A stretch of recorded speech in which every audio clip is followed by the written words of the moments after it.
политической Посмотрим паузы, чтобы сегодня. И там, Россия и тут. могла перевооружиться, перегруппировать свои войска, Из наладить поля, военное надеюсь. производство и снова напасть. Надеюсь, Я слышно. считаю, что Путин думает, инициатива на его стороне, зачем ему останавливаться? В завершение я бы хотела Да. попросить вас описать в 2 словах эти 1000 дней, которые прошли с начала полномасштабного Зачем вторжения в Украину. Путин не Как для себя вы останавливается? Итак, формулируете, как эти дни изменили? будем слушать, будем это. Короче, душлармен эшлерим бар. Ошарга пішірген югали.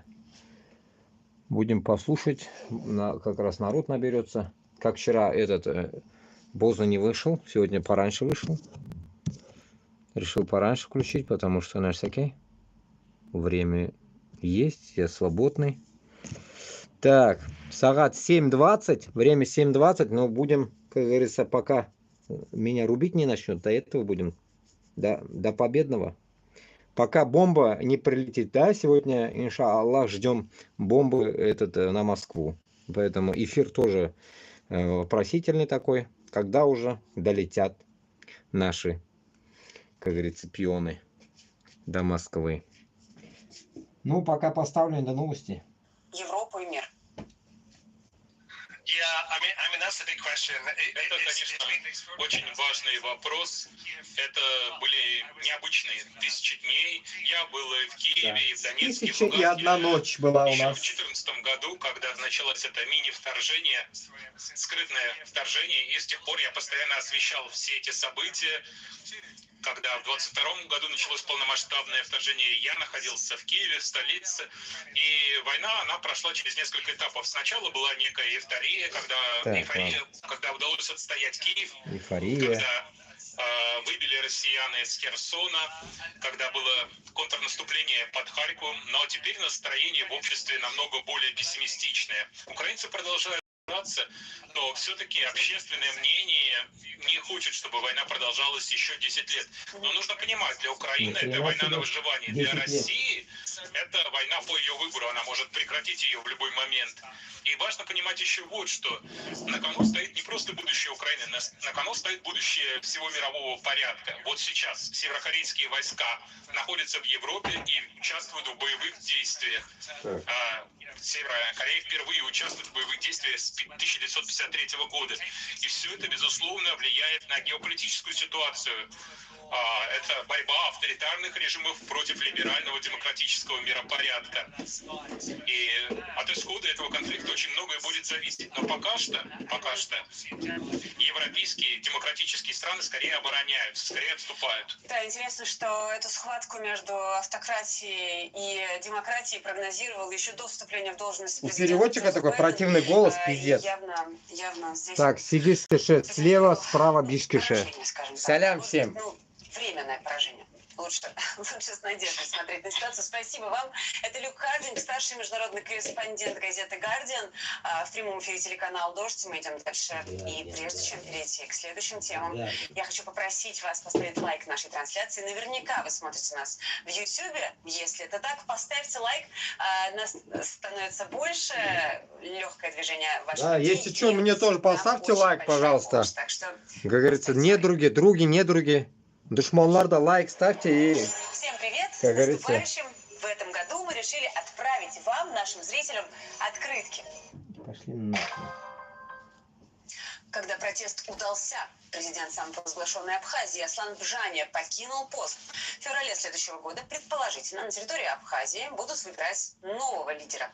Больше недели местные протестовали, штурмовали парламент. Между недовольными и полицией даже произошли столкновения. Было очень шумно. Все из-за планов абхазского парламента одобрить новое инвестиционное соглашение с Россией.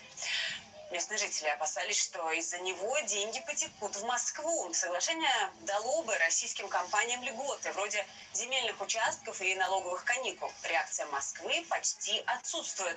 Скромная от Пескова. Цитата. «Мы, конечно, выступаем за скорейшую нормализацию обстановки в республике и хотели бы, чтобы эта ситуация оставалась в абсолютно конституционном русле». Конец цитаты. Мы, конечно же, следим за ситуацией в отколовшейся от Грузии и Абхазии.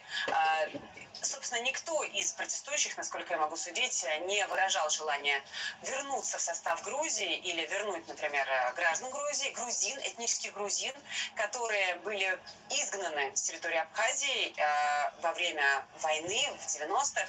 Если бы они находились в своих домах, то грузины бы превалировали, этнические грузины превалировали бы в Абхазии, но вот им слова не дают. Абхазы сейчас пытаются решить свои проблемы, свои внутренние проблемы и рассчитывают все-таки на независимость от России, что многие аналитики, не скрою, и я, считают несколько наивным. Свобода Абхазии, свобода!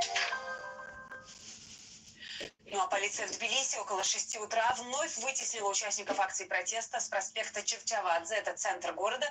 Столкновений не было. Перед Тбилисским государственным университетом демонстранты отступали организованно, унося с собой шатры и аппаратуру. Днем ранее разгон был гораздо более болезненным. Более 10 человек были задержаны, некоторые активисты пострадали. Это такая новая форма грузинского протеста, попытки устроить бессрочный митинг, причем не на проспекте Руставели, традиционном месте сбора недовольных, а в районе Тбилисского университета. Демонстранты выступают против официальных итогов выборов в парламент страны и требуют нового голосования под международным контролем. Никто из западных лидеров, кстати, не поздравил партию «Грузинская мечта» с победой, если не считать венгерского премьера Виктора Орбана. Ну, а если вы испытываете проблемы с загрузкой видео на YouTube, скачайте наше расширение «Поток». «Поток» устанавливается прямо в браузер и включается одной кнопкой. Ничего настраивать не понадобится. «Поток» ускорит любой контент, не только текст, на несколько часов. В течение дня скачивайте «Поток» и оставайтесь с нами на связи.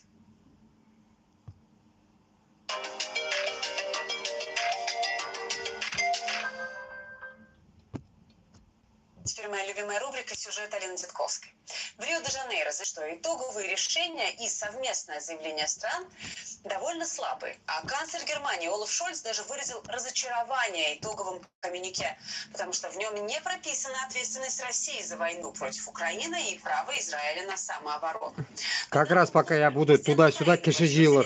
Кишиюгаля пока. Попасть на форум, но не вышло. Все подробности в материале моей коллеги Алины Дзитковской. Рио-де-Жанейро. Участники саммита Большой Двадцатки идут к месту совместного фотографирования. Представители разных стран занимают свои места. По центру слева направо президент Турции Реджеп Таип Эрдоган, премьер Индии Нарендра Моди, президент Бразилии Лула да Силва, президент ЮАР Сирил Рамафоса, председатель КНР Си Цзиньпинь. Но многие журналисты обратят внимание на этот момент. Прежде чем занять свое место, президент Франции Эммануэль Макрон поворачивается к третьему ряду. Там стоит глава МИД России Сергей Лавров. Макрон жмет ему руку. На фэмили-фото Макрон к вам подбежал и пожал руку. На ваш взгляд, что это за западные игры на камеру? Спасибо. Ну, знаете, в принципе, если люди знакомы, если между ними, между странами, которые эти люди представляют, глубокие противоречия, но где-то эти люди сталкиваются в публичном месте, я считаю, это абсолютно нормально, если они знакомы, поздороваться друг с другом. Я считаю, ненормально, когда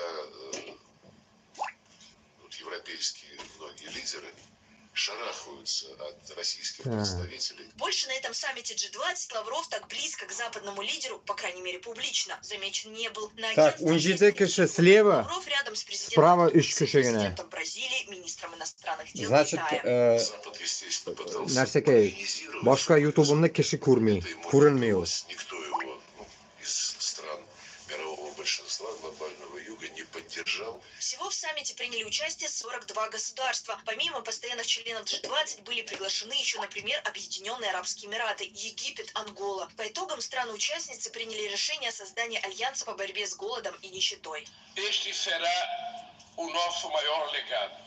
Это будет нашим самым большим наследием. Речь идет не только о справедливости. Это необходимые условия для построения более процветающего и мирного мира. Кроме того, участники G20 договорились о переходе на чистую энергетику и подписали совместный документ на 22 страницы. Там 85 пунктов. Война в Украине упоминается лишь один раз. Что касается войны в Украине, мы подчеркиваем человеческие страдания и негативные последствия войны для глобальной продовольственной и энергетической безопасности, цепочек поставок, макрофинансовой стабильности, инфляции и экономического роста. Мы приветствуем все актуальные и конструктивные инициативы, поддерживающие всеобъемлющий, справедливый и прочный мир. В документе G20 подчеркивается, что должны быть соблюдены принципы Устава ООН, цитата, направлены на поощрение мирных, дружественных и добрососедских отношений между народами. Там есть и параграф по Украине, с которым мы согласились, потому что главное в нем это призыв к честному и разумному разговору о мире на реалистичных основаниях. Россия в итоговом документе саммита G20 не упоминается вовсе, как и в прошлом году. Объединение 20 наиболее экономически развитых государств мира осудило агрессию российской армии только раз в 2022 году. Сейчас все сильнее наблюдается раскол, как это модно говорить, между глобальным югом и глобальным севером, который на самом деле одновременно и запад. Вся эта путаница с терминами не должна нас обманывать. Существует ситуация, в которой западные демократии оказываются неким отдельным лагерем. У западных демократий есть серьезная достаточно проблема в виде российской агрессии против Украины. А есть страны, скажем так, не всегда, но в значительной мере с авторитарными либо скоррумпированными, туда, например, можно отнести Бразилию, режимами, которым абсолютно все равно, с кем торговать. По данным Bloomberg, президент Украины отчаянно просил президента Бразилии о приглашении на саммит, но Лула да Силва Зеленского проигнорировал. Неделю назад в ходе общения с немецким канцлером Шольцем Владимир Зеленский упоминал G20. Мы также обсудили подготовку к встрече Большой Двадцатки в Бразилии, которая состоится уже на следующей неделе. Мы ведем переговоры с нашими партнерами, чтобы обеспечить представление позиции Украины во всех соответствующих дискуссиях. Только вместе страны могут гарантировать по-настоящему прочный мир и прочную стабильность в международных отношениях. Почему Зеленского не позвали, официально неизвестно. Олаф Шольц позже выразил сожаление, без подробностей. Я очень много работал для этого. И другие тоже. Клуб по интересам, где все торгуют со всеми, и никакой идеологии нет. И чем больше Запад пытается навязывать идеологический некий подход двадцатки, и пытаясь синхронизировать ее деятельность, например, с деятельностью семерки, тем хуже результаты работы, собственно, двадцатки. Этот саммит G20 последний для Джозефа Байдена. На самом деле, предстоящее президентство Трампа – главная тема разговоров и споров в кулуарах форума.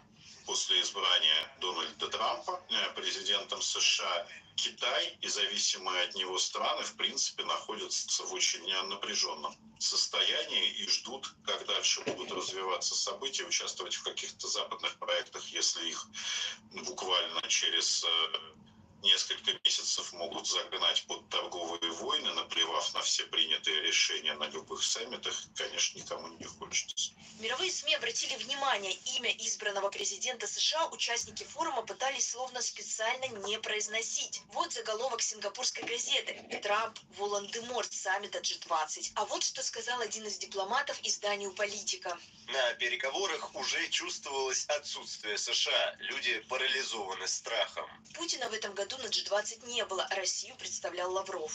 Мир резко меняется. За последние несколько десятилетий, по большому счету, приобрел новое лицо. Большинство делегаций глобального юга отмечали засилье западных игроков, права русских и русскоязычных на Украине, в том, что касается языка и религии, были истреблены законодательно.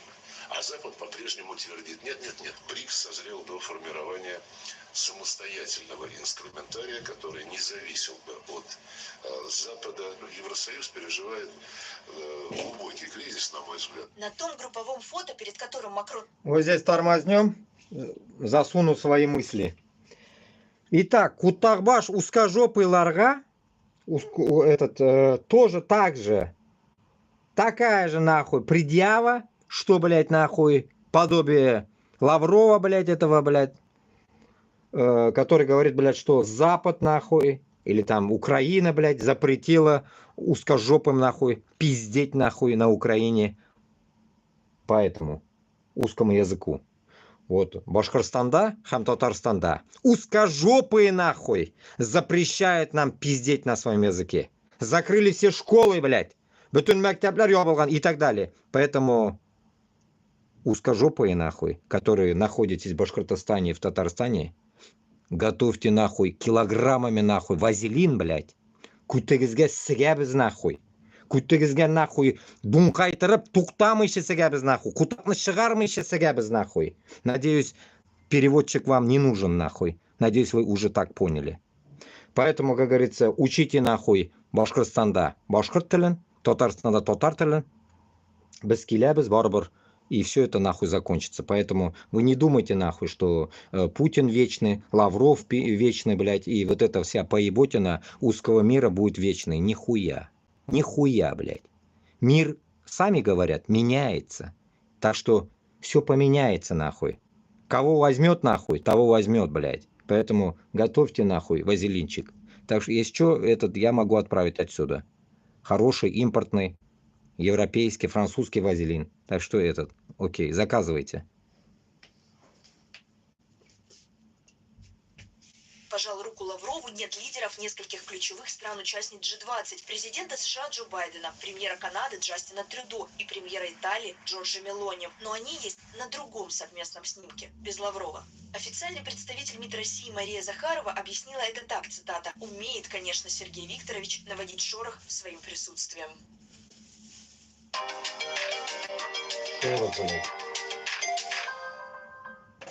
Пресс-секретарь Кремля Дмитрий Песков сегодня заявил, что вариант заморозки конфликта в Украине не подойдет России.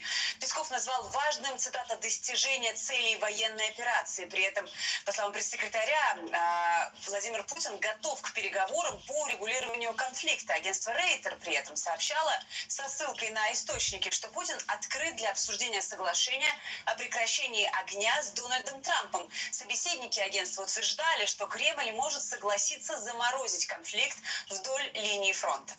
С нами на связи Сэмюэл Шарап, старший научный сотрудник исследовательского центра РЭНД, бывший чиновник Госдепартамента при Бараке Обаме. Здравствуйте, Сэмюэл.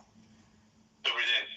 Ну, вы тот человек, один из очень немногих экспертов на Западе, кто предсказывал, что именно к этому придут стороны конфликта, Россия и Украина, то есть к переговорам. И если Москва не готова к заморозке, о чем говорит сейчас Дмитрий Песков, то какой вариант урегулирования предложит Трамп, как вы думаете? Ну, в этих терминах очень много непонятного и скрытого, и у каждого свое понимание, что такое замороженный конфликт и что такое мирный договор. Я так понимаю, что Песков это говорит, потому что Россия не хочет временное какое-то соглашение, а окончательное урегулирование. А как это может выглядеть, это, конечно, большой вопрос, но мы примерно круг вопросов, которые будут на столе, знаем. Так, и какой же он? Не вступление в НАТО, очевидно. Ну, скажем так, геополитический статус Украины и гарантии ее безопасности – это, конечно, большой вопрос. Вопрос о территории, конечно, очень важный. Вопрос об будущих отношениях вообще Украины с Западом, об компенсации Украины за тот ущерб, который Россия нанесла, о том, как использовать замороженные резервы Российского центрального банка для поствоенной реконструкции Украины. И есть еще ряд таких вопросов, но примерно вот эти, наверное, самое главное. Ну вот, как вы видите, Сэмюэл, когда эти переговоры могут начаться? И все-таки какие будут принципиальные позиции сторон? Я сомневаюсь, что они начнутся до 20 января, это точно. Если мы говорим о переговорах по урегулированию. Надо сказать, что переговоры по другим вопросам шли уже. И по деэскалации, и по обмену пленных, и по возвращению похищенных украинских детей.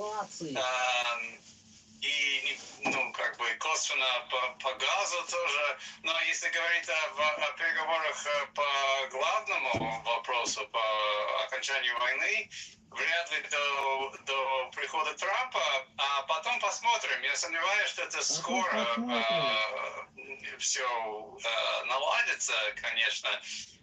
Это будет длительный, наверное, нелинейный процесс, который займет месяцы, а не часы, как об этом обещал Дональд Трамп. Ну, я как раз об этом хотела спросить. Если Трамп обещал и неоднократно заявлял, что ему понадобится 24 часа для улаживания всех вопросов, то как он объяснит тот факт, что уладить их не удастся быстро?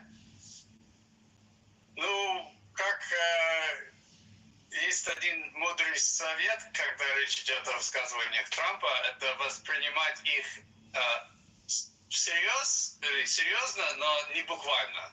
Я бы так отнесся к этому высказыванию. То есть, конечно, в одни суки этот конфликт нельзя урегулировать, но тот факт, что та реальность, что у него намерение этим заниматься вскоре после своей инаугурации, это, мне кажется, очевидно. А какая задача перед Путиным стоит, как вы думаете? Вот прямо сейчас, в преддверии 20 января, в преддверии инаугурации, чего будет добиваться именно Владимир Путин? Ну, если говорить о тактических целях, я бы, наверное, назвал как бы успешное контрнаступление в Курской области, то есть чтобы заморозка по линии конфликта, чтобы эта линия конфликта не шла по международно признанной территории Российской Федерации, наверное, это приоритет один из главных, продолжать до наступления в Украине, которое происходит сейчас. И, наверное, чтобы устроить какую-то видимую реакцию на решение администрации Байдена по разрешению дальнобойных ударов по территории России, устроить такую реакцию, которая сдерживает других от таких возможных шагов в будущем. А как это выглядит, мы пока не знаем, но я ожидаю реакции серьезной, скажем так. Острой. То есть вы ожидаете ядерного удара? Нет, конечно. А чего? Ну, у России очень много разных рычагов принуждения, кроме ядерного оружия, которые она может использовать и против Украины, да, если они считают, что это надо, и против стран членов НАТО, либо как бы асимметрично, как это бывает уже со всей этой кампанией саботажа по всей Европе или, может быть, даже и напрямую. Но, конечно, до ядерного уровня это сразу не дойдет. Но я бы хотела все-таки еще раз попробовать с вами разобраться, чего хотел бы Владимир Путин в долгосрочной перспективе. Если он не готов к заморозке, то к чему он готов? он хочет окончательное регулирование на своих условиях, как и... И какие эти условия? Да, тут хочется понять, потому что в идеале для него это полная оккупация Украины, там, любимые русские города, как выражается Дмитрий Медведев, Одесса, Киев, вот, Харьков, все это должно быть у Российской Федерации под ее контролем с российскими чиновниками на местах, но, наверное, этот вариант вряд ли даже Дональд Трамп может одобрить. Ну, даже если он одобрит, это не ему решать, да? Как бы у украинцев, может быть, им может лишить голос, но не возможность подорвать любое соглашение. И, конечно, даже с практической точки зрения, не говоря уж о моральной, надо их мнение учитывать в первую очередь. Но в любом случае, здесь такая тонкая материя, потому что хотелки России, или даже, если более конкретно, правильно выразиться, максималистические требования, они могут быть, конечно, очень такими высокими, а что на самом деле будет достаточно, чтобы остановить войну и перейти на более стабильную ситуацию, это мы только узнаем по окончанию переговоров. А что Путин хочет в идеале, на самом деле, не так уж важно, потому что он свои максималистические требования не получит. Переговоры по определению предполагают компромиссы с обеих сторон.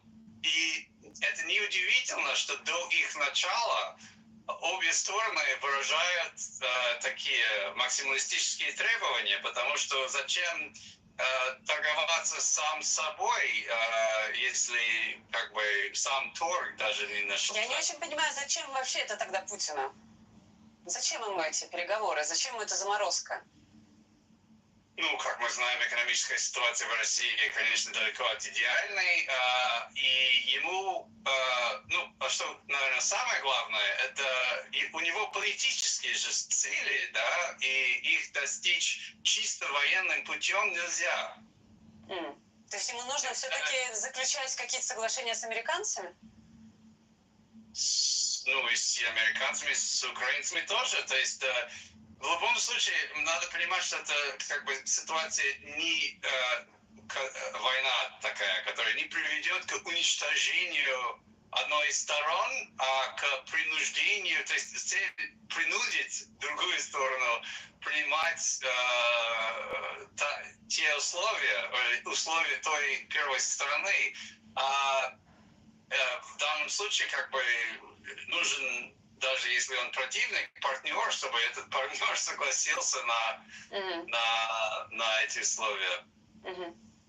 Ну, правильно ли я понимаю, что вступление Украины в НАТО, вне зависимости от гибкости Владимира Путина, если он ее продемонстрирует, вступление Украины в НАТО принципиальный для России момент, российского руководства момент, и Киеву придется, если надавит Трамп, как многие считают, отказаться, по крайней мере, на ближайшие 20 лет от интеграции в Альянс? Ну, сначала надо сказать, что никто пока не приглашает Украину, да? Да и не приглашал никто. Тут вопрос только в формальности. Всем ясно, что Украина не собиралась вступать в НАТО, ну, точнее, никто ее не ждал в НАТО, в том числе и перед началом полномасштабного вторжения. Это же все формальная позиция Владимира Путина. Вот будет ли она оформлена или нет? А сейчас далеко от той ситуации, которая была до войны, и Украина, конечно, намного более тесно интегрирована. Так, Бишкеше и Умбркеше. Еще мимында. Но Біздікілер юк шекелі келі. дело в том, что Больно рано вышел. можно предполагать членство в НАТО в разных форматах, и я бы полностью не исключил какой-то вариант членства, то есть, что Россия согласилась бы на это, но, конечно, это скорее наверное, не самый вероятный исход. Россия нас публично уже десятилетия говорит об этом, что это неприемлемо. Но как ни странно, то, что мы видели в Стамбуле еще в 22 году, что Россия согласилась на гарантии безопасности с формулировками, которые очень сильно похожи на статью 5, хотя там НАТО нет и членство, я имею в виду, и Украина формально нейтральная, поэтому не согласованного соглашения, но все равно как бы черновик есть, да, и отсутствие военных западных на территории Украины, наверное, это самое главное с их точки зрения, то есть чтобы это не стало плацдармом для американской армии, да, как они об этом говорят. Так что мы точно не знаем, что на самом деле получится в конце таких переговоров. Но в чем у меня сомнение, это даже по сравнению с Байденом, который пока добро на приглашение в НАТО не дал. Трамп, конечно, намного более НАТО-скептичен, да, в целом.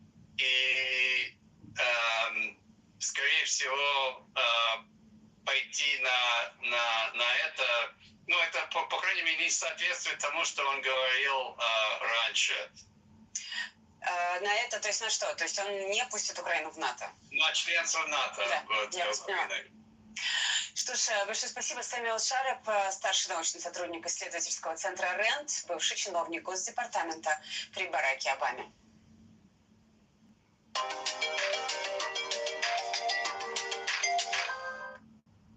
И пока мы говорили с Сэмюэлом Шарапом, стало известно о том, что действительно, по всей видимости, Украина нанесла удар по территории Российской Федерации британскими дальнобойными ракетами Storm Shadow. У них радиус поражения еще больше, чем у атакамсов.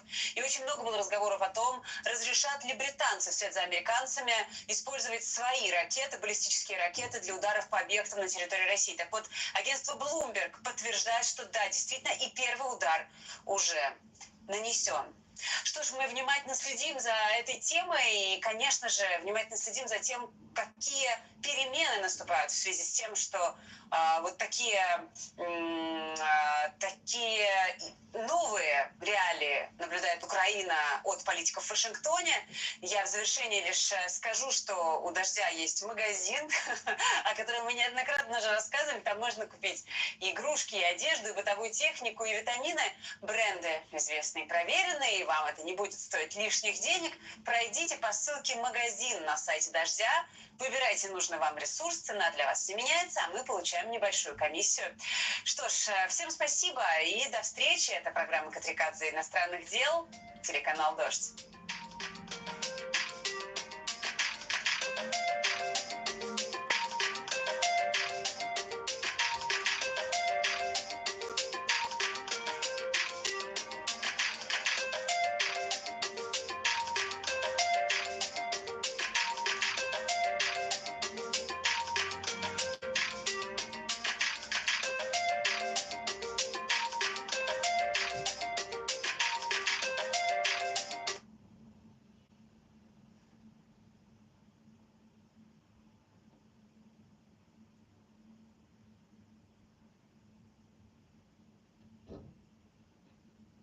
Ударила британскими ракетами Storm Shadow по Курской области. Информацию подтверждают Bloomberg и Guardian. Требуем прекратить это позорное дело. Российские врачи записали обращение в поддержку педиатра Надежды Буяновой. Компьютерную игру «Сталкер 2. Чернобыль» от украинских разработчиков хотят официально запретить в России.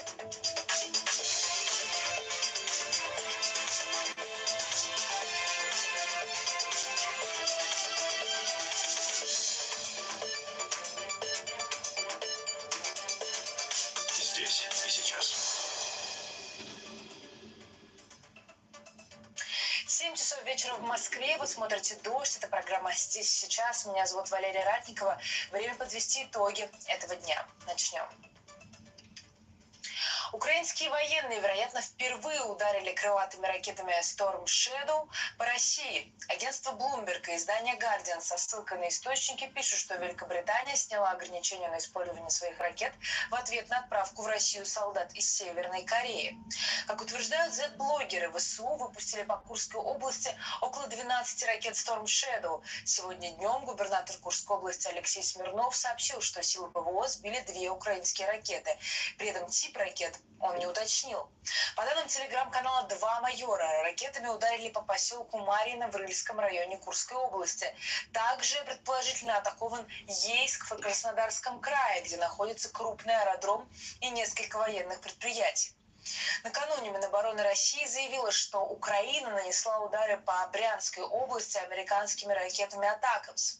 Украина официально не подтверждала эту информацию. Поговорим подробнее. К нашему эфиру присоединяется военный аналитик ФБК Ян Матвеев. Здравствуйте. Добрый вечер. Прежде всего, хочется вас спросить, насколько убедительны, на ваш взгляд, данные о вот этом первом ударе именно Storm Shadow по территории России, конкретно по Курской области. Можете ли вы это подтвердить?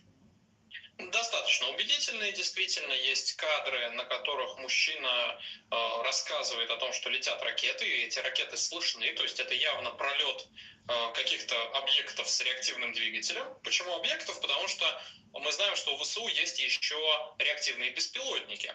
Но скорее все-таки действительно это были ракеты. И многое на это указывает, и косвенные признаки, в том числе и сообщения различные. Есть вот только что появилась пока не подтвержденная информация, но все же украинские военные якобы об этом написали, что атака была комплексная, использовались не только Storm Shadow, но и ракеты противорадиолокационные, ракеты-ловушки, а также корректируемые бомбы. И участвуют разные самолеты, и МиГи-29, и Су-27, и F-16 в том числе. Так что все больше информации подтверждает, что действительно крылатые ракеты были применены по каким-то объектам в Курской области. Ну вот с момента разрешения ударять по территории России прошло несколько дней. Можем ли мы подвести какой-то предварительный итог результата, который мы видим, довольно быстро последовали новости о первых ударах. Каким образом, на ваш взгляд, Украина начала использовать это решение? Ну, совершенно логично все произошло. То есть первое – это склад, большой арсенал в Брянской области, судя по всему, там был использован Атакамс. И сейчас это, вероятно, бункер в районе населенного пункта Марьино. Там есть такой большой санаторий управделами президента, который находится на территории усадьбы, там, по-моему, 19 века. Такое большое строение, красивое и огороженная территория, что важно. Ну и наличие бункера, просто управделами президента, тоже вполне возможно. И все это находится на трассе между Рыльском и Льговом. Наверное, зрители все еще помнят, все эти названия, все эти районы. Это совсем недалеко от линии фронта, от действующей в Курской области. То есть, действительно, то, что сейчас пишут, что там могли находиться северокорейские офицеры или военные, обычные солдаты на территории этой усадьбы или санатория, могли находиться российские какие-то военные, там мог быть какой-то оперативный штаб. И как раз-таки ракеты Storm Shadow или французские скальпы, они в том числе предназначены для ударов именно по бункерам. То есть тут логично, что мы видим удар не атакамсами, которые с кассетной боевой частью, которые до бункера не доберутся, а как раз-таки крылатыми ракетами с специальной боевой частью, которая может пробить и там бетон, условно говоря, перекрытие, и под землю тоже может пройти, и там уже взорваться и повредить сам бункер. Так что посмотрим, появятся ли какие-то данные, конечно, внешние. Ну, спутник точно рано или поздно появится, так что сможем оценить. Вот есть какое-то мнение, которое уже прозвучало от нескольких экспертов, в Тут том уже новости числе начались, тех, да? кто так или иначе Так, высказывает Егормевич Кишиманда и Кикише. переговоры как последствие этого решения Джозефа Нет, не Байдена рано. дать разрешение бить по Ника, территории России, салям. это мы позже скажем. Да, Так вот есть видишь, этот в мнение, одном, что короче, одинаково оно не влияет на ход войны, что народ вот вообще эта не хочет сидеть, возможность Украины получается. теперь бить Во крупными втором такими ракетами по территории России 20 якобы человек. ничего не может изменить. Согласны ли вы с этим мнением и действительно какие будут последствия, на ваш Так, взгляд? Ну, смотря какую перспективу. потом мы в телегу брать. перейдем позже. Естественно, удары несколькими Номад, ракетами салям. не могут перевернуть весь ход войны, если, конечно, Я в этом этот бункере хавку, Путин, короче, который сделаю находился, потом, да, но, судя по без всему, обид. к сожалению, нет.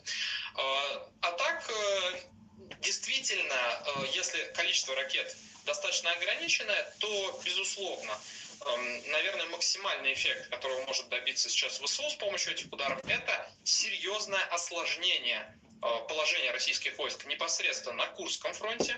И это все приведет просто к тому, что, скажем, да, если брать как ориентир 20 января, инаугурацию Трампа, после чего он обещал срочно, да, устроить мир, то вот до этого момента, благодаря как бы этим ударам, ВСУ смогут удерживать территорию Курской области, удерживать фронт и дадут российской армии дальше продвигаться, то есть серьезно усложнят. И так там все очень сложно в российской армии, и так она не может освобождать территорию и продвигаться хоть как-то. Ну, а так будет совсем еще сложнее, и даже вот эти северокорейские военные не смогут что-то изменить.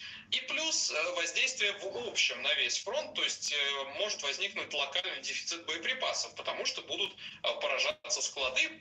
Частично еще могут начаться проблемы с авиацией. Но с авиацией на самом деле самое простое, потому что часть самолетов просто улетит. Допустим, некоторые будут поражены, скажем, дальнобойными ракетами на аэродромах, но это несущественные в любом случае будут потери. У российской авиации слишком много самолетов, и даже потеряв там 10-15... Главное, как говорится, голосуем за бомбежку именно конечно, локальные проблемы, Кремль, Москва-Сити, Барвиха, Рублевка и все вот эти пидорасийские места. Всех богатых гондонов, блядь. Которые она сейчас ведет. Ну и второй момент — это то, что само разрешение на эти удары становится очередным рычагом против Путина как раз. И с этой точки зрения, мне кажется, Трамп получил отличный подарок от Байдена, если он действительно хочет попытаться надавить на Путина, попытаться его, ну, по сути, принудить, не уговорить, а принудить к мирным переговорам. Потому что, ну, во-первых, ответственность он уже не несет за это все, Трамп. Он может всегда сказать, что это Байден виноват. С другой стороны, он может это использовать и продолжать поставлять Украине ракеты, в том числе, например, крылатые американские, которые до сих пор не поставляются еще, и таким образом давить на Путина. Пиздец отмазки, да? Что ж, спасибо. Это был Ян Матвеев, военный аналитик ФБК. А мы идем дальше.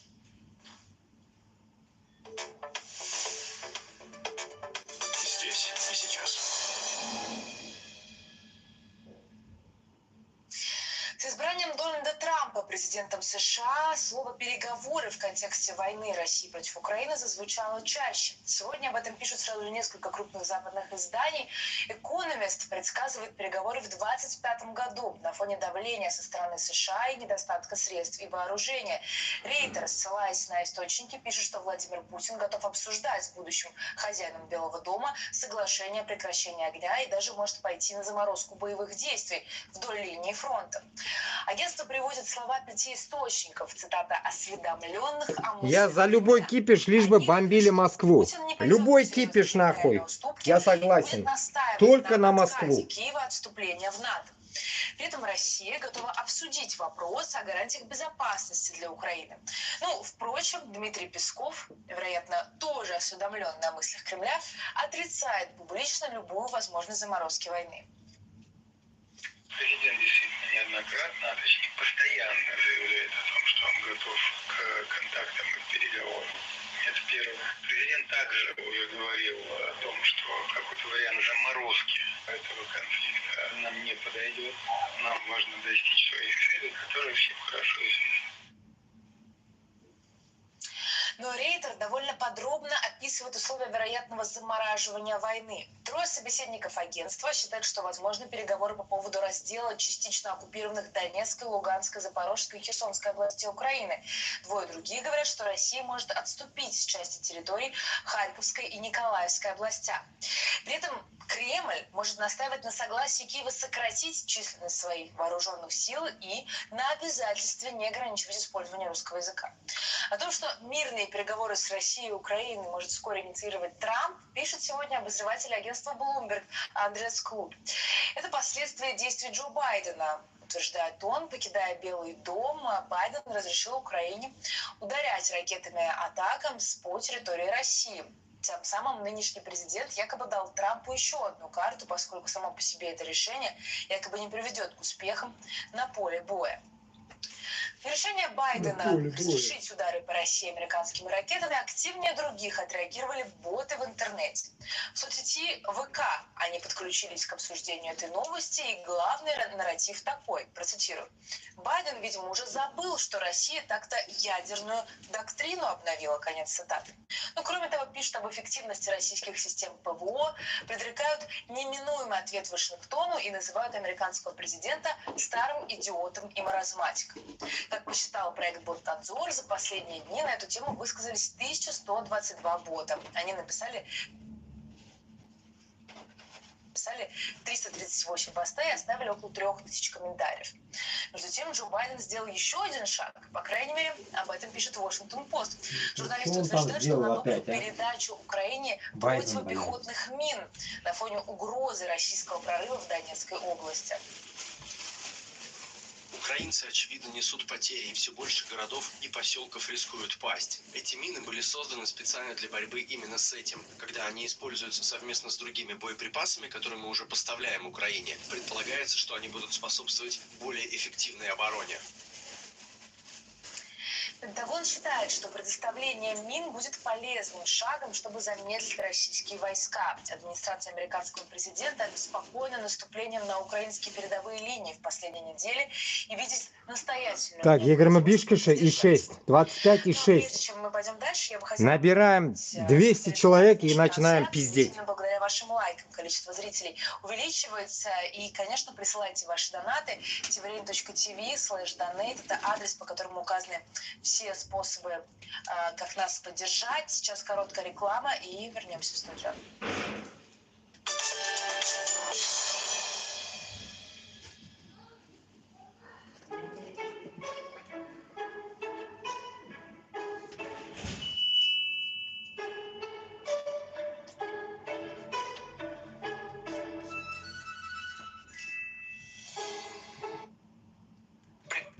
Какая нахуй коррупция? Иненга Америка ценит визу. Километр рекламы. Подпишитесь регулярно. Бля, вот это лучше смотреть. Настоящее время хорошее, без рекламы. Настоящее время, программа «Вечер». Меня зовут Ирина Армалийская. Здравствуйте. Для начала главная тема сегодняшнего. Дождь, блядь, уже перестал мне нравиться. В ожидании массированного удара Пидорасы. в Киеве закрываются посольства США и европейских стран.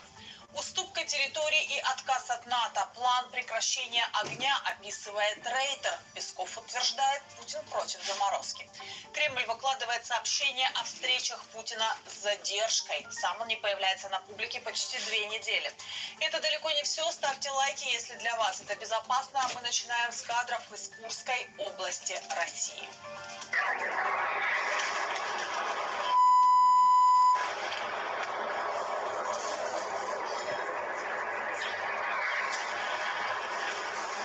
Хорошие звуки, да? Вообще приятные звуки. Это взрывы, а? О, классный Это взрыв. предположительно кадры первого удара вооруженных сил Украины ракетами Storm Shadow по территории России, конкретно по поселку Марьино в Курской области. О том, что это могли быть именно Storm Shadow, было написано сегодня в агентстве Bloomberg. Они ссылаются на неназванный источник среди официальных лиц. О том, что Украина нанесла удары именно этими ракетами, писали и российские Z-каналы. Они публиковали фотографии якобы обломков этих ракет. К этой теме мы в течение выпуска обязательно еще вернемся, пока же продолжим. Сегодня из-за угрозы масштабной и массированной атаки России в Киеве закрылись сразу 4 иностранных посольства. Сначала посольство США заявило, что есть угроза массированной воздушной атаки со стороны России, и объявило, что закрывается. Вслед за ним поступили также и представительства Италии, Испании и Греции. Посольство США в Киеве получило конкретную информацию о потенциальной значительной воздушной атаке 20 ноября. В качестве меры предосторожности посольство будет закрыто, а его сотрудникам поручено укрыться на месте. Посольство США рекомендует американским гражданам быть готовыми немедленно укрыться в случае объявления воздушной тревоги. Украинцы запереживали. Различные телеграм-каналы начали писать: Россия, возможно, ударит по Украине межконтинентальной баллистической ракетой РС-26 «Рубеж». Такого еще не было. Эта ракета бьет на расстояние до 6000 километров, а масса боевой части достигает 1200 килограммов. Это почти 3 баллистические ракеты «Искандер-М». Руководитель Центра противодействия дезинформации при Совете нацбезопасности и обороны Украины Андрей Коваленко призвал к собранному спокойствию. Мол, во время воздушных тревог нужно всегда ходить в бомбоубежище. Российские войска действительно накопили запасы ракет и подготовили авиацию для обстрелов Украины. Но, по словам Коваленко, на фоне сообщений о закрытии посольств Россия пытается посеять панические настроения среди украинцев. В Кремле при этом заявили, что предупреждение посольств США о возможной воздушной атаке не комментируют. Однако планы атаки по территории Украины прокомментировал глава Комитета Госдумы по обороне Андрей Картополов. Он заявил, удар будет, но неожиданным и эффективным. Послушайте. Будет, как всегда, неожиданным и эффективным. Это детали они сами. Вот вы... Хуйня. У Украины тоже сейчас уже все есть, как говорится, обратка тоже будет. Так что, как говорится, бумеранг нахуй никто не отменял. Так что москвичи сраные нахуй, готовьте нахуй свои бункеры нахуй, метро там, занимайте места, где кто будет там нахуй у вас ютиться, блядь. Покупайте нахуй надувные матрасы, туда-сюда, готовьте нахуй, вазелин там побольше возьмите там. Ну, короче, готовьтесь нахуй к борьбе и обороне, как говорится. Москва будет взята. Наверняка видели сообщение о том, что там американское посольство прекратило работу, там итальянское посольство. То есть это просто нагнетание обстановки в информационном плане. Если бы не безумное решение Байдена, прикнувших к нему канадцам и прочим, по разрешению нанесения ударов по нашей территории дальнобойным оружием, ничего бы этого не было. А так пусть сидят в норах и боятся. Я напомню, что это был представитель российского парламента, глава Комитета Госдумы по обороне. А как на предупреждение об угрозе массированного удара реагируют в Украине? Журналисты агентства Рейтер поговорили с людьми на улицах Киева. Мені дуже, як сказати, страшно так за сьогоднішній день, саме за сьогоднішній, бо дуже багато пабліків пишуть у Телеграмі, що очікуйте тривогу та реагуйте, будь ласка, на тривогу. У мене тривожний чемоданчик є. Я тут біля живу, не знаю, поруч. Не знаю, готуюся так. Хвилююся, але я думаю, що все буде гаразд. Наші Збройні сили найкращі. Тому буде все добре. Сподіваюся. Вот с утра это происходит, удара не было, днем звучала тревога, и сейчас я открыла вот карту тревог в Украине. 1, 2, 3, 4, 5, 6, 7, 8, 9, в 10 областях Украины объявлена воздушная тревога. И сегодня же вышла статья агентства Рейтер. Журналисты ссылаются на 5 неназванных источников, знакомых с позиции Кремля. Так вот, согласно этим данным, российский президент Владимир Путин готов обсудить с избранным президентом США Дональдом Трампом прекращение огня в Украине. Но при этом Путин не готов возвращать захваченные территории, а также настаивает, что Украина должна отказаться от вступления в НАТО. Одни собеседники Рейтер предполагают, Путин может согласиться на заморозку войны по текущей линии фронта. Другие же говорят, что предметом обсуждения может стать раздел Донецкой, Луганской, Запорожской, Херсонской областей. Напомню, что Россия объявила эти 4 украинские области своими, внесла их в свою конституцию, ну и Крым, кстати, тоже. Но российские войска не контролируют полностью ни одну из этих областей. Два других собеседника Рейтер предполагают, что российские войска могут отступить с захваченных территорий Харьковской и Николаевской областей. В Кремле уже отреагировали на эту статью Рейтер. Пресс-секретарь российского президента Дмитрий Песков заявил, заморозка войны Путина не устроит. Президент действительно неоднократно, а точнее постоянно заявляет о том, что он готов к контактам и к переговорам. Это первое. Президент также уже говорил о том, что какой-то вариант заморозки этого конфликта нам не подойдет. Нам важно достичь своих целей, которые всем хорошо известны. А вот украинский президент Владимир Зеленский уверен, что Дональд Трамп может повлиять на Владимира Путина и остановить войну. Об этом он сказал в интервью американскому телеканалу Fox News. Зеленский заявил, что Трамп намного сильнее Путина и сможет найти аргументы для прекращения войны. Это будет непросто, но я думаю, если использовать все ресурсы, которые есть у Соединенных Штатов, да, он может, потому что он намного сильнее Путина. Соединенные Штаты сильнее, экономика сильнее. У США очень большое влияние. Отвечая на вопрос о том, что будет, если с приходом Трампа в Белый дом поставки американского оружия сократятся, Зеленский сказал, что в таком случае Украина проиграет. Если поставки оружия сократят, я думаю, мы проиграем. В любом случае, мы будем сражаться. У нас есть производство, но его недостаточно для победы. Этого недостаточно для того, чтобы выстоять. Заморозка войны с сохранением за Россией оккупированных территорий, отказ от вступления Украины в НАТО, об этом все чаще в последние дни пишут западные медиа, об этом говорят в Украине. А что об этом думают люди? Украинцы. Мои коллеги об этом сегодня поговорили с людьми на улицах Харькова, города, который каждый день, без преувеличения, каждый день находится под российскими обстрелами. Итак. Ой, нам все равно, мне, пенсионерам, Так, все Егор равно, мне Медур, надо тебе дожить что? уже свои годы. Видите, как получилось. У нас нету города, я с Торецка. У нас нет уже города, ничего, и моей квартиры, ничего нет. И я не знаю, что отвечать. Ой, нет, не готова, конечно, жалко, столько ребят погибло. И за что? Чтобы отдать эти территории, это, я не знаю, ну и Крым же, наверное, тоже, да? Нет. Ну и припинение войны, конечно, надо как-то решать, потому что сил уже немає. Тому що дома 3 мужиків було і в армії, і все це саме. Поэтому душа очень болит. Ну, думаю, як-то того, я на Трампа надеюсь, что как-то он поможет нам. Все-таки переговоры должны быть. Тогда как же тогда 3 года войны? Сколько людей погибло? Я считаю, это неправильно в корне. Я против любой войны. Ну, раз на нас напали, надо нам защищаться любыми способами. Это наша земля.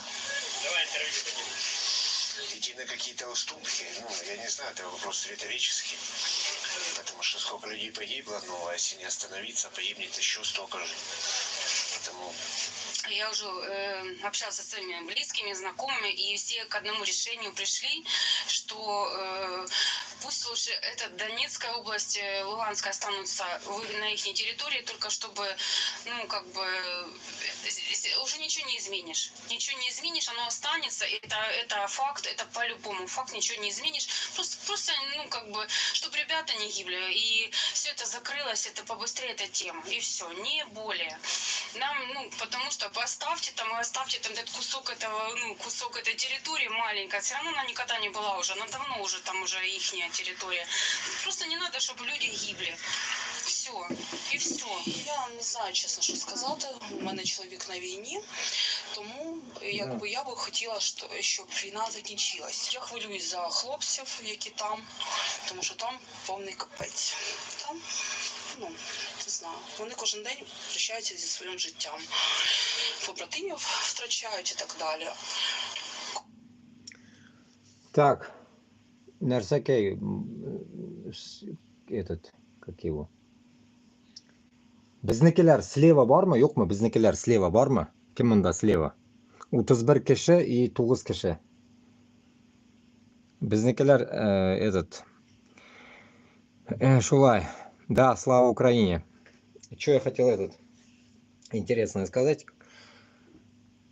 Вот если бы Москва и вся Русня поняла бы, что нехер держать регионы, Башкортостан, Татарстан и так далее, я думаю, этих эфиров не было бы вообще. Этих сказаний, высказываний тоже не было бы. Вы сами себе нахуй, как говорится, нажили врагов, так скажем, блядь. Все жили, все нормально, да, ведь раньше никто никого, блядь, нахуй, как грубо говоря, блядь, не гнобил с этими узкими маршами, блядь, нахуй, чурки, хуюрки. Вот этого же, по идее, раньше не было. Вот заметьте. А потом, блядь, нахуй, пришел этот пидор Путин, и во время Путина эта вся хуйня началась. Детство я свое, как бы, вот таким каким-то нацизмом я не могу вспомнить, нахуй. Ну, имеется в виду, блядь, СССР там и так далее, блядь. Вот этого я не помню, что был нацизм какой-то, блядь, нахуй. Все вроде равные были. Но потом все это началось меняться, и в итоге что произошло? Вот и произошло. Окей, даже мы замяли историю, блядь, то, что вы, блядь, нахуй, выебали 1552, нахуй, Казань. Казанское ханство, Туркестан, захват, блядь, Азии и так далее. Хуй с ним, даже на это забыли, бля, во время СССР. Но вы же сами дали, нахуй, вспомнить, блядь, все, что, блядь, вы делали нам. Вот теперь будете, нахуй, кровью харкаться, гниды. Теперь вам будет пизда, блядь, нахуй. Мы, как говорится, проснулись от спячки, блядь. Так скажем, нахуй. Башкорт һәм татар аюларын һәм бүреләрен уяттыгыз, блядь. Теперь вам не жить нахрен. Поэтому узкожопые, блядь, нахуй, в свои торфянники, нахуй, как Алсынов сказал. А мы в своих регионах построим нормальную, независимую страну, блядь. Украина будет свободной. Олга. Крові вже багато пролито. Хочеться миру, звісно, але я не знаю, чесно. Я не знаю, що сказати. Ну, я не політик, взагалі-то, ну, допустим, НАТО не вступати і не вступати, аби мир був. Я за. А територій дуже багато, їх прийдеться віддавати, жалко. Тому тут нужна умна голова. Не наші оці клоуни, що сидять, а якась розумна людина, яка може це все вирішити. Умный человек у нас в эфире Александр Морозов, политолог, преподаватель Карлова университета в Праге. Александр, здравствуйте. Давайте обсудим эту статью Рейтер. То есть Путин якобы готов на переговоры о перемирии, но не готов возвращать захваченные территории, настаивает, что Киев должен отказаться от НАТО. Как вам видится вообще нынешняя переговорная позиция Путина, если вы ее понимаете? На мой взгляд, ничего не изменилось в переговорной позиции, с которой Кремль выступает. Она как была заявлена в июне этого года Владимиром Путиным, она из 4 пунктов состоит, и так она вся в этой же формуле остается. Кремль манипулирует медийно вопросами, ну, там, темой перемирия, вбрасывая разные, так сказать, варианты для общественного обсуждения перспектив перемирия. Целью этих вбросов является, на мой взгляд, только одно – переложить ответственность за то, что перемирия нет, на Зеленского и коллективный Запад. То есть создать впечатление у российского населения, что мы здесь все хотим войны в России, а вот препятствие только одно. Зеленский, который хочет воевать. Да. Мира, прошу прощения, да. Зеленский и коллективный Запад, который препятствует заключению перемирия. Это поэтому, ну, например, сегодня там Песков высказался о том, что Путин готов к переговорам, всегда готов, но заморозка ему не нужна. Да, именно так, совершенно точно. То есть это в очередной раз, уже в 5-й или в 6-й раз официальные спикеры Кремля говорят, что заморозка, то есть перемирие по линии разделения, их не интересует. И с этим предложением к ним не обращаться. А то, на чем настаивает Путин, всем хорошо известно. 4 области переходят к России полностью, это подтверждается международными договорами. Украинские войска оттуда уходят, Украина отказывается от вступления в НАТО. 4 области вы имеете в виду: Запорожская, Донецкая, Луганская и Херсонская. И плюс Автономная Республика Крым. Да, 4+1, да. И плюс к этому, да, подтверждается международными договорами, Украина отказывается от НАТО, и все это замыкается тем, что Кремль требует снятия санкций после всего этого. Ну, это ведь не предложение о мире, это ультиматум о капитуляции. Так это с самого начала было интерпретировано всеми, в том числе и в Европе, и в Соединенных Штатах, и, разумеется, в Киеве. Есть ли изменения? На мой взгляд, изменений нет. Мы видели следующее, что значит, предварительно на очень ранней стадии Дональд Трамп, точнее даже не он сам, а его люди, сказали, что у Трампа есть план. Этот план сводится к тому, чтобы достичь перемирия, создав какую-то, так сказать, 200-километровую демилитаризованную зону, в которой бы находились, как было сказано, не американские, а европейские войска, но не миротворцы Организации Объединенных Наций. Это совершенно фантастический план, абсолютно непредставимый для реализации.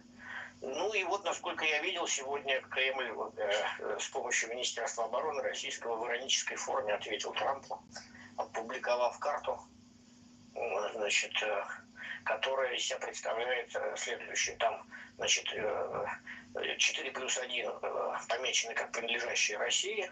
Вся территория остальная до западноукраинских областей обозначена как пророссийская, то есть это... Так, подождите, только, по-моему, это не Кремль, это опубликовал Интерфакс Украина, это украинское издание, ссылаясь на разведку, окей, там было сформулировано разведывательное сообщество. Давайте покажем нашим зрителям эту карту. Давайте, она очень любопытная. Да, меня тоже это заинтересовало, и в этом, собственно, потому что там говорится в этой статье, что в Кремле подготовили специальный документ, его якобы передают через каких-то посредников Трампу, и в этом документе речь идет о том, что украинская государственность должна быть ликвидирована, а сама Украина поделена на 3 части. Вы сейчас, наши зрители, видите, собственно, эту карту. Новые так называемые регионы России, это Крым, ДНР, так называемая ЛНР, Запорожская, Херсонская область. Далее, пророссийское государственное образование, то есть с российским управлением, и это, собственно, центр Украины во главе с Киевом. И вот дальше уже западные регионы, это спорные, по мнению России, и их судьбу якобы Россия намерена решать уже с Венгрией, Польшей и Румынией. Что это такое? Как вам видится такой план в Кремле, если он действительно есть? Ну, мне вот так и видится, что это иронический ответ Владимира Путина Трампу в такой виде графики. Вот. Здесь, на этой карте, мы видим следующее. Это реализация июньского ультиматума Путина, а именно Красные области отходят России. Все, что здесь обозначено в центре Украины, это территория, которая должна быть строго демилитаризована и быть полностью нейтральной. А Кремль, шутя, говорит, ну а вот там то, что осталось, мы считаем это спорной территорией, давайте будем о них обсуждать вопрос. То есть там будет украинское государство, или, как говорил кто-то из кремлевских спикеров, это Польша, пусть заберет себе. То есть Кремль дает понять, что вот только это обсуждается, вот эта слабо-желтая часть, она подлежит обсуждению на мирных переговорах, а остальное это решенный вопрос с точки зрения Кремля. Вот о чем эта карта. Она, конечно, абсолютно абсурдная в качестве какого-либо предложения о переговорах, но является ответом на идею о 200-километровой демилитаризованной зоне по линии разделения, с которой кто-то из сотрудников будущих Трампа выступал, но не факт, что это будет реализовываться вообще даже Трампом самим эта идея. Выглядит совсем невероятно. Александр, у нас минутка остается. Как думаете, а Трамп вообще может принять это, как начальную точку для переговоров или в целом принять такое предложение Кремля? Нет, конечно, потому что это откровенно издевательское предложение. Оно направлено просто на хайп, так сказать, но не представляет собой какого-либо переговорного предложения. Что ж, спасибо вам большое. Александр Морозов, российский политолог, преподаватель Карлова университета в Праге. Спасибо вам. Ну, идем дальше. США не планируют изменять свою ядерную доктрину в ответ на обновление в российской доктрине. Об этом говорится в заявлении Совета по национальной безопасности. В обновленном документе Москва расширила, напомню, условия применения ядерного оружия. Президент Турции Реджеп Тайип Эрдоган заявил, что Москва имеет право себя защищать, уточнив, что в НАТО также должны предпринять меры для защиты. Что об этом говорят европейские политики, которых новости из Москвы застали на саммите в Бразилии, о чем не смогли договориться, наша корреспондентка Заряна Степаненко расскажет. В Европе предсказуемо критикуют формальное расширение России условий, при которых она готова бить ядерным оружием. Ряд лидеров и топ-дипломатов призывают Владимира Путина отказаться от угроз. Это звучало в частности от французского президента. Эммануэль Макрон привлек вчера внимание журналистов тем, что пожал руку Сергею Лаврову, а глава МИД Франции считает изменение доктрины всего лишь, цитата, риторикой. Жан-Ноэль Барро сказал в интервью французскому телеканалу, что никого не вышло запугать этим. Пример Британии, у которой, как и у Франции, есть свое ядерное оружие, в который раз посоветовал Путину прекратить войну и уйти из Украины. Стармер назвал российского президента автором собственного изгнания, отметив, что третий год подряд он пропускает саммит Большой Двадцатки, а обновление доктрины назвал безответственной риторикой. Это безответственная риторика, исходящая от России, которая не остановит нашу поддержку Украины. Нам нужно обеспечить Украину всем необходимым на тот срок, который необходим для победы в этой войне против Путина. В безответственности Россию упрекнул и Вашингтон. В Пентагоне, говорят, не удивлены, ведь это продолжение политики, которую наблюдают в течение последних 2 лет. США продолжат следить за ситуацией. Никаких конкретных действий в ответ на обновление российской ядерной доктрины предпринимать пока не намерены. Мы Так, не видим и никаких тыкаешь, и признаков того, что корректируешь. Россия готовится применить ядерное оружие в Украине. И мы не Да, а видим что за олени с северным оленем? которые А, необходимо внести в нашу собственную ядерную понятно. доктрину.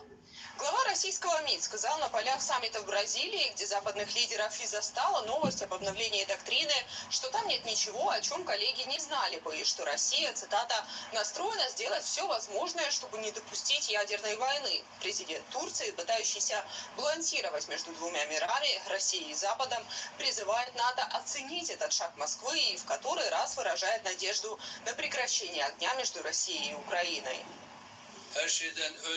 Заявление России – это прежде всего мера, предпринятая в ответ на проявленную в ее отношении позицию, связанную с применением обычных вооружений. Думаю, этот вопрос должен быть рассмотрен должностными лицами НАТО. Саммит Большой Двадцатки в Бразилии завершился итоговой декларацией, где лидеры призывают к справедливому и прочному миру в Украине.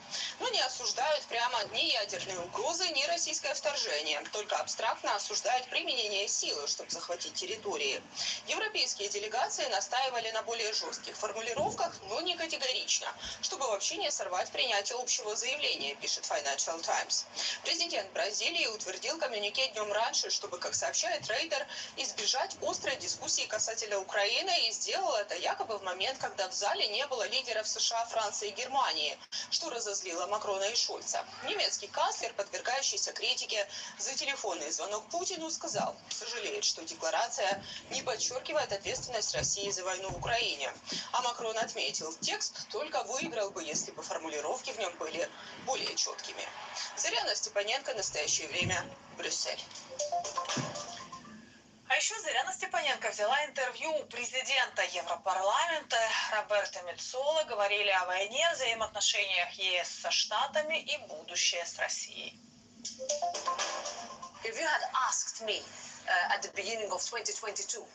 Если бы вы спросили меня в начале 2022 года, смогут ли эти 27 государств-членов найти общий язык, я бы усомнилась. На самом деле это иногда занимало слишком много времени. Да, мы должны в дальнейшем настаивать на том, чтобы все держались единства. Но я убеждена, что лидеры Евросоюза понимают, если они не будут едины, что будет делать Путин дальше? Есть страны, которые географически близки к России и имеют общую границу с ней. Есть страны, которые оглядываются на произошедшее, поскольку в Европе больше не царит мир. Украина борется за всех нас, за Европу и права, которые мы воспринимали как должное. Я видела, что сказал верховный представитель, принимая во внимание и то, что говорят разные министры и лидеры. Но об этом говорят во время каждой кампании разные главы государств и правительств. Мы будем с Украиной. И это должны быть не только декларации, но и реальные действия. Видите ли потенциал и, что самое важное, политическую волю государств-членов ЕС увеличить поддержку Украины сейчас, в этой сложной для нее ситуации? Что ж, я надеюсь на это. Когда мы видим последние шаги Соединенных Штатов, которые позволяют применять инструмент сдерживания законных военных целей в России при помощи американского оружия, когда видим, что Россия сделала в последние выходные, совершив одно из самых жестоких нападений на Украину, когда видим также реакцию ряда лидеров Евросоюза, которые говорят, что именно сейчас нам нужно активизироваться, думаю, у нас нет выбора. Страны должны спросить себя сами. Лидеры должны спросить себя, что если бы это была их страна? А они бы позволили другим странам говорить об их территории? Давайте тут одну вещь отметим. Если думаете, что Россия не боится, вот в этом месте тоже есть ошибка. Русня это тоже боится. Она думает, блядь, если я ёбну, блядь, по Украине, а обратка не прилетит ли сразу? Понимаете? Поэтому, когда она ебашит, так скажем, блядь, не больно нахуй, слегка. И, конечно же, блядь, из-за того, что, блядь, дальнего оружия не было, как говорится, обратка была такая, легкая. Вот теперь, сейчас есть уже обратка, 160 и 300 километров, ну, надеюсь, блядь, Воронеж, хуй догонишь, догонят все-таки, блядь. И так далее. Поэтому Курске надо продвижение идти глубже, чтобы Москва стала ближе и ебашить. Ну а какой-то, блядь, еще, блядь, атака или какой-то, вроде бы сказали, и 600 километров хуярить будет. 550-600 какой-то. Я видел какую-то картинку. Но если оно будет на самом деле так, то, как говорится, нужно ебашить прямо из дома. Нахуй далеко двигаться, если можно прям с территории Украины хуярить. Нормально будет. А можно из Курска, чтобы более точнее, блядь, попадало в бункер. Примерно так. Так что Русня тоже, по идее, как говорится, думает, чем же ёбнуть, чтобы, блядь, больно сильно, как говорится, на нас не прилетело. Без них. Позволили бы еще одну сложную зиму. Это станет четвертая во время вторжения и особенно тяжелой. Позволили бы бросить на передовой своих солдат. Считая на эти вопросы, все мы должны отвечать. И ответы должны быть четкими.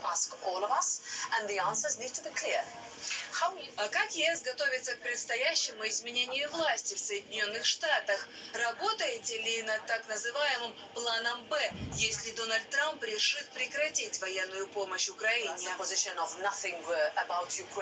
Для нас позиция «Ничего об Украине без Украины» самое сильное сообщение, которое мы можем отправить.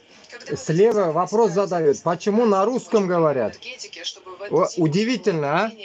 Удивительно. Андрей Радулев или как тебе там? Чё на русском? Блядь. Я, наверное, блядь, не знаю, если я уже год об этом пизжу, блядь, в этих эфирах, блядь, 1000 раз уже это говорилось. Учите татарский, блядь. Буду на татарском пиздеть. Учите, блядь. Я же вам, блядь, по-нормальному говорю. Учите, блядь, чтобы жить в Татарстане и Башкортостане. Если не будете учить, будете, блядь, в торфянниках нахуй. Вот так вот. Уголь таскать, как говорится. И как говорится, топить свои дома в Москве. Жесткое, совместное с Соединенными Штатами беспрецедентное решение по использованию российских замороженных активов, чтобы предоставлять Украине средства, я продолжу в таком случае работать со своими... Порой иногда думаю, блядь, по идее, блядь, какая-то часть же узкожопых не виновата, да, ведь, блядь? Ну, у нас же тоже, блядь, есть же сердце. Когда-то я уже об этом как-то тоже говорил. Ну, почему тогда узкожопые сами не снесли этого Путина? Они ведь, блядь, радуются. Они ведь нахуй радуются, когда, блядь, в Украине умирают люди. Они же радуются, когда, блядь, спиздили 700 тысяч, блядь, украинцев. Детей. Хуй знает куда. Рассыпную, блядь, нахуй, по всей Рашке, блядь, ебанули их, блядь. Татарстан даже отвезли, блядь. Нахуя татарам украинские дети, у которых есть родители, бабушки, дедушки? Какого хуя воруете детей, пидоры? Поэтому, когда узкожопые, нахуй, как эти сраные навальнисты, нахуй, делают митинг, блядь, куда выходит, блядь, 1500 человек, ну да, 1500 человеком, блядь, на Москву не пойдешь. Очко Джим-Джим, нахуй, делает. Пульсирует там, нахуй. Блядь, в скорости света, блядь. Поэтому, как говорится, узкожопые, блядь, очухались. Поэтому, наверное, блядь, эти эфиры, наверное, почаще вам надо слушать. Что, блядь, у вас тоже, блядь, образовался не северный человек, нахуй, нацистский, блядь, а нормальный, нахуй, группа, которая, блядь, пойдет на Москву. Вместе с нами. Хуй с вами. Но, блядь, нахуй, независимость наша будет. А Москва ваша, нахуй, будет разъебана. Примерно так. На руинах, нахуй, будете строить свою землю, блядь, заново, блядь. Москва-Сити, Кремль не будет, нахуй. Будете все с нуля, нахуй, по кирпичикам собирать, блядь. Как вот разъебали Украину, так и будет у вас. По-другому никак. Коллегами из Соединенных Штатов, в частности, с избранными представителями Конгресса. Мы будем дальше работать вместе. Я бы сказала, что я уверена в нашей способности убедить в наличии нынче реальной опасности на нашем континенте. Также в том, что мы вносим свой вклад, демонстрируем наше единство. Этот голос будет звучать убедительно. That we show our unity, and with that voice we can convince. А если не удастся убедить в этом новую администрацию США, вы будете действовать самостоятельно? Иными словами, увидим ли мы мобилизацию усилий по эту сторону океана? Если оценивать потребность в дальнейших военных усилиях, решение, одобренное нынешней администрацией США, может быть отражено и в Евросоюзе. Если анализировать потребности украинцев, а также что можно сделать, чтобы создать дополняющий, а не конкурирующий с НАТО Союз безопасности и обороны, считаю, мы на правильном пути. Нужно ли иногда действовать быстрее, решительнее? Абсолютно. Но думаю, в это время, особенно в эти очень долгие зимние месяцы впереди, у нас нет другого выбора. Считаете ли вы на этом этапе уступки России, о которых сейчас немало разговоров, неизбежными? Я бы спросила об этом своих украинских коллег. Как я уже сказала, ничего об Украине без Украины. И самое худшее, что мы могли бы сделать, это обсуждать подобное без наших украинских коллег за столом, анализируя, что сработает, а что нет. Опять же, украинцы мужественно борются за основы, которые мы воспринимаем как должное. Эти основы были разрушены автократическим режимом, вторгшимся на территорию другой страны. Мы не можем реагировать на это без Украины. Всегда вместе с ней. В СМИ ходят слухи, что Дональд Трамп может предложить заморозить конфликт на месте и создать так называемую зону демилитаризации вдоль нынешней линии фронта.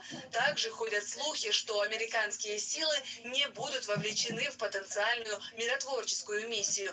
Вы предполагаете участие в ней европейских стран?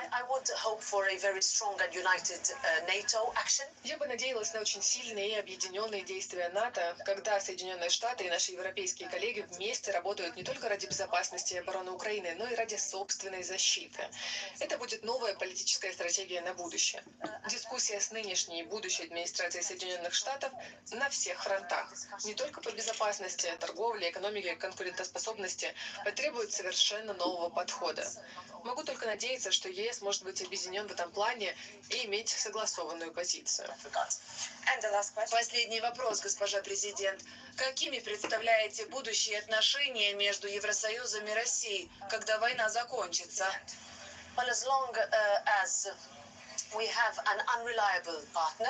Что ж, пока у нас есть ненадежный партнер, страна, решившая вторгнуться в наши соседние мирные государства, я не желаю спекулировать на эту тему.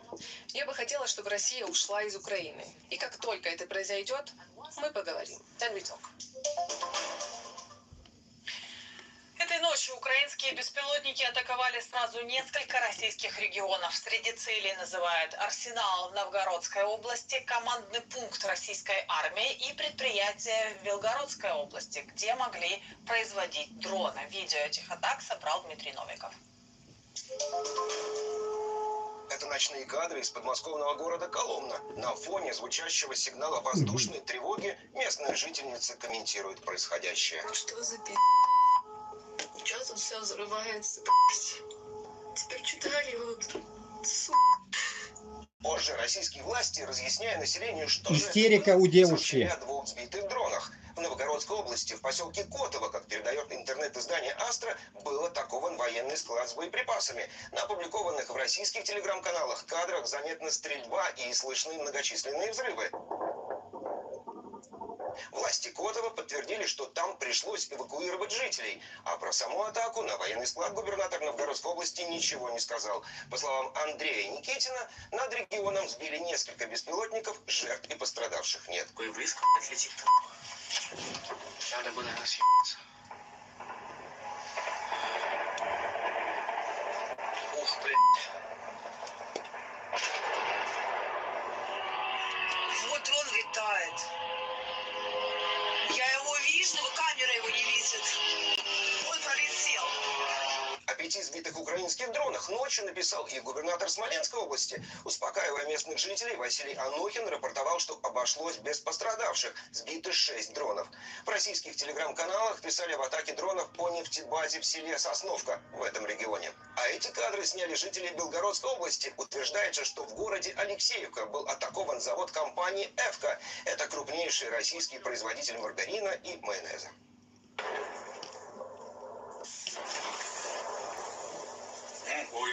В Совете национальной безопасности и обороны Украины утверждают, что на территории этого российского завода помимо майонеза производят и грузовые дроны для военных целей.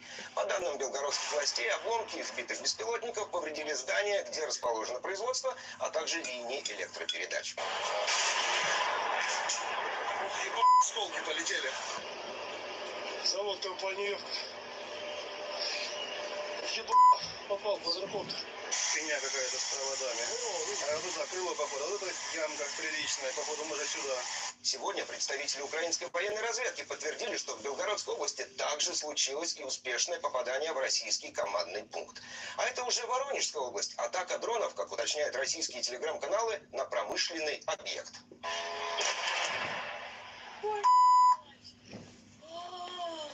Власти России сообщали о десятках украинских дронов над Тульской, Тверской, Брянской, Курской, Орловской, Ростовской и Московской областями. Всего, по данным Министерства обороны России, средства ПВО уничтожили и перехватили более 80 беспилотников самолетного типа. Сколько из того, что прилетело в Россию, не удалось сбить, военное ведомство не уточняет. Дмитрий Новиков. Настоящее время. Возвращаемся к теме использования ракет Storm Shadow. Предположительно, Украина сегодня нанесла первый удар этим типом ракет по российской территории. Конкретно речь идет о поселке Марьино в Курской области. Кадры очевидцев публикуют российские провоенные телеграм-каналы.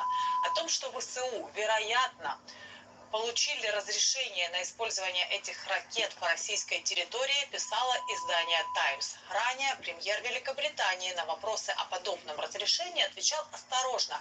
А теперь, пишет издание, намекает, что запрета больше нет.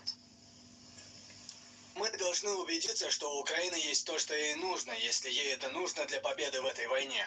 Но я не собираюсь вдаваться в операционные вопросы, потому что если я это сделаю, победителем будет только один человек, и это будет Путин. Ранее все та же газета «Таймс» писала, что Британия, вероятно, приостановила поставки ракет Storm Shadow в Украину. Тогда один из источников издания в сфере обороны предполагал, что Лондон придерживает их до момента, когда будет снят запрет на удары вглубь России. Таким образом, ракеты смогут использовать более эффективно.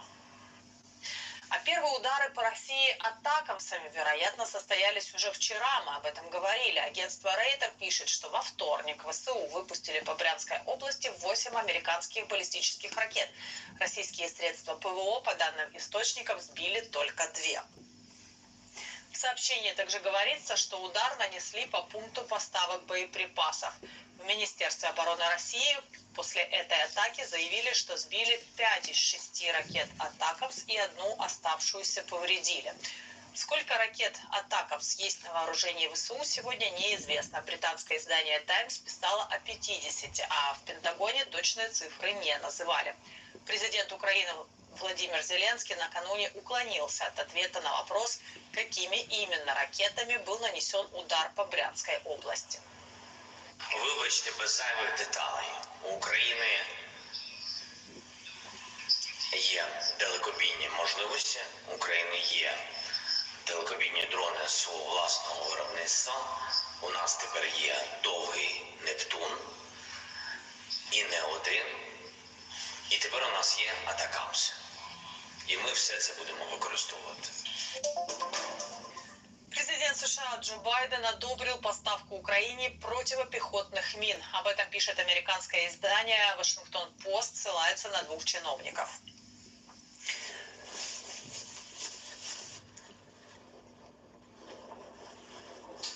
В статье речь идет о том, что администрация Байдена глубоко обеспокоена продвижением российской армии на фронте и видит необходимость сдержать это наступление. И в Пентагоне считают, что мины позволят ВСУ как раз укрепить оборону.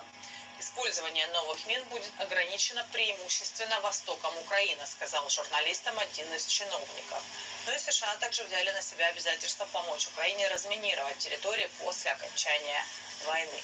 Какое количество мин будет поставлено Украине, не сообщается. Вашингтон-Пост пишет, что по состоянию на 2022 год в запасе США было около 3 миллионов противопехотных мин.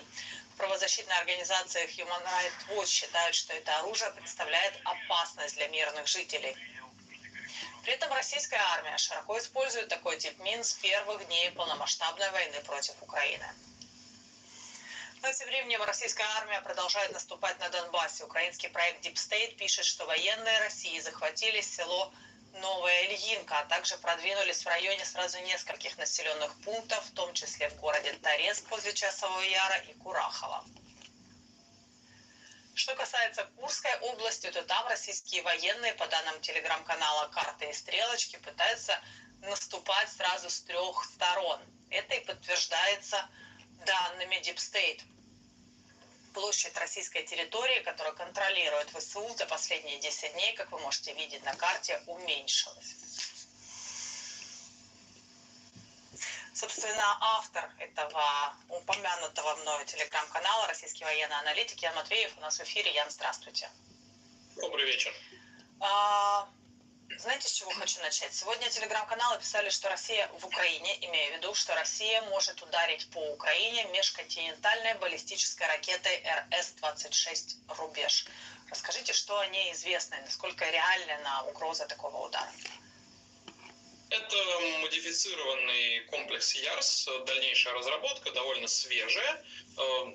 Была информация, что ее вроде как прекратили разрабатывать, но понятно, что так как это все довольно секретно, это все-таки ракета-носитель ядерного оружия, то там, может быть, все и продолжилось, ее и разработка, и производство, просто об этом не сообщают.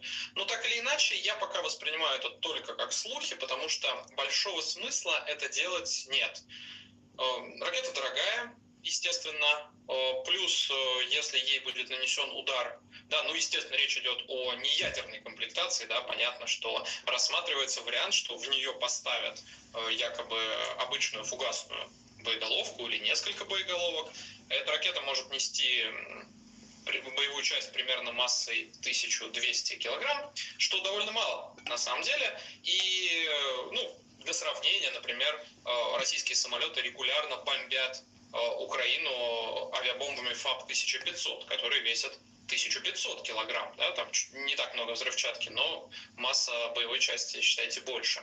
Поэтому какого-то серьезного эффекта такая боевая часть оказать не может. То есть это не принесет каких-то разрушений больших, чем те, что уже наносят российские боеприпасы. Да. Но при этом, если этот удар будет совершен, то тогда обломки этой ракеты секретные, я повторюсь, это все-таки часть ядерной триады, попадут в руки украинских военных, потом там американских военных, ну или натовских каких-нибудь.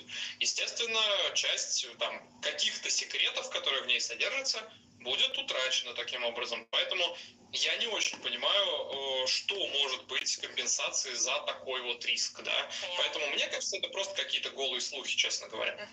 Хорошо, а вот эти противопехотные мины, которые Байден, по данным Вашингтон-Пост, решил передать Украине, как они повлияют на боевые действия?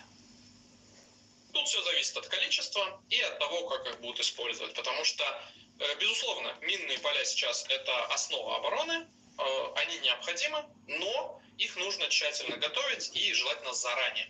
И тогда они действительно будут хорошо работать, хорошо удерживать наступление, в том числе пехотное наступление. Пехотные атаки сейчас это, по сути, основа российских военных действий, атакующих.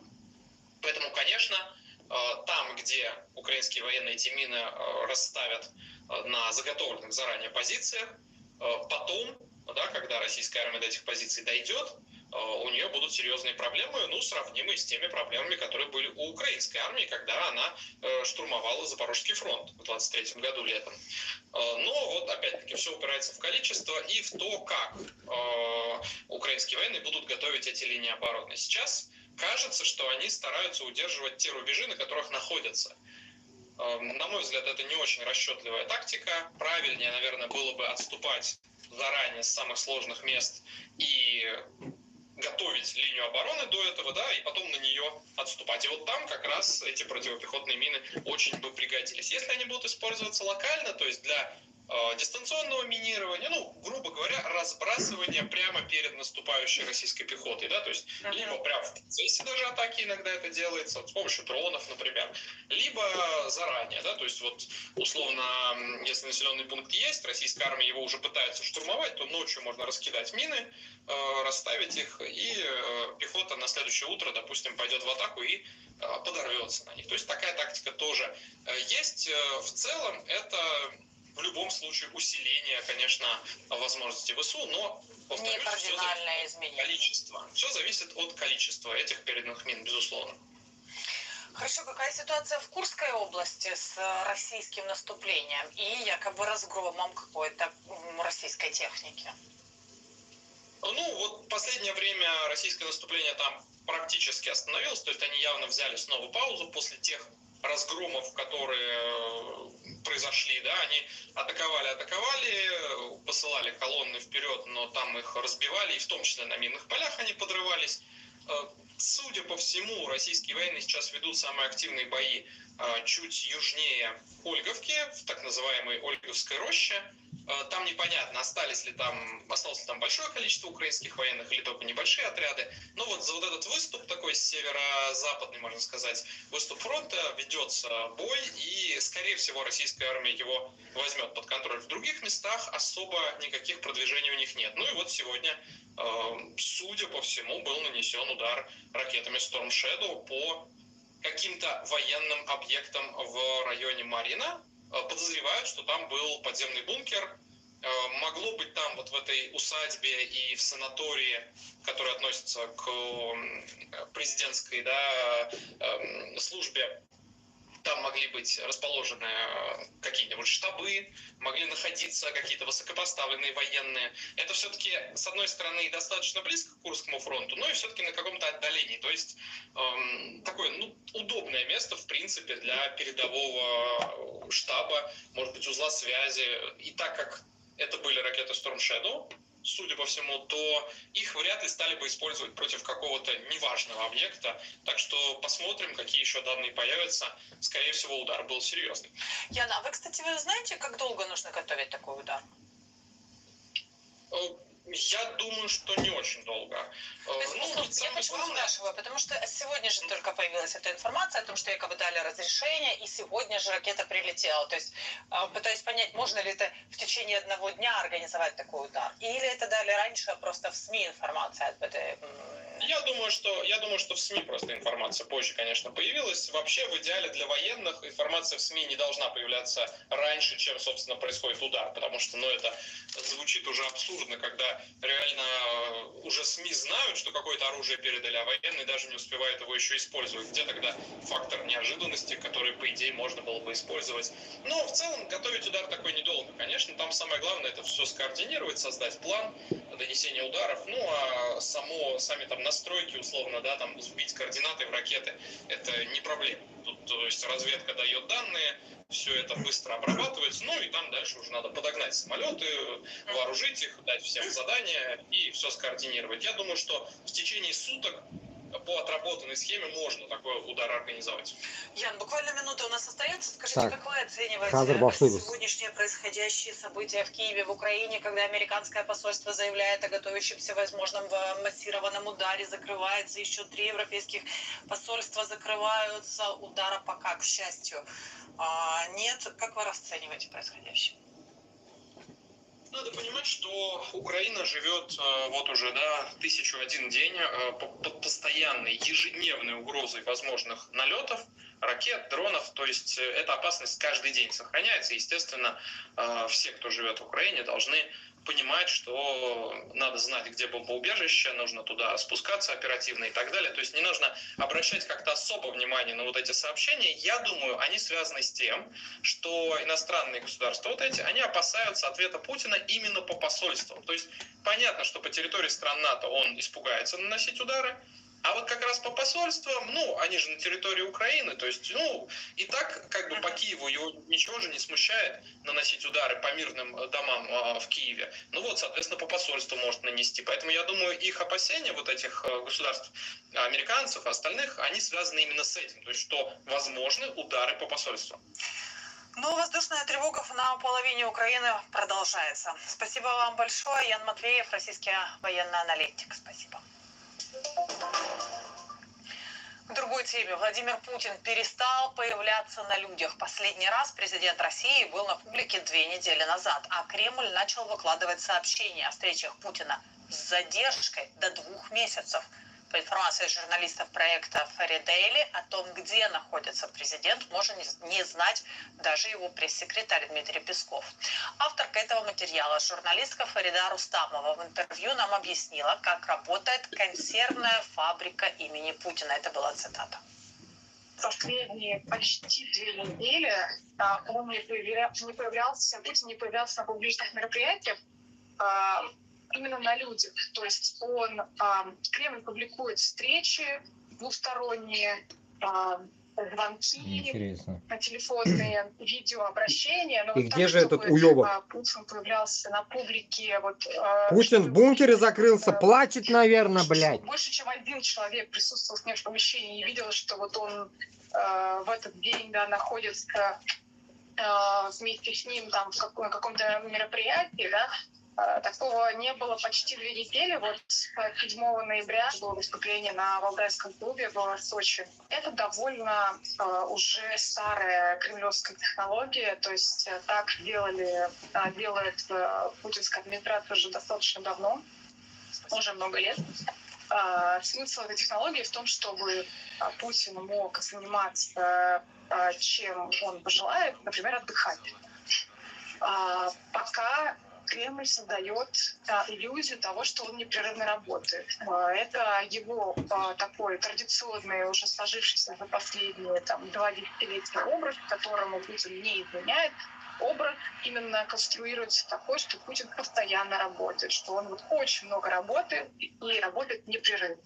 Но физически это делать, естественно, в таком темпе уже для него тяжело. Плюс, я думаю, даже если бы он выдерживал тот темп, который демонстрирует Кремль. Слушая ее, я понимаю одну вещь, блядь. Какой-то старик, нахуй, никак не может, блядь, отойти с этого трона, блядь. Прилип, нахуй.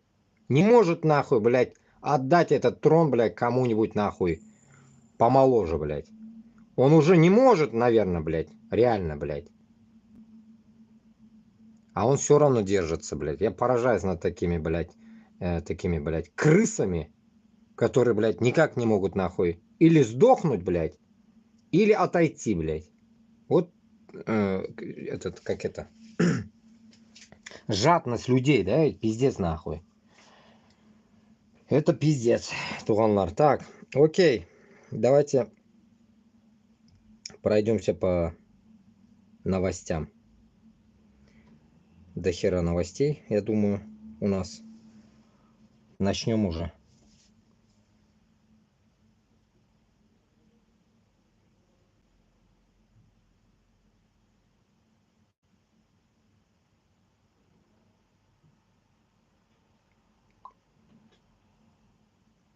Итак, 7 человек справа, 67 слева.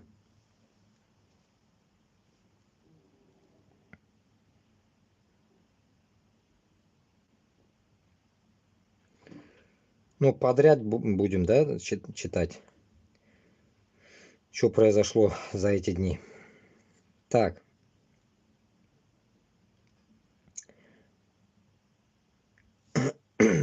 Что за новость, короче? Соловиный помет. 11 ноября я прибыла в село Родские Быки в командировку по программе адаптации корейских солдат в России. Российские офицеры заселили меня в частный дом. Я начала готовиться к занятиям по русскому языку на следующий день, поскольку командировка должна была занять всего 5 дней. Я легла спать и проснулась от того, что кто-то сдавливал мне горло. Голоса в темноте выкрикивали какие-то ужасные оскорбления на корейском языке. Их было 4 или 5, это очень трудно понять. Они все друг на друга похожи, бритые азиаты. Они связали меня, заклеили рот.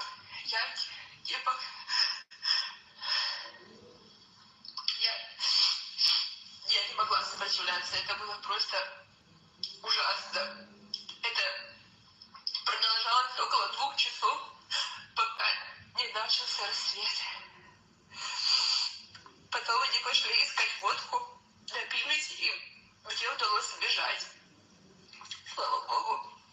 Я не знаю, как дальше жить теперь. Просто этого не может быть. Я очень боюсь, что их просто... Интересно, да, ведь?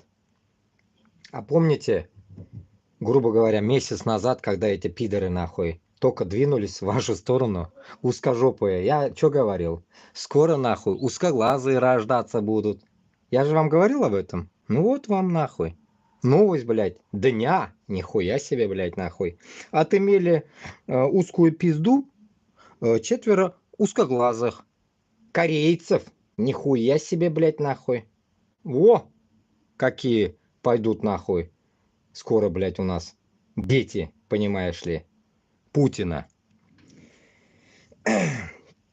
Блокбастер от МВД. В главных ролях препод Руден Анна, которая приехала в Курскую область по программе адаптации северных узкоглазых корейцев. Солдат, блядь. Толпа северокорейских солдат, блядь. По сюжету солдаты из КНДР толпой насилуют Анну, но в конце концов она сбегает, пока те уходят искать алкоголь. Выходит к жизни среди убийц. Разбойников и насильников, которые служат в российской армии. Северокорейцы неплохо адаптировались. Ну да. Представьте, блядь, нахуй. Всю жизнь живешь, блядь, в закрытом, нахуй, пидорастическом, нахуй, делает он вас, блядь, нахуй. И тут нахуй, воля, блядь. Как они, блядь, до этого смотрели порно-сайты и так далее. Учились наконец-то, блядь. Быстро, конечно, что-то научились, блядь. Месяц туда-сюда, да, блядь, нихуя себе. И резко маньяки. Тут своих маньяков дохуя, блядь. Еще узкожопые. И еще узкоглазые, нахуй. Ёпта, блядь. Маньячелы. Как Цымбалюк говорит, маньячелы нахуй набежали. Но ничего, это один инцидент. Ничего страшного.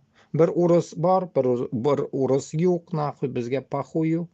Самое главное, Вот это бы произошло бы, как говорится, Скобеевой, блядь, нахуй, Соловьевым, блядь, нахуй, в рот надавали бы им, нахуй, было бы вообще идеально, блядь. Ну, Путину, конечно, вряд ли они дадут, нахуй, но, блядь, реально вот туда надо, нахуй это с Рудена Аннушку, блядь, ебать, блядь. Не на ту напали. Ну, ладно.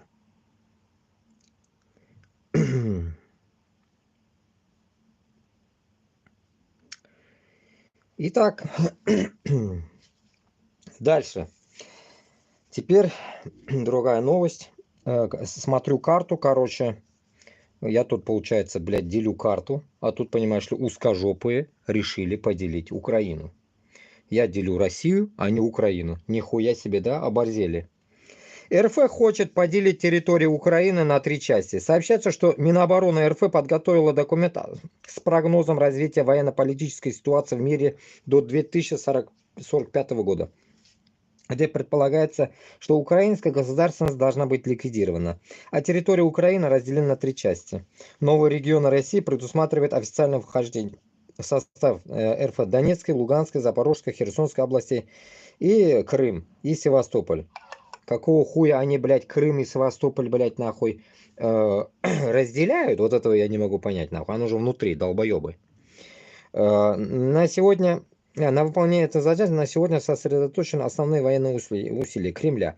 Пророссийское государственное образование. Формирование государственного образования с пророссийской властью на территории современной Киевской, Черниговской, Сумской, Харьковской, Полтавской, Кировоградской, Днепропетровской, Одесской, Черкасской, Винницкой, Житомирской областях и городе Киева. Это также включает отказ от европейской евроатлантической интеграции российской военное присутствие. И российское военное присутствие. Хуй вам, блядь! Российское присутствие, блядь. Размещение военных баз вроде Приднестровья, Южной Осетии, Абхазии. Ага. Моржового хуя вам всем. Спорные территории западная часть Украины входит Волынская, Ровенская, Хмельницкая, Львовская, Ивано-Франковская, Тернопольская, Черновицкая, Закарпатская. Кремль считает, что будущее этих территорий должно решаться между Россией и другими сопредельными государствами Венгрии, Польши, Румынии. Нихуя. Нихуя. Туганлар, такой херни точно не должно быть. Мы, как говорится, должны кровь из нос. И это, как говорится, изнасиловать нахуй. Московское нахуй. Все, блядь, это ебучая ига, которая сейчас, блядь, там, как говорится, бушует. Поэтому такой хуйни само собой не должно быть. Поэтому Башкортостан для Татарстанга еще раз повторяюсь. Надо уже просыпаться. Надо уже, блядь, вставать нахуй и брать уже оружие в руки. И идти помогать в первую очередь себе, а потом уже соседям. Получается, если мы сейчас встанем, пойдем на Москву, это уже будет колоссальная помощь Украине. Они, как говорится, отобьются и заберут все свои территории, во-первых. И, конечно же, Москва тоже будет, как говорится, отнята, блядь, от узкожопых нахуй, и там будет Киев-1 или Киев-2. Так, что тут? Набиуллина что-то постарела, блядь. Старушка, блядь. Экономика РФ под угрозой. Об этом заявила глава ЦБ, блядь, пидораска Набиуллина. В ближайшее время возможно повышение ставок по кредитам, а также введение новых налогов. Набиуллина заявила об исчерпании почти всех ресурсов российской экономики. Ну, поэтому я и говорю, блядь, готовьте вазелин и готовьте, как говорится, аузагазна, блядь. Будете сосать. Сосать и вазелин. Вот 2 варианта у вас сейчас ждет, понимаете? Не кредит вам, не ипотека, а просто вот эти вещи будете делать, нахуй. Сада-маза. Тут что за хуйня? Присягу принимал в Советском Союзе. Тогда жестко был присягу принимать. И со своей присягой всегда верен и за родину свою, за семью, за землю нашу русскую. Я готов отдать жизнь. Присягу принимал в Советском Союзе. Аузубилля. За русскую землю из Уфы, из БСТ. Кто-то мне что-то говорил на днях, блядь. Помню, БСТ. Вот БСТ, блядь, я увидел тоже. Уфа, БСТ. В Башкортостане народные вербовщики уже завербовали в армию 2350 человек. Сейчас, секунду. Что-то зарядник садится. Сука, не выдерживает пидорастические телефоны. Ни один не выдерживает, блядь. Я сюда искосы да кутал, блядь. Так, сейчас, секунду. Надо тагырга керек, понимаете? Везде нужно, блядь, затычка в жопу, блядь. Итак, людям платят деньги за переубеждение или даже за принуждение своих родственников, знакомых, сотрудников, друзей, должников и т.д. Итак, башкортлар, татарлар, давайте уж бесплатно буду вас переубеждать. Не идите на войну. Нахуй вам дохнуть. У меня нет денег вам платить, чтобы вас переубедить. Но у них есть вас купить и выебать. А у меня нету. Понимаете? Чтобы вас оставить живых. Так что давайте бесплатно. Аркага нахуй. Юригес. Вот и все. Бесплатно. Не могу вам оплатить. Увы, не обессудьте. А вам, как говорится, предлагает, чтобы, блядь, вас убить. Идти на войну, чтобы там убивать и умирать. О, современные иуды, продающие человеческую жизнь за деньги. Сами на фронт не торопятся. Лидеры рекрутинга Уфа и Ишимбайский район. Ишимбайдан. Вот оно что нахуй. В Ишимбае больно дохуя мужиков осталось? Или дохуя повылазило? Или что, блядь? Ну, давайте, блядь, нахуй, создавайте восстание. Я 100 раз об этом, наверное, уже говорил, блядь. Создавайте восстание, что мы не пойдем на войну. Это не нацизм. Это, блядь, нахуй не я. Я бы, конечно, там по-другому восстание делал бы, конечно, блядь. Ебать Москву. А вы хотя бы сделайте, чтобы вас не ебли, блядь. Встаньте, скажите, нахуй мы не пойдем, блядь. Весь Башкортостан встали, вышли, как эти сраные навальнюги, нахуй. Не 1500, а все, блядь, 1,5 миллиона, нахуй, башкортов вышло. Татарлар, блядь, будете дохуя и больше. И сказали, мы не пойдем на войну. Все, иди нахуй, Путин. Ничего не сделает вам. Ничего. Толпой, блядь, уже научитесь, блядь, действовать, а? Толпой надо хуярить. А не в одиночку. На одиночку Алсынов сидит, блядь. 80 человек сидят. В одиночку их ловили всех, блядь. Башкирское телевидение сняло об этом агитационный ролик, в конце которого жителям РБ предлагают, не задумываясь, отдать жизнь за землю русскую. Какая нахуй? Блядь, Башкортостан, Татарстанга украинцы не пришли. Они даже в Русню не пришли, блядь. Какая нахуй, блядь, жизнь за Русню?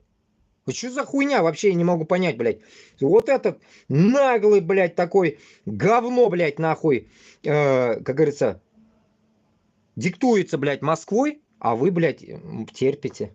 Вы чё, блядь? Сколько может терпеть уже, а? Я считаю, что, блядь, такую хуйню, блядь, нельзя оставлять. Где Кавказ, блядь? Где Дагестан? Вам тоже всяко вот эту хуйню проглатывать дают. Чё вы терпите тогда? Вы же Кавказ, блядь, Дагестан. Какого хуя вы-то молчите, если наши недоумки, башкорты и татары такие слабоумные нахуй стали? А вы-то чё? В чем дело? Вчера, что ли, сегодня, или когда там, блядь, смотрел одного чеченца, или кто там пиздел, сегодня, что ли, блядь, вчера, что ли, не помню, блядь. Как раз, блядь, то, что, блядь, его, короче, в госпиталь не ложат, короче, у него, блядь, почки, весь желтый. Вот сегодня утром вроде, блядь, весь такой конченый. Его, короче, отхуярили там, что-то там делают с ним. Короче говоря, не отпускают с армии. Чеченец. Понимаете? И где эти вот эти, блядь, нахуй такие крутые чеченцы, блядь, которые могли бы всем нахуй жопу надрать, блядь? Где вы нахуй? Чего вы, блядь, друг друга не поддерживаете? Если вы, нахуй, не кадыровцы, если вы обычные, как говорится, смертные, ну, они тут, те тоже, конечно, смертные, но, блядь, пока, как говорится, коронованные, блядь. Согласно последним данным журналистских расследований, на войне погибло уже не менее 3300 человек из Башкортостана. Пиздеж, блядь. 3300 тугольбитинда, я вам 1000 раз говорю, блядь. 33 тысячи, да, можно поверить. 33 тысячи башкортостанан сдохли, да, можем поверить. Но не 3300. Постоянно эту математику я вам говорил, блядь. Минимум, блядь, 10 человек в день, 300 в месяц, блядь. 3 года войны, блядь. Вот вам нахуй математика. Да хуя! Которые еще вон там остались, где березка через них прошла, растет. Короче, удобрение.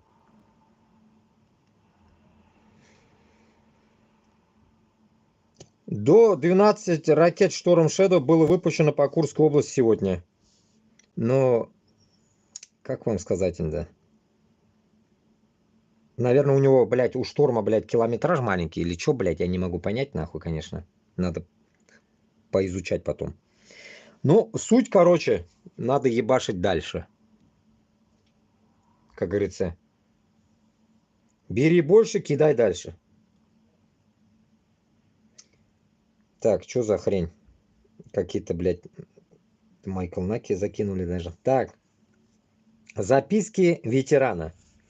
Ведь все очевидно. Прекрати НАТО поставки дубин на Украину. Хотя бы на месяц-два и все. Эти безвольные ничтожества не продержатся и 2 недель без хозяев. Нихуя себе. Украинцы ничтожество, да? Ага, понятно. Получается, узкожопые это люди. Ну, как я всегда говорю, да, мы для них чурки, бусурманы. А они, понимаешь ли, нахуй, коронованные узкожопые, лаптоебые финно-угры, которые, нахуй, в лаптях всю жизнь ходили, понимаешь ли, а теперь, оказывается, они, блядь, нахуй, во власти, понимаешь ли, и превзошли всех. Я думаю, блядь, каждая нация на земле, это, как говорится, так скажем, приготовленные Аллахом существа. Понимаете? И каждый в своем роде эксклюзив. А если кто-то превзошел, нахуй, так кибер, высокомерие, вот эта кичливость, нахуй, вот им, наверное, на кичах как раз надо чалиться, наверное, как говорится, в этот Осечкину, в ГУЛАГу нет, надо отправить их нахуй. Мне вот всегда интересно, зетники это пишут искренне тупые или считают, что тупые все остальные? Ну, блядь, если человек, нахуй, в лаптях, блядь, всю жизнь, ихние предки в лаптях, нахуй, как они могут быть умные, нахуй? Алкаши, конченые, блядь, нахуй. Как они могут быть умными, блядь? Если даже правительстве, нахуй, какой-то Медведев сраный, блядь, бухарик, блядь, как он может там вообще, блядь, быть? После этого тут понятно, блядь, зетники и записки ветерана, блядь, ну явно уж, блядь, он, блядь, не какой-то нахуй высшим образованием чувак это, блядь.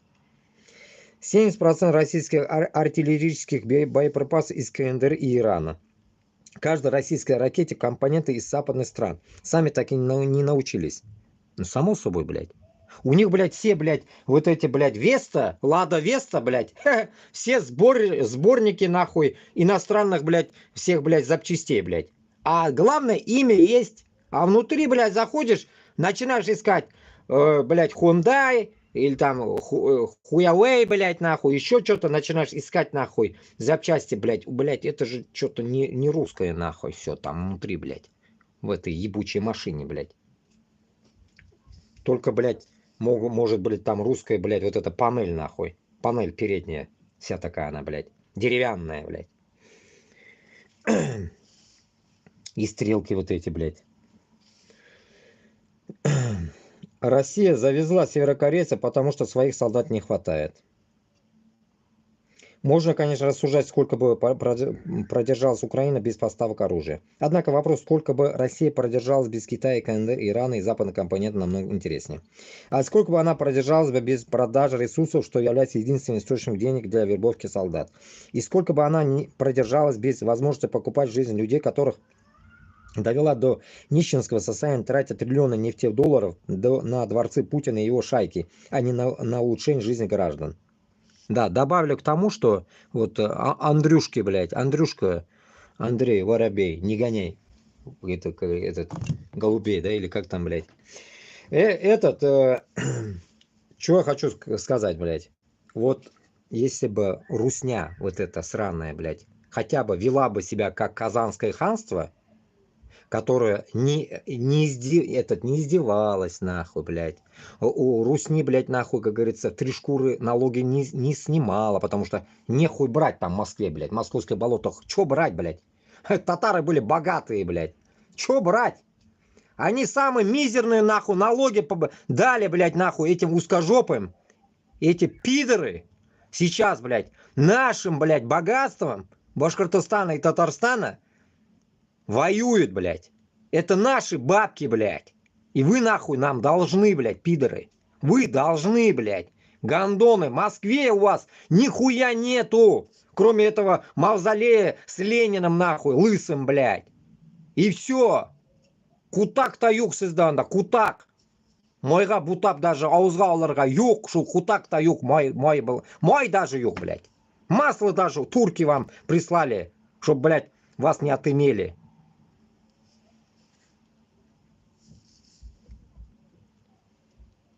Так что, мне кажется, в 24 году кому-кому, но только не российским военкорам рассказывать про внешнюю помощь. Вы буквально впали в зависимость от КНДР, где люди периодически вынуждены жрать траву. Да. Не то слово. Поэтому и насилуют они, блядь. Они там не то что траву, нахуй. И баб не видели, ничего не видели, нахуй. Голодные, нахуй, все там. Это же не южное. Куда ездит весь Узбекистан зарабатывать свои миллионы.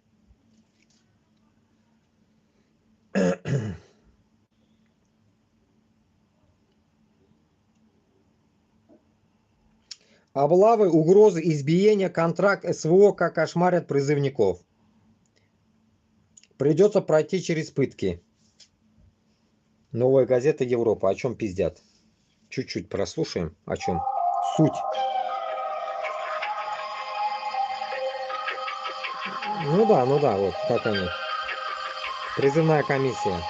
Отжиматься, приседать сотни раз просто за тот факт, что ты отказываешься подписать контракт, это вообще-то пытка. Обычного гражданского. Не явился по повестке. По какой повестке не сказали. Сказали, что поэтому я теперь в розыске. Мы все чаще слышим в новостях про жуткие облавы на призывников. Их ловят на улице, кладут лицами в пол, надевают наручники и везут в военкоматы. Жители Москвы жаловались на смс-ки с угрозами уголовного преследования и требованием прийти в военкомат. У Минобороны горят планы осеннего призыва. Нужно показывать результат. В этом видео мы пройдемся по основным способам заставить человека прийти в военкомат и отправить его на фронт. И послушаем истории тех, кто попался или почти попался на эти уловки. А еще разберемся, как быть, если вас забирают на улице, и как избежать подписания контракта с Минобороны. Стоит ли покупать военный билет или сбегать из военной части?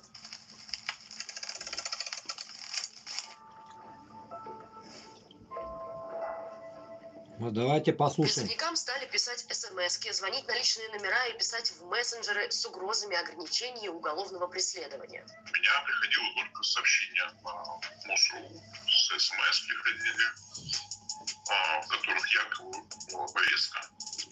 И приходили последующие угрозы, в том числе даже сегодня приходила смс с угрозами о том, что если вы не явитесь на сборный пункт, то в отношении вас будет либо уголовная, либо административная ответственность. Эти электронные повестки на самом деле недействительны. В законе четко прописано, что электронные повестки – это именно те, что связаны с реестром электронного воинского учета, который обещают запустить уже больше года и которого все еще нет.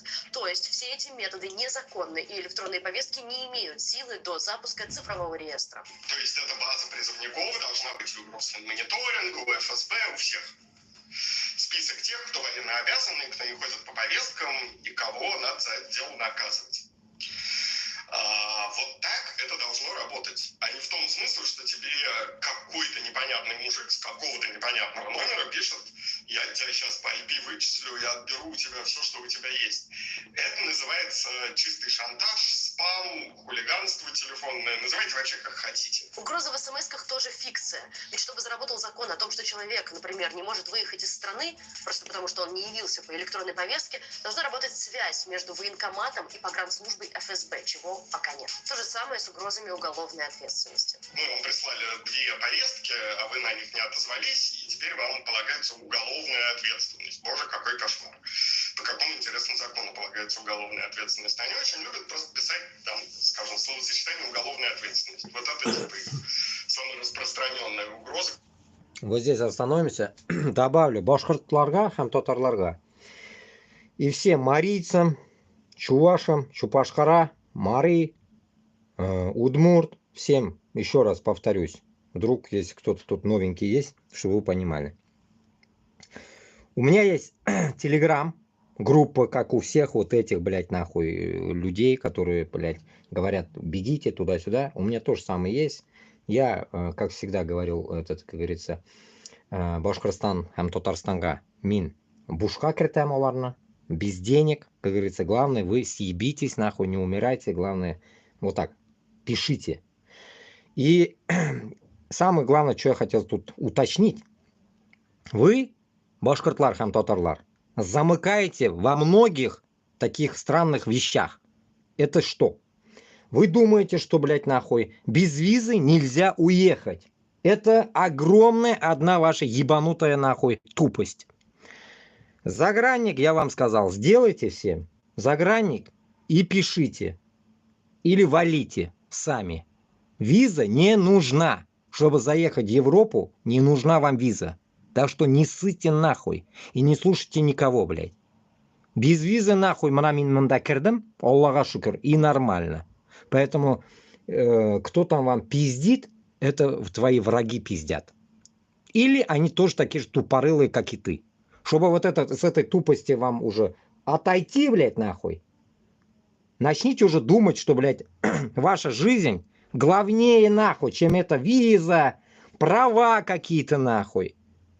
Вы, блядь, находясь не в правовом, нахуй, государстве, где нету, блядь, демократии, ничего, вы, блядь, пиздите о визе, вы пиздите о том, что же можно, что нельзя. Вам можно. Которые беженцы бежали, блядь, всю жизнь, блядь, нахуй, блядь, с Сирии, блядь, там, Иран, Ирак, блядь. Думаете, что, у них паспорта были? А у них вообще даже документов не было. И всех принимала Европа. Поэтому и есть, нахуй, политические беженцы, есть гуманитарные беженцы, есть медицинские беженцы. Да хуя. А вы все политические. Так что хуесосьте нахуй этого Путина, нахуй, и бегите оттуда. Вот и все. Ваше спасение. Детей, внуков, да всех мужиков, которых могут утащить, нахуй, в армию. Поэтому давайте, вылазьте, нахуй, все. От 18 до, нахуй, 98, блядь. Все вылазьте, кого могут загребсти. Так что, блядь, не тупите, не тормозите. Идем дальше. У нас вообще ни у нас, ни у наших коллег на сегодняшний день нет ни одного обращения и ни одного факта от кого-либо, чтобы такие меры ограничительные были в отношении кого-то применены.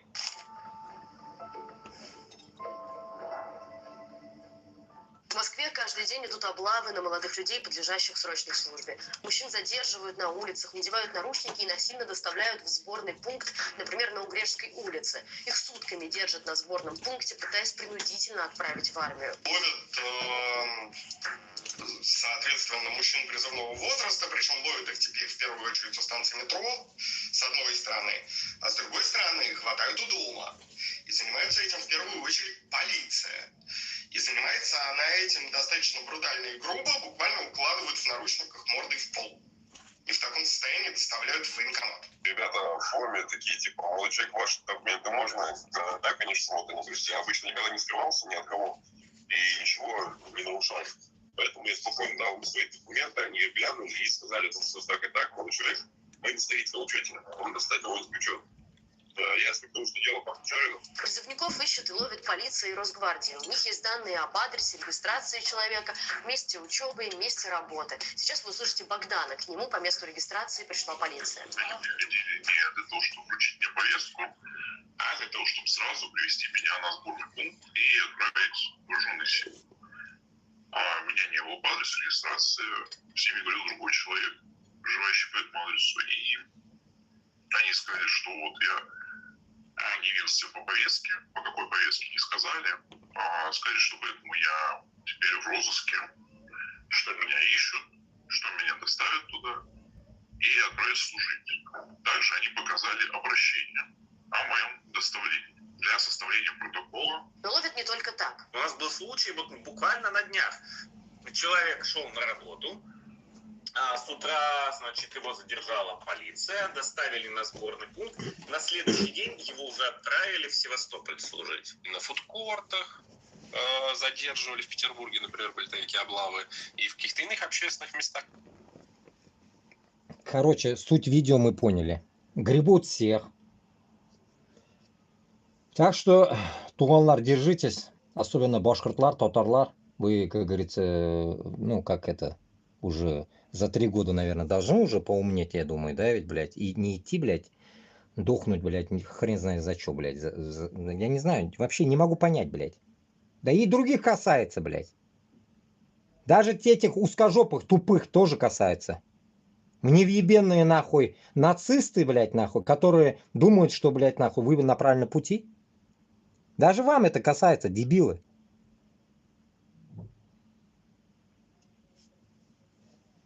Нет, нахуй, блядь, пойти собраться, блядь, на Москву, ебать, блядь, Москву эту, блядь. Всем, блядь. Они прут в Украину, блядь, как будто хуй его, блядь, медом намазали, что ли, там, блядь. Вот самое интересное сейчас будет. Самое вот. Так, пацаны наши лежат. О, камарад лежит. Помощник. Они ведь еще снимают, блядь. Вот эти солдаты, на самом деле, они тупорылые, по идее, блядь. Госпиталь весь переполненный, нахуй. Ну, можете посмотреть в телеге соловиный помет, блядь. Весь вот эти больнички, помните, до этого показывал какой-то, нахуй, подвал, там тоже, блядь, спят какие-то раненые, блядь, нахуй. Вообще там и врачей никого нету. Тут, короче, весь госпиталь такой, нахуй, или больничка, или что, блядь, забито, нахуй. И главное, блядь, он афиширует это, наверное, отправляет родственникам куда-то, нахуй, хуй знает. И оттуда вылавливает эти видосы, кто-то скидывает. Ну, по идее, нахуй, все люди тупорылые, по сути, блядь, сейчас. У кого все у телефона есть, блядь. Все снимают, нахуй. Все снимают. Главное, куда-то скинули, оттуда все вылезло, и весь мир видит это, блядь. Потом вы говорите, не-не, у нас все нормально. Вы хотя бы, когда вы вот это свое дерьмо, которое вы снимаете, блядь, увидев это, блядь, Башкортостанда, Татарстанда, вы чуть-чуть думаете, наверное, блядь, что, блядь, шундыга мин баламны жиберем инде, блядь. Че, вот, типа, вот так не идет у вас в голове вообще, да? Башкорт-татарда нет такого, да? Мары, чуваш, блядь. Вы что, тупорылые, что ли? Что, видя вот это дерьмо, блядь, не говоря о том, что тысячи военных сбежало куда-то, нахуй. Новость сегодня была тоже. Надеюсь, дойдем до этого тоже. Если она есть тут, поищем. Давайте дослушаем.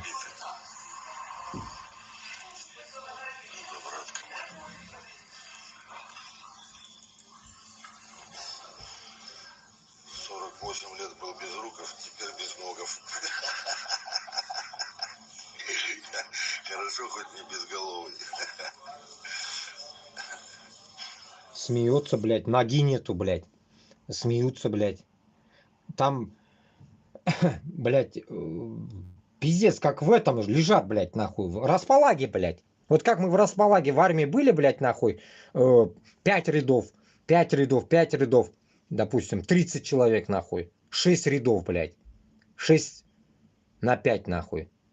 Примерно так, блядь. И тут то же самое, блядь. Впритык, блядь, притом, нахуй. в десна целуются, блядь. Места нет, потому что. Места нет, блядь, в больничке. Это уже, блядь, приговор, блядь. Надо думать, наверное, да? Чего же места нету, нахуй? На полу лежат еще.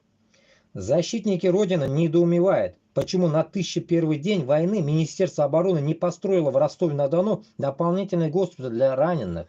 Существующий госпиталь переполнен, а руководство страны все равно. Кто-нибудь скажет им? Я говорю, Соловей, помет соловейный, я говорю, вот помет твой, блядь, ретранслирую, блядь, нахуй. Холокка жиберем. Я сказал, так что давай. Лайк, блядь, мою группу тоже кидани. Так, тут дальше идем. Что за дерьмо? В Уфе, блядь, какая-то хуйня происходит, что ли? Или что это, блядь? Или где это?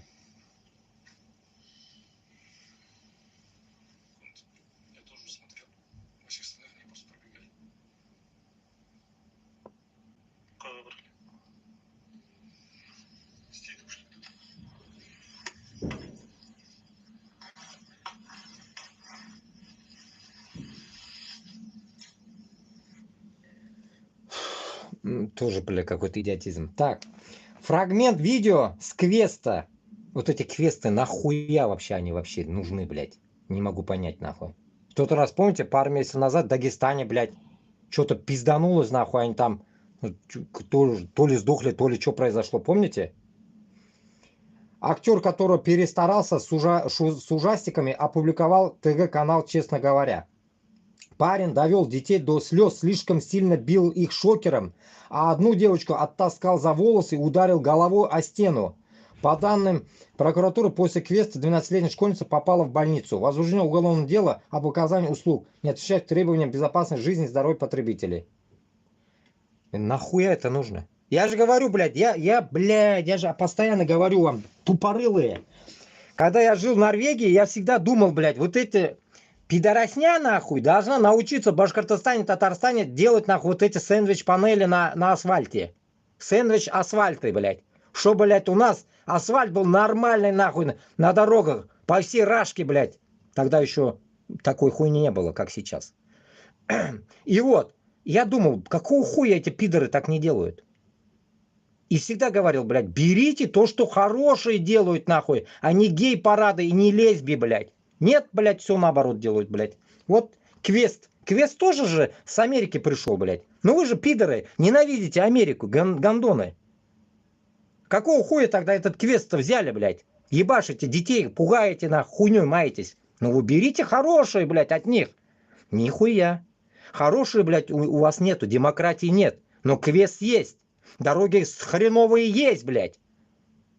Дерьмо, блядь, наберут, блядь, потом говорят, Америка виновата. Да вы гниды, вы сами виноваты, пидоры. Вы же шайтаны, блядь. А шайтаны берут только дерьмо. Потому что этот, как говорится, они сами из дерьма состоят, блядь. Поэтому вот такое говно, блядь, наберете, а потом в итоге, блядь, жалуетесь, нахуй. Европа гейская, понимаешь ли, гей-Европа, блядь. Америка какая-то там не такая бомжатская, блядь. А вы сами что? Лаптоебы. РФ проводит массированную информационно-психологическую атаку против Украины об угрозе особо массированного удара. Данное сообщение фейк. Ну, пригожинская хуета, наверное, работает там, блядь, день и ночь, наверное, блядь, ихние боты, блядь. Ферма ботов, блядь.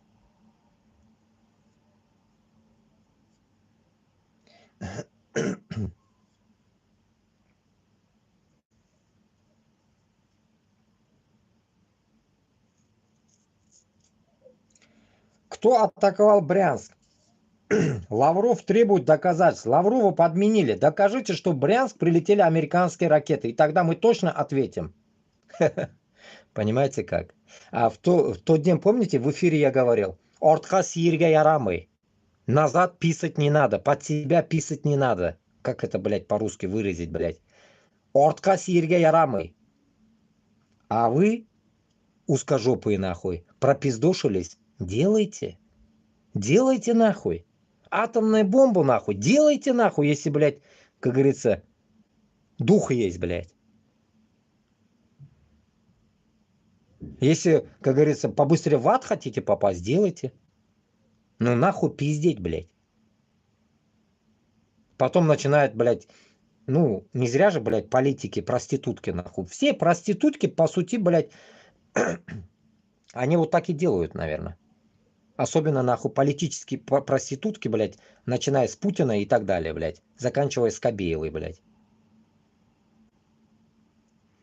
Не можете, нахуй, срать? Идите нахуй с Украины. Хуйней маетесь, блядь, суки. Сидели себе нахуй, нормально. Все жили. Никого никто не трогал, блядь. Нет нахуй, блядь. Понимаешь ли, Крым им мало, блядь. Крым ёбнули, блядь. Потом захотелось еще больше, да?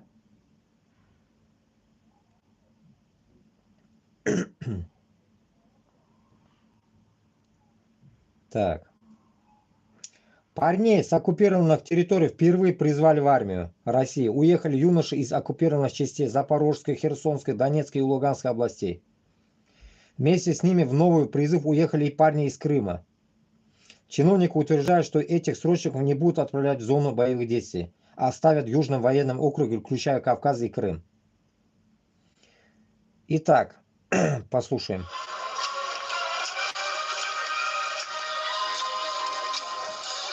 Для меня это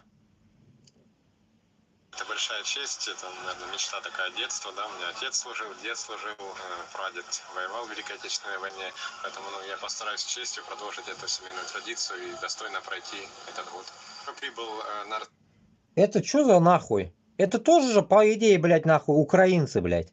Получается, видите как, да? Украинцев отправят на украинцев. Охуенно, да, блядь? Ебашьте друг друга, а хули, блядь? Зрелище, нахуй, да ведь? Как раньше, блядь, нахуй, бились эти, да, гладиаторы, блядь. Бои гладиаторские, блядь. И там, нахуй, все это смотрит сверху, блядь, гандон с Кремля.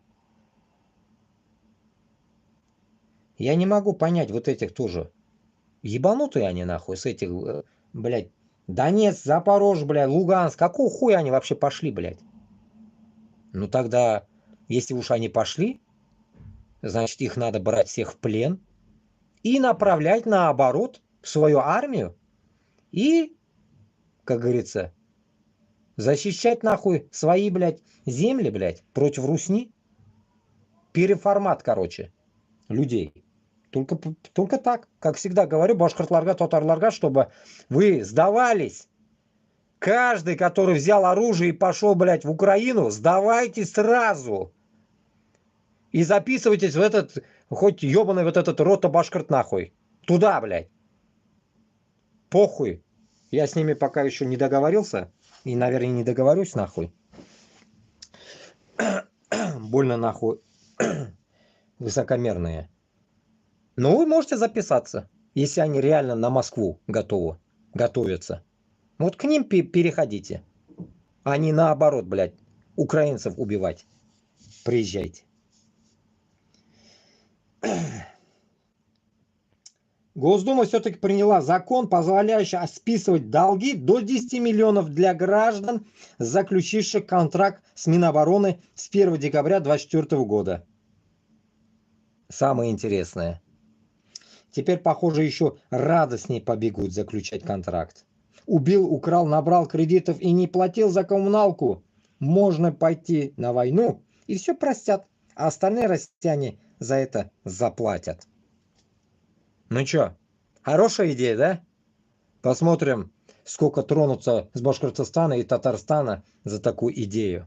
Списать долги ваши. И не забывайте, что и вы тоже спишетесь сразу. Картинка, мясорубка советская и человек в мясе стоит. С войны сбежал целый полк. Массовые случаи дезертирства из армии. 1000 в 1000 день. Полномасштабной войны в Украине. Важная история. Что за хуйня? Давайте-ка послушаем. За 1000 дней войны 1000 российских солдат сбежало с фронта, и это только из одной дивизии. Сегодня нам об этом рассказало издание «Важные истории». Фактически впервые у журналистов в руках оказались документы, благодаря которым можно оценить количество бегущих с фронта. В подробностях разбиралась моя коллега Елена Малаховская. Лена, привет. Тебе слово. Да, привет. Действительно, сегодня произошло существенное, может быть, самое большое, самое главное за всю эту войну, обновление нашей базы данных, знаний, сколько же дезертиров, сколько человек бежит из российской армии. И вот у издания «Важные истории» называется статья «Сбежавший полк». Значит, что значит «сбежавший полк»? Полк тут приводится для того, чтобы вы могли представить, как это много в реальности. Люди бежали из разных полков и в основном поодиночке. Почему по одному? К этому вопросу я еще вернусь, но начну с главного. Покажите, пожалуйста, список. Вот сейчас вы видите список людей, которых командование одной из российских дивизий попросило объявить в розыск. В нем 1010 фамилий. Еще раз, это только сбежавшие из одной дивизии. 20-я гвардейская мотострелковая дивизия из Волгограда. В начале войны в ней было 2000 служащих. То есть за 1000 дней войны с фронта бежали до половины всех солдат. Журналистка «Важных историй» Ирина Долинина подробно мне объяснила, как удалось установить столь впечатляющую картину дезертирства и почему это не может быть ошибкой. Этой дивизии у нас есть документ от одного источника о количестве самовольщиков, и у нас есть другой документ от независимого источника о боевом личном составе этой дивизии на момент начала войны. Вот. И это соотношение, оно, конечно, поражает. То есть их приехало 2000 человек, да, вот, а потом в течение военного времени сбежало целая 1000, даже если их укомплектовали, добавили мобилизованных, добавили добровольцев, их все равно по большей части сейчас в соединение российской армии их добавляют, ну, то есть в лучшем случае в 0. Но в целом это просто масштаб поражает. Можно говорить, что каждый второй, третий, либо как минимум четверть человек из этой дивизии сбежала. И тогда, когда мы узнаем численность военнослужащих, я думаю, когда мы ее точно узнаем, вот, численность всех военнослужащих, принимавших участие в этой войне, то мы сможем вообще представить и количество дезертиров. Ну, то есть, по данным на данный момент, мы видим, что половина всех солдат, может быть, пытается сбежать из окопов. И эти данные совсем не похожи на те, что мы прежде видели. Вот, например, статистики судов. Меньше 12 тысяч дел за всю войну по всем регионам. И тут больше, тут у нас сегодня больше 1000 только в одной дивизии, которых, ну, дивизий по меньшей мере 20 должно быть сейчас в армии. Это самое минимальное число. У этого оказалось очень простое объяснение. Судиться с самовольщиками невыгодно. Задача государства — гнать их обратно в окопы. Ну, а кого-то просто не поймали. Все об этой статистике, о том, как все происходит на практике, объяснил мне пресс-секретарь проекта «Идите лесом» Иван Чувеляев. Мы не можем по этим цифрам судов судить, извиняюсь за тавтологию, о том, сколько людей дезертирует из армии. А вот по списку этой части мы, наконец, можем примерно понять вот это вот соотношение, какое количество людей бежит. И этот список нам показывает, что бежит абсолютное большинство. Тех, которые не бегут, ну, это какая-то совсем такая статистическая погрешность, непонятно, как они живут до сих пор. А до суда доходят самые упорные, которые просто как пионеры-герои говорят: нет, я не буду туда возвращаться никогда и ни за что, и вы меня не уговорите, и лучше тюрьма, чем вот это вот все. Смотрите дальше. Теперь нас интересует момент, а сколько людей из всех, кто пытался убежать, на самом деле смогли это сделать. Тот же Иван Чувеляев рассказывает, что вообще-то по-настоящему убежать с гарантией можно только за границу, причем в страны, которые не выдадут. Например, Армения и Казахстан к ним, ну, точно не относятся. По его же словам, есть немало солдат, которые ходят по бесконечному кругу. Убежали, их поймали, вернули на фронт, а те опять убежали. Другая категория — те, кто убежал, но не домой, а надежно спрятался где-то, но все-таки на территории России. Еще один момент. Когда читаешь статью «Важных историй», может возникнуть ощущение, что в окопы так или иначе возвращается большинство. Идея пришла, короче, туғанлар, знаете что? Короче, если кто убежал с Башкортостана, с Татарстана, срочно, короче, делайте переформатирование, блядь, себя. Превращайтесь в бабу. Короче, закупите нахуй всяких, блядь, нахуй, всяких этих, это, блядь, париков, блядь, нахуй, вся такое, нахуй. Брейтесь, нахуй. И все. Покрасьтесь, заштукатурьтесь, нахуй. И как тёлки, нахуй, трансы, блядь, нахуй. И все нормально. И так будете жить. В магазин ходить будете нормально. Вот и все. Так что давайте, дерзайте. Хотя бы вот так спасайте себя, если уж не можете вылазить, блядь. Которые остаются и бегут. Переделывайте нахуй. Ну, член не отрезайте, не надо, блядь. Только, это, как говорится, переодевайтесь уж. Отсидеться, так скажем, нахуй. Но это не так на самом деле. Ситуация с тем, что какие-то люди сами возвращаются самоволки, передумав, да, либо, не знаю, испугавшись последствий чаще всего. Все-таки, как мы разговариваем и с ними, и с правозащитниками, они боятся последствий, они боятся, что меня посадят, мало ли что там со мной сделают, может, лучше все-таки я вернусь в какую-то уже, хоть и тяжелую, но знакомую мне ситуацию и атмосферу. Вот, то есть они, конечно, возвращаются и их ловят, но это наименьшая часть этого списка, это точно. Вот, то есть можно говорить о том, что 80% списка это точно люди, которые ушли и не вернулись, и сейчас они прячутся либо в России, либо часть из них смогли уехать из России, сбежать. Ну, наверняка у вас возникает вопрос, если так много отказников на фронте, почему они не бунтуют? Почему не поворачивают оружие против командиров? О, мои вопросы. В статье описано много случаев насилия над военными, Послушаем которые ответы их. отказывались идти на штурм или исполнять другие жестокие приказы. Так где же бунты? А они случаются, просто происходят чаще всего среди новобранцев, среди новеньких в новокопах и по одной и той же, к сожалению, довольно наивной схеме. У них есть какое-то у многих наивное представление, что я приду, мы сейчас придем десятером, не знаю, там, 20 человек командиром и скажем, да что ж такое творится-то, не знаю, у нас же, вон, не знаю, ни оружия нет, ничего, там, мы сейчас им скажем, они поймут или они передадут куда-то, и они просто это исправят, вот, а их сажают на подвал и сиди думай, и тогда они там уже сидят и думают, но думают как бы о чем? О том, что я просто скажу, что все окей, я вернусь, и я подумал, но дальше я уже буду действовать как-то либо индивидуально, либо более хитро, либо что-то, не знаю, самострел какой-то устрою. То есть это все вот так вот на людей ломают, да. Ну вот и в результате большинство бегут поодиночке. Лен, так есть какой-то универсальный, отработанный, действительно не наивный способ сбежать из окопа сейчас?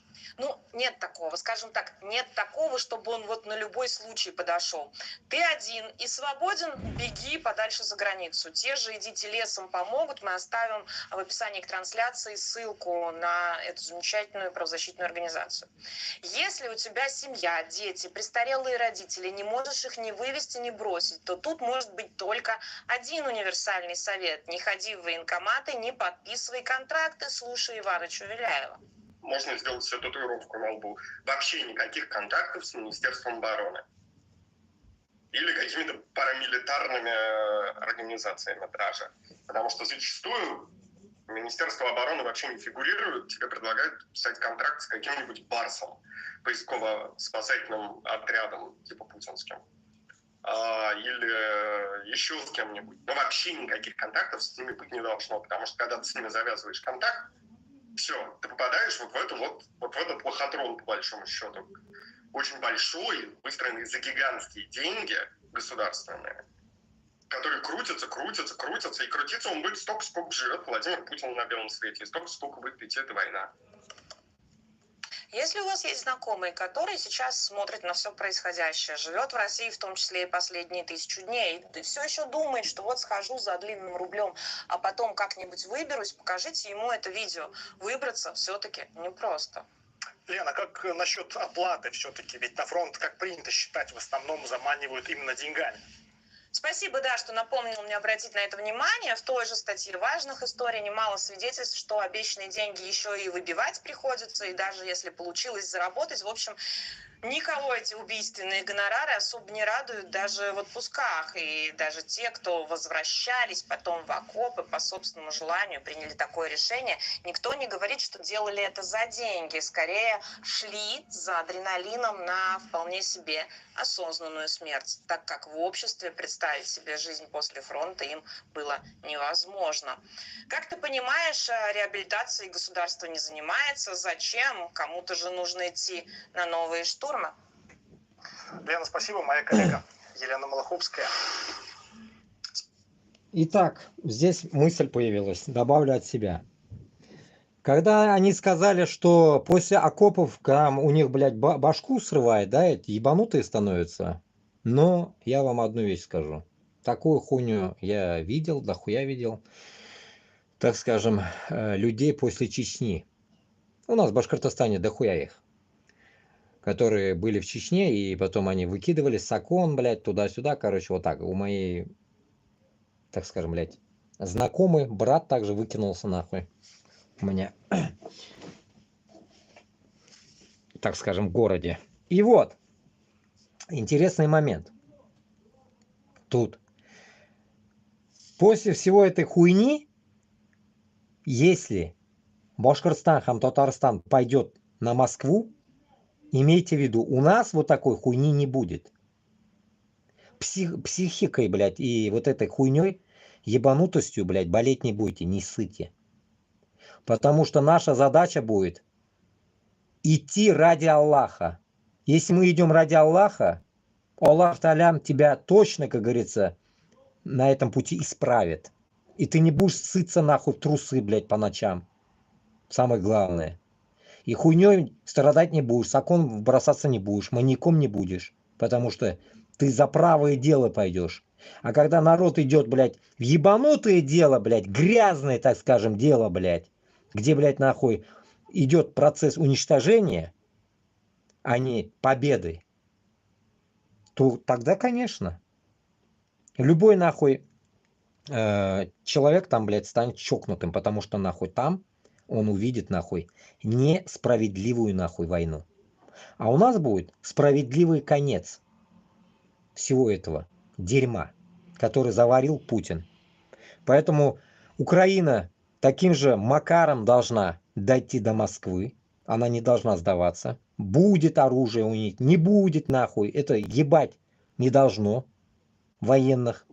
Они должны, начали за тех, которых столько полегло уже, блядь, вы должны получить обязательно победу. И Башкортостан, и Татарстан тоже в этом же флаконе должен встать.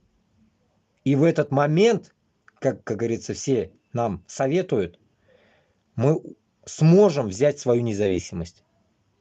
Если мы сейчас этот момент упустим, мы никогда нахуй больше не встанем. Ну, встанем, конечно, но не с вами.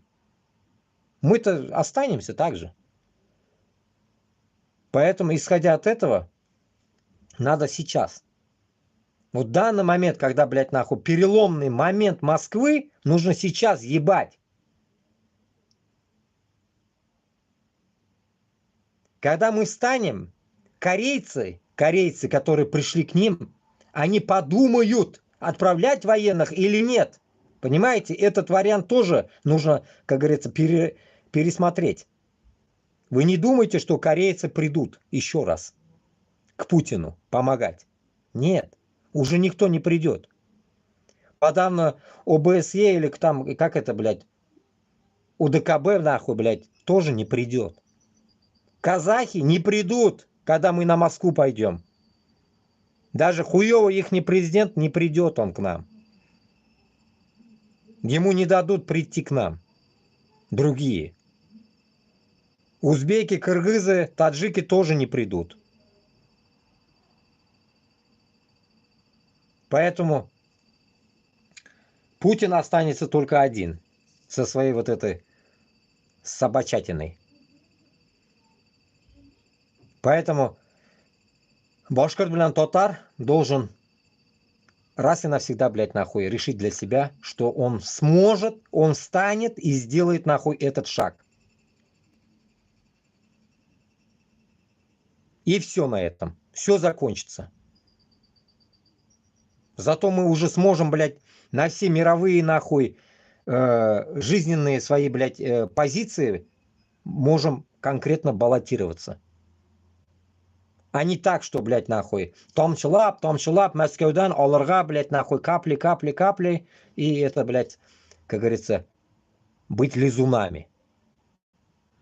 Если мы будем вот таким образом, то если даже с Украиной все закончится, то узкожопые также останутся командовать нашими республиками.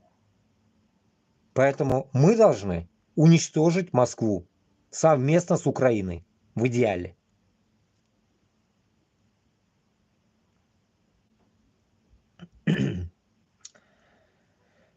Теперь Украина разнесет нам электростанции. Россияне в панике из-за разрешения Байдена. Давайте послушаем, что тут говорят. Конечно, это будет ответ за наш массированный налет, совершенный нами недавно по энергетическим объектам. Российские пропагандисты в панике и растерянности из-за разрешения властей США наносить удары дальнобойными ракетами по территории Российской Федерации. По всей видимости, методички о том, как реагировать на это, им еще не подвезли, поэтому пока что они выглядят в своих студиях совершенно жалко и смешно. И представляете, былого энтузиазма по поводу возможного прямого столкновения со странами НАТО у них теперь почему-то не просматривается. Пропагандисты Соловьева что-то больше не кричат, как они дойдут до Берлина, до Лондона, превратят все в радиоактивный пепел, а перепуганно спрашивают друг друга, что же теперь будет. Доброй ночи. Доброй ночи. Если его можно назвать доброй, конечно, но будем так считать. А чё так? Вы же кричали, что можете повторить. Радовались нападению на Украину, угрожали нападением странам Балтии, Польши, Британии, Германии. А теперь что-то как-то уже тревожно, да? Давайте начнем с карты. Поставим карту, куда могут достать дальнобойные ракеты. Вот так она выглядит. Выглядит ужасающе. Действительно так. Кажется, ему уже не очень нравится СВО. Да ты не переживай, ведь все идет по плану. Ну, Путин же точно не может врать. Уже 1000 дней, как все по плану идет. Причем характерно, да, что и сами они вроде бы как уже открыто признают, что результат выглядит ужасающе, но все равно не могут остановиться. Дальше военный эксперт Шурыгин стал давать характеристики ракетам, которые передали Украине, и признал, что ракеты очень качественные, и сбивать их для России будет очень сложно. Это опасные ракеты, они сверхзвуковые, не гиперзвуковые, но сверхзвуковые, и, соответственно, имеют возможность в том числе там лететь по сложным маршрутам и, ну, в общем, достаточно сложны для перехвата. А неплохо так демилитаризацию Украины провели, да? Если в 2022 году никто представить себе не мог, что у Украины вообще появятся такие ракеты, что она тем более сможет наносить ими удары по территории России, то теперь это уже реальность. И в этом месте нормальный человек, ну, адекватный, там, психически здоровый, наверное, бы задумался, что, а может быть, хватит. Ну, может, это какой-то идиотизм, да, когда вы все время говорите про демилитаризацию, но результат ровно противоположный, и вы достигаете такой милитаризации, какую никто не мог себе вообразить. Ну, может, как-то хватит, может, надо это остановить, но это нормальный человек бы так подумал. А российские военкоры к таким умозаключениям просто не способны. И они продолжают одновременно выступать за продолжение войны и тут же признают, что у России даже нет ПВО, чтобы отражать атаки таких западных ракет. Что могу сказать, что, конечно, от нас это требует то, чего сейчас у нас нет. Это требует восстановления авиации ПВО страны, потому что, поскольку эти ракеты полетят вглубь страны, и мы видим, как регулярно и беспилотники пролетают достаточно глубоко, надо понимать, что большая часть истребительной авиации, она задействована в полосе фронта. А как раз над территорией страны истребителей, которые могли бы эффективно сбивать и беспилотники, а тем более крылатые ракеты, но я, по крайней мере, ни разу не видел их работы. Это просто что-то невероятное. Чувак говорит, что у России не хватает авиации, чтобы обеспечить противовоздушную оборону собственной территории, потому что вся авиация задействована на фронте, чтобы бомбить украинцев. Ну и казалось бы, тут ответ очевиден, решение понятно, да, ну возьми авиацию, перестань бомбить украинцев, возьми свою авиацию и защищай свою территорию, свою страну, тогда никаких проблем у тебя не будет. Но... Добавлю насчет техники. Тут же этот армян, блядь, ебаный. Актер нахуй, этот, очкастый нахуй. Он же, блядь, сука, со своей, блядь, нахуй, актерской командой, нахуй, отдавал недавно свою рухлядь, нахуй, ржавую, блядь, которую, этот, они, блядь, использовали, блядь, в своем, блядь, кино, блядь, нахуй. О какой, нахуй, авиации может быть и речь, блядь, если Путин собирает по всей Рашке, нахуй, свой металлолом, блядь, ржавый. Тут, конечно, блядь, нахуй, не то, что самолеты, нахуй, а самолеты, блядь, откуда они у них могут быть, если, блядь, все, блядь, делается, нахуй, за границей. Какая-то часть, нахуй, авиационных, блядь, и в Уфе есть, и в Татарстане есть, конечно, но там тоже не все, нахуй. Что-то надо все равно за границей, блядь. Всякие чипы, хуепы, блядь. Так что, блядь, нахуй, хуем сосать. Но нет, им реально важнее убивать украинцев, чем обеспечить защиту собственной территории, собственной страны и своих граждан. Полки ПВО, зенитно-ракетные, это больше, ну как бы вам объяснить, это такие ежи. То есть, если ты на этот еж сел, то да, уколешься. А так, если ты знаешь, где находятся его позиции, то ты его можешь просто обойти.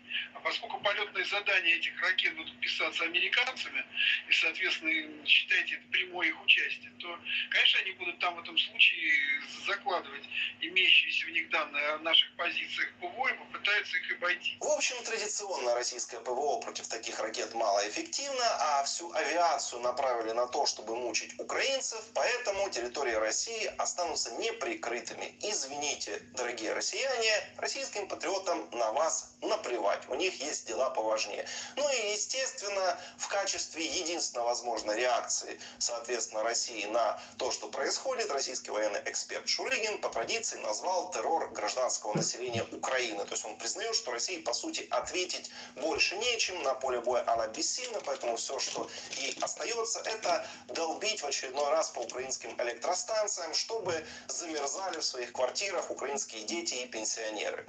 Первым за все это ответит Украина. С погружения Украины во тьму это будет первый и самый простой ответ. В общем-то, да, это единственное, на что вы способны, заставить замерзать пенсионеров и детишек в школах, что пропагандист тоже прямо и признает. То есть за глупость, ошибки и просчеты Путина, который развязал вообще изначально всю эту тупую войну и не понимает теперь, как ее закончить, российские патриоты, как обычно, предлагают мстить украинским старушкам. Причем без света будут сидеть в том числе бабушки, которые вообще всю жизнь были за Россию, ходили, голосовали за коммунистов. Теперь у них не будут ходить лифты, не будет воды, не будет света, отопления, потому что просто какой-то психопат, значит, в Кремле решил, что он потягаться с НАТО, и теперь, как бы, ну, поскольку натовцам отомстить они не могут, не в состоянии это сделать, теперь мстить они, как обычно, собираются, кого они там защищают, да, русскоязычным гражданам, православным гражданам, тем, кто за дружбу с Россией. Без света ж все будут одинаково сидеть, это ж не то, что там какие-то украинские националисты сидят, они мучают-то как раз в первую очередь жителей востока Украины, которые наиболее раньше были расположены к России. Только теперь, знаете, есть один маленький нюанс. Если раньше они делали все то же самое, постоянно наносили эти варварские удары по энергетическим объектам, безнаказанно практически. Ну, Украина в ответ там била тоже какими-то дронами, но они были гораздо менее, скажем так, смертоносны, чем российские ракеты. То теперь Украина сможет отвечать ракетами. То есть теперь ответ будет равнозначный. И, вы знаете, некоторые военкоры уже это поняли и потихоньку готовят к этому свою аудиторию. К примеру, известный российский военкор Сладков прямо говорит, что да, теперь украинцы в ответ на варварские обстрелы со стороны России будут отвечать точно так же уже по российским электростанциям. Если решения будут принимать чисто украинцы, конечно, это будет ответ за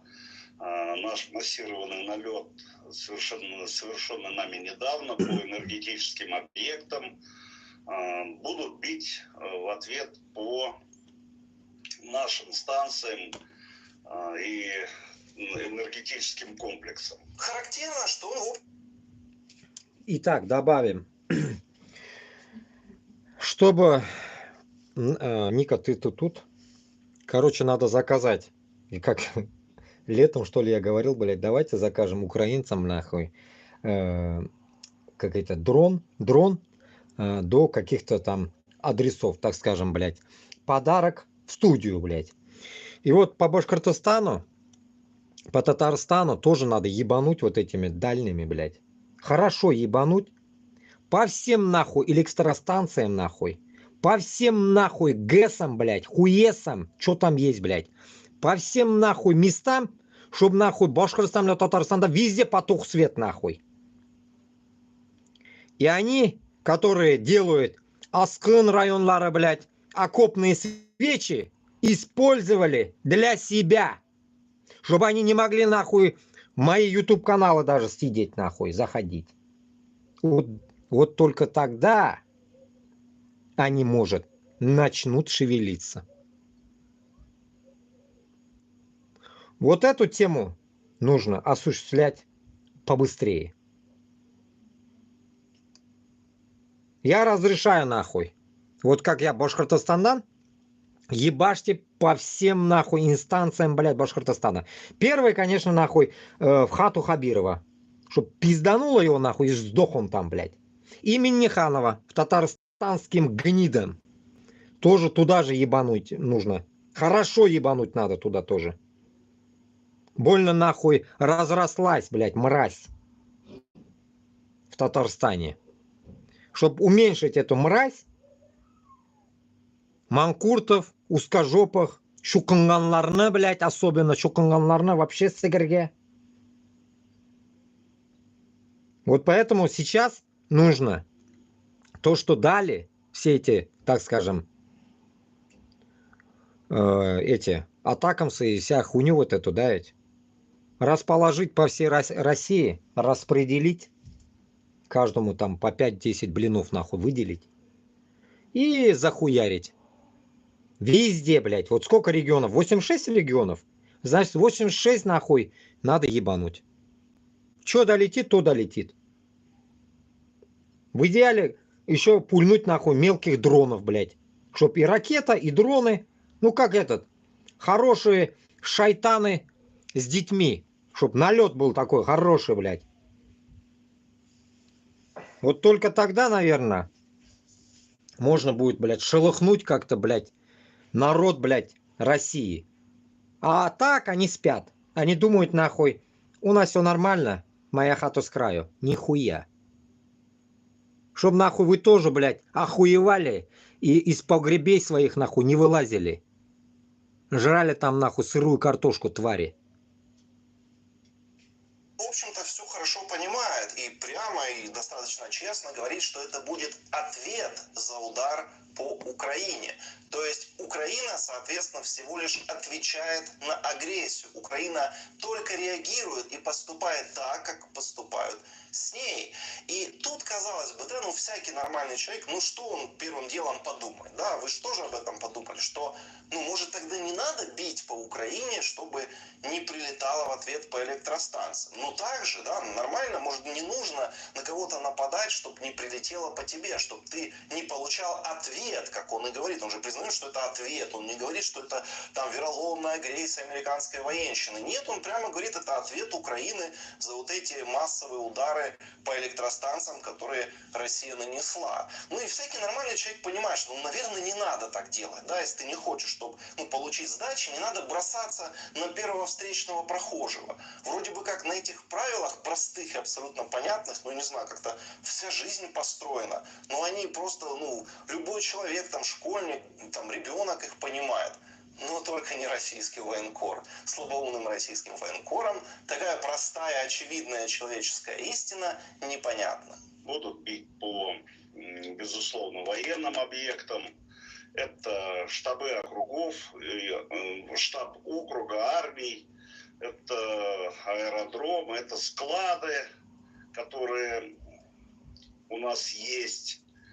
Вот. Какой-то он, по-моему, не веселый, да, что-то у него нерадостное какое-то выражение лица. Ну и опять же, тут нормальный здравомыслящий человек задал бы вопрос, а зачем это все? Вот ради чего это все продолжается? Ради чего вот эти будут удары там по военным объектам, не по военным, по энергетике? Ради чего все это нужно? Это что, чтобы руины часов яра захватить? Ну вы серьезно? Но российский военкор, как вы понимаете, российский пропагандист такие вопросы никогда не задаст. Ну а дальше там началось вообще прекрасно, просто запредельно прекрасный эпизод, который наглядно нам показывает, демонстрирует истинное отношение, значит, всех этих защитников Донбасса к самому Донбассу. Карнаухов вообще, по-моему, потерял контроль над собой и стал, значит, голосить в студии, мол, почему они будут бить этими ракетами по Курской области? Ведь вон же есть Донецк, это в Донецке война, вот туда и стреляйте, а нас-то в Курске за что? Мне непонятно, вот если надо решать военную задачу, ну, логичнее обозначить театр военных действий. Вот ебанутый, а? Направление. Вот там у них обвал фронта. А Курское это направление почему? Ну и под конец Карнаухов вообще потерял стыд и стал жалобно скулить, что, мол, вся Россия надеялась на Трампа, на Илона Маска, на Такера Карлсона. А они даже никак и не отреагировали на это решение Байдена. Я хочу спросить, а где заявление? В этой ситуации Америка, хотя бы та, которая пришла с Трампом, должна дать оценку этому совершенно безумному заявлению Байдена. Заметьте, они молчат. И поэтому к вопросу тем людям, которые надеялись на Трампа, на его администрацию. Зря надеялись. Вот вы видите. Просто удар в спину. Это удар в спину. Такер молчит. Это главное вот, ну, то, что я сейчас мониторю. Я думал, что Илон Маск, как человек, который уж точно должен был дать политическую оценку, нет, просто человеческую. А он не хочет войны. И для Маска сейчас сделать это заявление было важно. Молчит вся элита. Это, конечно, удивительно. И нет ни одного заявления. Сеть X молчит. Честно говоря, вот это просто пугает. Опять надули? Надули. Просто надули. Люди, которые в своих студиях постоянно грозят всему миру радиоактивным пеплом, ядерной войной, какими-то сарматушками, теперь что-то приуныли и, судя по всему, явно уже не рады, что вообще в это все влезли. Я же со своей стороны могу просто в очередной раз повторить то, что я повторяю практически в каждом своем видео. Вы, россияне, можете в любой момент все это прекратить. Вам достаточно для этого просто оставить нас в покое и вывести войска. Просто отстаньте от нас и дайте нам спокойно жить. Все, мы не просим многого, мы не просим чего-то сверхъестественного. Мы просим очень простую вещь. Просто отстаньте от нас. Занимайтесь своей страной. У вас очень много проблем, у вас очень много вопросов внутри России, которые нужно решать, начиная от демографии и заканчивая там уровнем жизни, инфраструктурой, освоением своих же российских территорий, из которых огромное количество просто заброшено, не освоено, зарастает каким-то борщевиком, бурьяном. То есть, занимайтесь своей страной. Это что, так сложно понять? Это что, так тяжело осознать? И тогда никаких ударов по территории России не будет. Вам не нужно будет за это переживать, вам не нужно будет это бояться, не нужно будет рисовать никаких карт, куда там летят какие-то ракеты. Вы будете просто жить нормальной жизнью, какой живут все нормальные цивилизованные государства. Подписывайтесь на канал, друзья. Конечно, это будет ответ. Ну вот, вам культурным вашим узкожопым языком объяснил этот чувак, короче, что занимайтесь своим, блядь, делом. Вот, можете там закинуть денег в его канал, монобанк какой-то там. Так что шундыхаль. Ну, не знаю, блядь, все это мы доносим, но хрень полная. Так, итак, дальше. Невзорова скинули. Не самые свежие, но показательные и для дней сегодняшних. Сейчас ВСУшники радуются холодку и подморозкам. Конечно, минуса осложняют окопную жизнь, но избавляют от трупозной вони и мушиных туч. Мушиных. Что за мушиных туч, блядь? Может, мышиных? Сейчас это особо актуально, ибо орки абсолютно забили на потери и без колебаний заваливают лесочки сотнями своих трупцов. ВСУ до совершенства отработали технику уничтожения орков и стали виртуозами русской смерти. Такие навыки будут самыми востребованными к этой поре, когда человечество осознает опасность России для мира и всерьез возьмется решать этот мрачный вопрос. А это неизбежно. Россия всегда будет одержима жаждой оккупации, грабежа и убийств. Никакой другой. В силу своего исторического опыта, своей культуры она быть и не может. Но и воевать Россия всегда будет только одним макаром. Трупозным, мясным, безжалостно и бесчестно грабя своих и бесконечных и бесполезных штурмах. Любой декларации о технологичности развития и всяких игрушках типа ИИ останутся телеболтовней. Украинская война позволила разгадать и секрет немыслимых потерь СССР во Второй мировой. Это безжалостное и безоглядное расходование личного состава ради иллюзорных успехов. Копеечность русской солдатской жизни, бездомность потенциалов скота войны всегда позволяли генералитету шиковать и бесконтрольно тратить мясо. Невзоров. Так что это не впервой получается. Просто мы подросли под эту войну. Поэтому, как говорится, мы ощущаем это на своей шкуре. Точнее, вы, манкурты, которые идут на войну. Примерно так. Ранок, 4. Вчора бліндаж наш. Вчора підери лізли. Дивіться, що ми зробили з підерами. Ахуєть. Йшло їх 15 штук, бля. Дрон, блядь. Єсть, блядь. Охуєнно підераси, блядь. Аж звук звук мух аж слышно. Как... Ебать тут. Черепа нема нахуй. Блять. Пол мальчики гранатами закидал.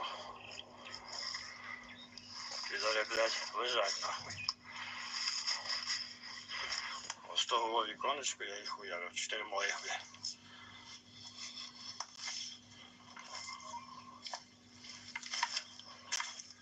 Ну вот, где он ходит, минимум 10 человек лежат. Минимум. 4 там, 3 там. Ну, лезу. На другой линии, а то мене на нулю, блядь. Та на нулю кажу, блядь.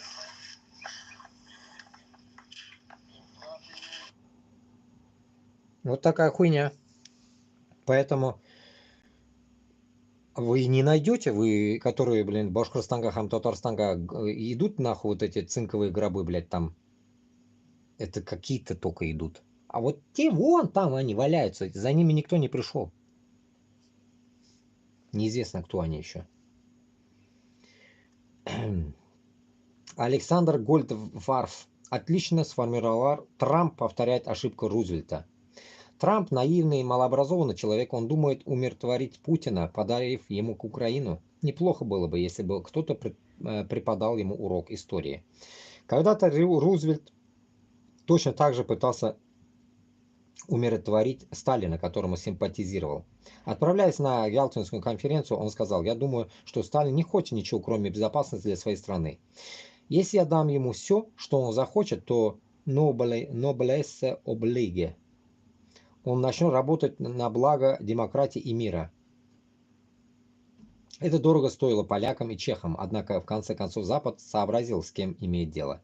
Нашелся умный человек Джордж Кеннон, архитектор доктрины сдерживания СССР, который сказал: в основе невротического представления Кремля о мировой политике лежит традиционное и инстинктивное чувство неуверенности в себе, страх перед более компетентным, сильным и лучше организованным обществом. Российские правители всегда чувствовали, что их власть не выдерживает сравнения с политическими системами западных стран. Кеннон объяснил президенту Труману, что агрессивность Кремля вызвана исконно русским комплексом неполноценности, и ее невозможно умиротворить жестами доброй воли. Блять нахуй! прям, блядь, мысли нахуй прочитал. Конкретно, блядь, такие есть. Лаптоебы по жизни, как говорится, ходили в лаптях. А тут, понимаешь, казанские ханы, с Казани татары, башкортлар и так далее, казахи, все ходили в кожаных сапогах. В кожаных сапогах, которые умели обделывать, как говорится, кожу. А узкожопые только вот из этой ебаной ивы, нахуй, могли только лапти себе сделать, или как, блядь. И то, как они до этого додумались, непонятно, нахуй. Понимаете? А исходя от этого, получается, что вот это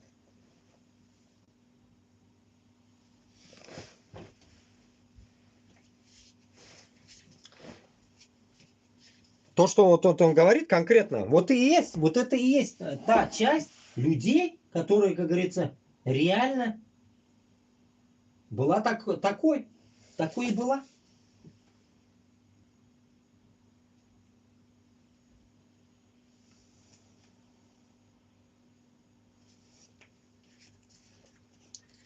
Что, так скажем,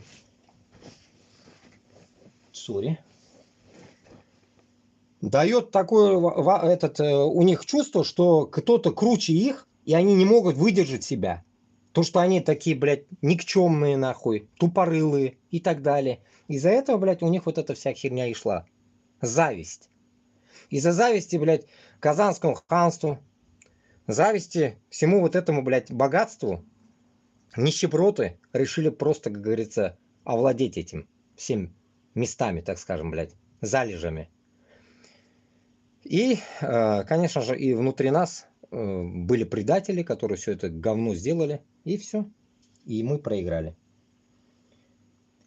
Так и сейчас, независимо от того, что собирается подарить Путину Трамп, Путина приручить не удастся. Он будет дестабилизировать демократический мир всеми способами, ибо иначе не может. Перефразируя Кеннона, российский режим по природе своей считает себя исконным геополитическим антагонистом Запада, находящимся с ним в постоянной войне. Будет подрывать Запад изнутри, используя всевозможных агентов влияния в российской агрессивность, связанной с политической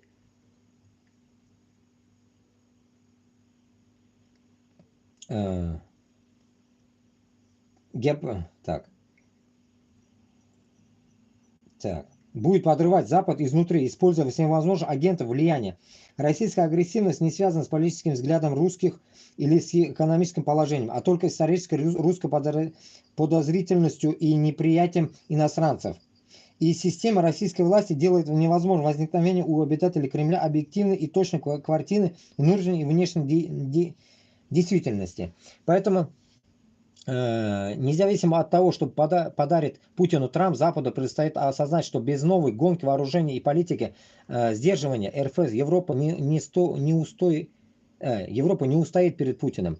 Увы, для этого, возможно, придется потерять Украину и пару стран Восточной Европы, как в 1946 году. Ну, короче говоря, как мы понимаем, что Путин, пидорас, вышел, блядь, как шпион, да, получается, блядь, гондон с Германии. Как всегда говорю, он начитался там, блядь, гитлерской, нахуй, истории, блядь, и вот тебе на, блядь. И мы получили вот такого Гитлера, блядь, нахуй, 21 века, вот и все. Поэтому вся вот эта хрень будет идти в таком же понимании, как и раньше.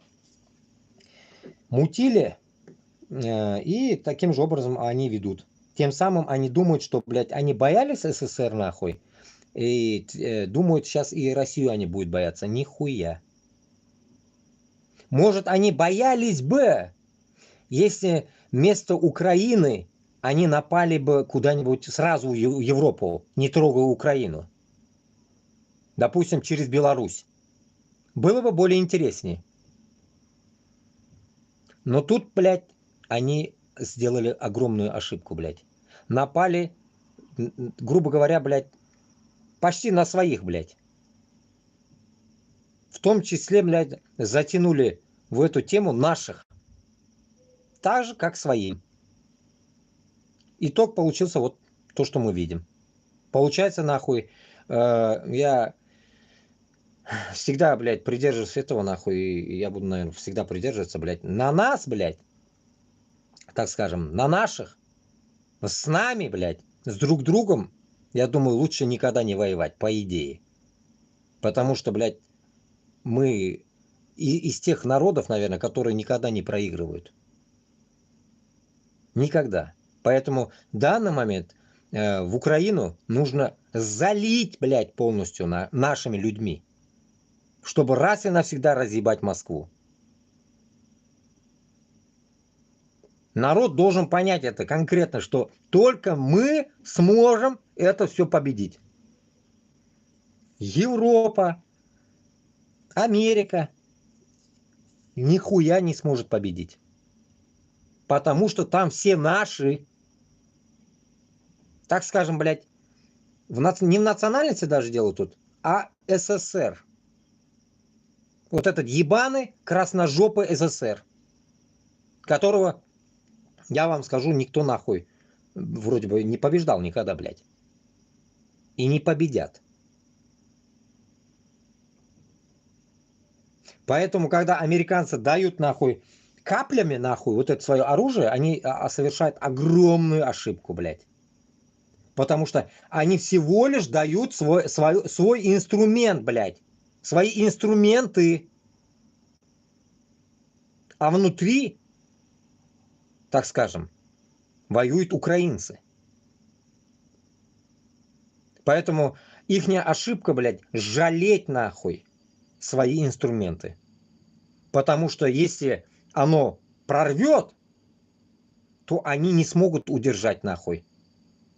Европа не сможет удержать нахуй этот без нас русню. Потому что внутри будем мы.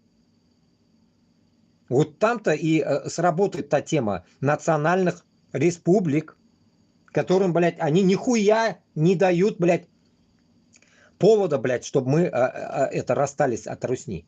Они не хотят нам помочь. Это вообще, блядь, на нас не смотрят даже, блядь. Вот ихняя, блядь, нахуй, глобальная ошибка. А то пиздят про глобализм какой-то, голубизм, нахуй, может, у них в глазах, нахуй.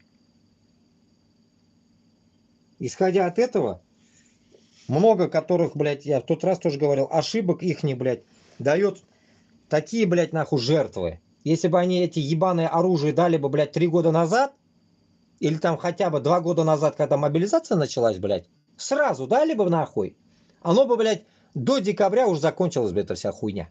Ебанули бы нахуй по Москве, все, заткнулись бы все. И никто никуда не пошел бы. Никто ничего не взял бы. И Крым тоже был бы возвращен уже давно. Ну наша, блядь, точнее, блядь, ихняя нахуй, жадность нахуй, фраера погубит, блядь. Так что, блядь, недоделанные фраера нахуй за кордоном, блядь, в Европе и в Америке, они, блядь, дважды будут тратиться сейчас. Тогда бы, может, могли бы они замять быстро, ежемесячным, блядь, расходом всего лишь пару месяцев. Как я говорю, 3 дня до Москвы, блядь, из Уфы. Имеется в виду захват. А они на 3 года потянули. Получается, здесь ихняя ошибка, крысятничество, жадность, это раз. А второе, мне кажется, самое интересное, им нужна была эта война. Им нужна эта война, чтобы тратить оружие и с той, и с этой стороны. Потому что надо перестрелять их. Нахуй их сделали-то? Ржаветь, что ли, они будут? Использовать надо же. Как я говорил, ржавые, нахуй, БМПшки, которых, блядь, красишь, блядь, тысячи, блядь, слоев, блядь, зеленый ебаный свет, блядь, болотный. И вот они едут. Металлолом, понимаете, это даже, можно сказать, не металлолом, это уже сгнивший ржавый металл. Как он еще двигается, я хуею, я не знаю, блядь, как он двигается вообще, блядь. Наверное, блядь, явно, блядь, у этих водил, нахуй, машин, этот, водитель машины, блядь, вот этой, ноги, нахуй, на земле ходят, наверное, блядь, педали, и он явно, блядь, шкребет землю, нахуй, педалями. Ну, и так, прикол. Сегодня может быть нанесен мощный ракетный удар по Украине. Мы получили конкретные данные посольства США в Киеве. Ну, блядь. Ну, я не знаю, блядь, нахуй. Это уже какое время было? Это время, так. 11 утра это, короче, говорилось. Утром это новости утра. К вечеру вроде пока тихо. Ника. Надеюсь, все тихо у тебя там. И вот, сегодня не говорил, вчера не говорил. Я вчера не был уже в эфире, нет? Нет, это свежее, да? Итак, вчера я так и не дослушал Фейгина, короче. Тут Фейгина чуть-чуть взяли его слова. И тут возникает вопрос. Вот этот Фейгин, блядь, из Самары, яхут, как всегда я говорю, блядь, еврей. Ну какой-то он, блядь, чуть-чуть правильный еврей, блядь. Вот чуть-чуть правильный он какой-то. Странный, блядь. Российская оппозиция с горечью должна признать, что распад России – это путь избавления от ярма путинского правления. Так и про Советский Союз говорили. Вырвались же все из коммунизма, советского прошлого и зависимости от Москвы. Какая разница, как будут называться эти куски России? А что такого? А почему нет? Не нужно этого бояться и избегать, иначе это будет предательством интересов России. Марк Фейгин. Прям, блядь, так я прочитал, как будто он какой-то писатель, нахуй. И вот и думайте после этого. Получается, куски России, так скажем, блядь, нахуй, бывший, надеюсь, иншаллах, мы это уже в нашей жизни увидим этого. Бывший, так скажем, России, это Башкортостан, Чечня, там, Алтай, Бурятия.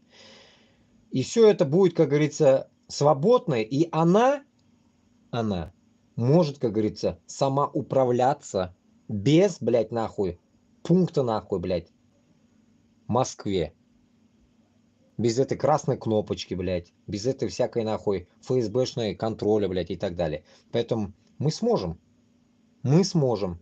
И, как всегда я говорю, мы поможем тем слабым регионам, которые, блядь, подумают, там, испугаются или что-то в этом роде, что они с голоду умрут. Нихуя. Нихуя такого не будет. Поэтому в каждой земле, я считаю, блядь, ну что-то все равно будет. Если не будет природного ничего, значит они на своей земле дадут, как говорится, построить какие-то заводы и так далее. И все равно будет какая-то экономическая, нахуй, цель. Так что проблем нет. Везде Аллах Таалям дает рызк. Как бы, да, долю свою. По-русски не знаю, рызк, как это будет, блядь. Пропитание.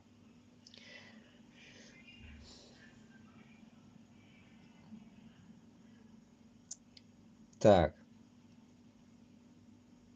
Дальше что-то я читал, не читал. Две новости из одной реальности. Врачам крупнейшего онкоцентра в России урезали зарплаты на 30%. Руководство объяснило это отсутствием денег у Федерального фонда обязательного медицинского страхования. Россиянам хотят начать вписывать долги до 10 миллионов за отправку на войну. Это я читал уже. Короче говоря, главное, в тот день тоже вроде читал, где-то там урезали медикам, блядь, зарплаты, короче. Пиздец, короче, везде урезают, чтобы этим долбоебам, нахуй, маньякам давать деньги. Так скажем, блядь, им тоже не дают, блядь, по идее. Их тоже кидают. Ну, так скажем, главное, выделяют. Им же главное выделить на бумагах. И вот, я в тот день уже конкретно уже нарисовал, чтобы у людей возникает вопрос, особенно у узкожопых. А этот вопрос я уже 100 раз говорил. Чтобы народ знал, я вот на днях додумался, блядь, сделать карту, короче, ну так скажем, блядь, что уж делать, блядь, скрин карты и нарисовал, короче, квадрат в нескольких размерах. 3 размера квадрата. И размер ширины зависит будет от нашего аппетита, а высота не обсуждается. Получается, с Куандыкского коридора ниже Казахстана уже будет. Оттуда до Новой Земли это будет Башкортостаном. Вот. Эта карта в каком-то ютубе у меня тоже я загружал, вроде бы есть. Можете посмотреть. Ну, так, если карту не помните, примерно я вам напомню. Получается, край Челябинска может быть и отойти от Екатеринбурга. И тут, короче, край Татарстана туда. Татарстан сколько хочет туда налево уйдет, в сторону Москвы. И поднимаемся мы с Татарстаном наверх до Новой Земли. Получается, по дороге это Пермь. По дороге в Казани остается удмурты. Тоже разберемся с ними, кому что. И дальше вот эта огромная территория Коми. Коми полностью отходит Башкортостана с Татарстаном. И дальше там острова, Ненецкие острова. Ненецкие острова то же самое. Будем, как говорится, в общем, так скажем, котле жить. Так скажем, в общей республике будем жить. И все эта тема будет продвигаться до Синего моря, так скажем. Что за море там, как всегда, не забыл. Ну, не помню. В сторону Новой Земли море как-нибудь назовем. Башкорт или Татар море будет. Назовем как-нибудь другим именем. Явно узкожопые имена везде стирутся нахуй. И все будет по-новому. Как Путин мечтает же, новое мировоззрение, новая политика, геополитика. Вот оно будет новое. Мы полностью поделим Россию пополам. Это будет Башкортостан на страже и Татарстан. И хуй вы куда денетесь, блядь. И хуй вы куда проскользнете через нас, блядь. И потом, бзду, блядь, туда-сюда будем брать мы, узкожопых. Захотите с Китаем торговать, ВБ свое, блядь, Озон, через нас, нахуй. Будете дань нам платить, нахуй, и возить с пошлином, нахуй, свое московское болото, если там украинцы вам оставят жить еще. Поэтому, грубо говоря, с Куандыка до Новой Земли это будет все Башкортостан с Татарстаном. Так что, башкортлар, хантатарлар, готовьтесь к этой огромной земле, которая предстоит нам, как говорится, орошать, смотреть, как говорится, за ним, ухаживать. Алсынова вытащим, как раз он будет землероем, землекопом, как говорится, он будет отвечать за земли. Он любит горы, вот пусть хуярят, блядь. Их те 80, которые сидят, тоже с ним будут в одном отряде. Пусть они будут там лесными, так скажем, стражами, чтобы лес не пилили в Китай. Контроль будет жесткий.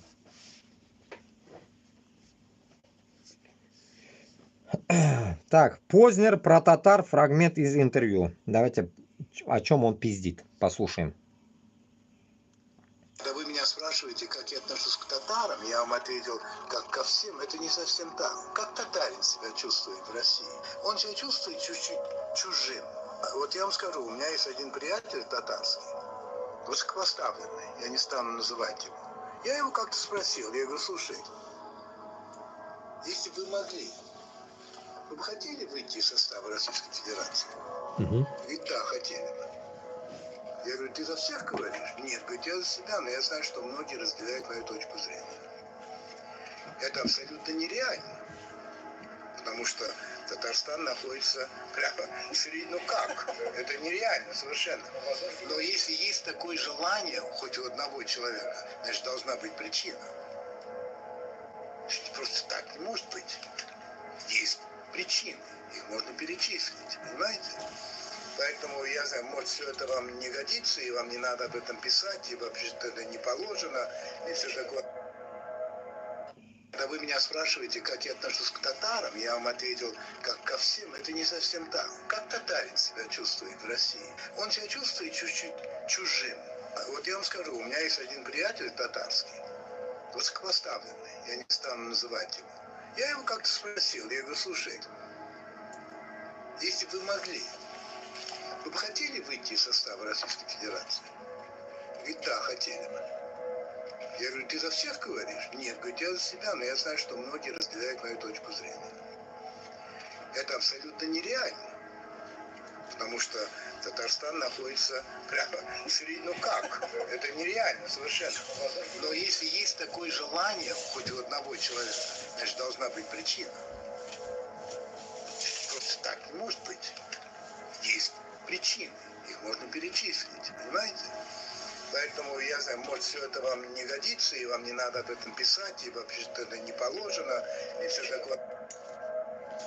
Когда вы меня спрашиваете... Надеюсь, я вам ответил насчет этого. Как раз этот вопрос был. Оказывается, я даже не думал, что я заранее отвечаю. Но у меня просто подряд это все шло. Примерно вот. Я даже тут и комментировал. Я отвечаю, мы середина РФ. Да, выход без проблем. Башкортостан и Татарстанга ничего не мешает. Поэтому каждый башкорт и татар должен действовать по этому принципу. Что узкожопые нигде нам нахуй не смогут ограничивать наши территории. Потому что возле нас их, блядь, вообще не будет. Их не нахуй километраж от нас будет 1500 от Уфы, как всегда говорю, и 1000 до Москвы. Все. Вот наша территория. 1000 километров мы их наблюдаем. Не дай бог нахуй на 1 сантиметр приблизиться, пизда им, блядь. Они будут вот в таком заточении жить, блядь. Всю жизнь, блядь, нахуй. Пока вообще есть земля это. Тут еще одно, блядь, дерьмо. А как вы относитесь к решению властей о выводе войска с Херсона? Ну как, я не знаю, это хохлов надо давить и убивать, и резать их, блядь. Что с ними они, блядь, делают, я не знаю. А как еще разговаривать? Нельзя тебе записывать. Я ненавижу этих мразей, это, блядь, фашисты. А что мы должны делать с пленными украинцами, по вашему мнению? Убивать их нахер не нужны, это мрази, и все. Ну правда, они же не люди, это не люди. И зачем нам их еще содержать? Мы сами вот пенсионеры, мы работаем, вынуждены работать, пенсии маленькие. Раздолбать их всех там, запустить какие-нибудь. Это муж с женой. Раздолбать их нужно всех. Пусть они этим мирными прикрываются, как страшно Очень жить. мягкий у нас, Как очень страшно. мягкий. Президент мягкий. Нужно уничтожать, которые прыгнули на Россию, всех уничтожать. Это что, германцы, хирянцы, это все твари. Всех надо уничтожать дотла. Вот. Он прям, блядь, миним телемнен снял это все, блядь. Уничтожать Москву, туганлар.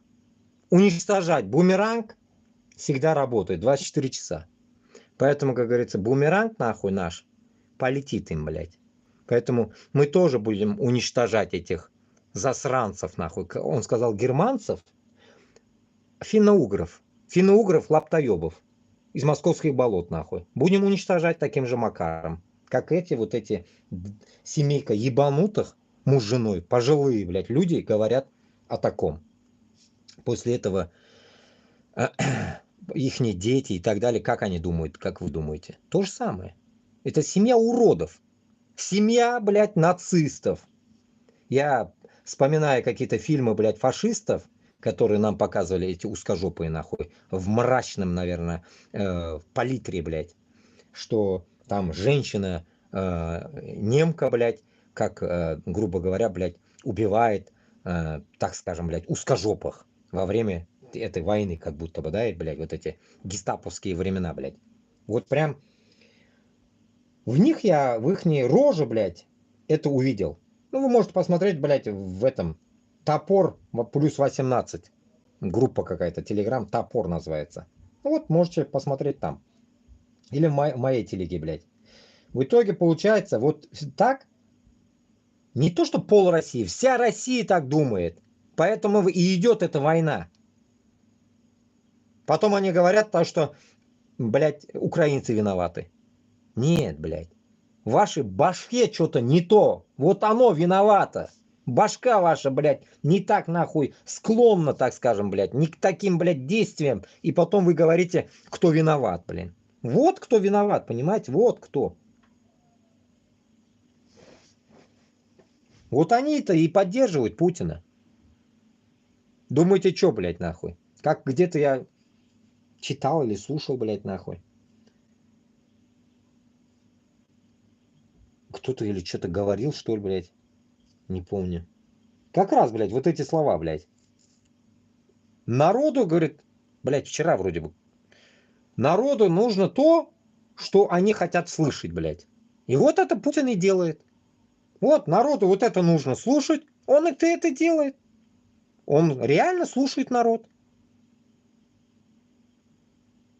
Потому что народ сам быдло.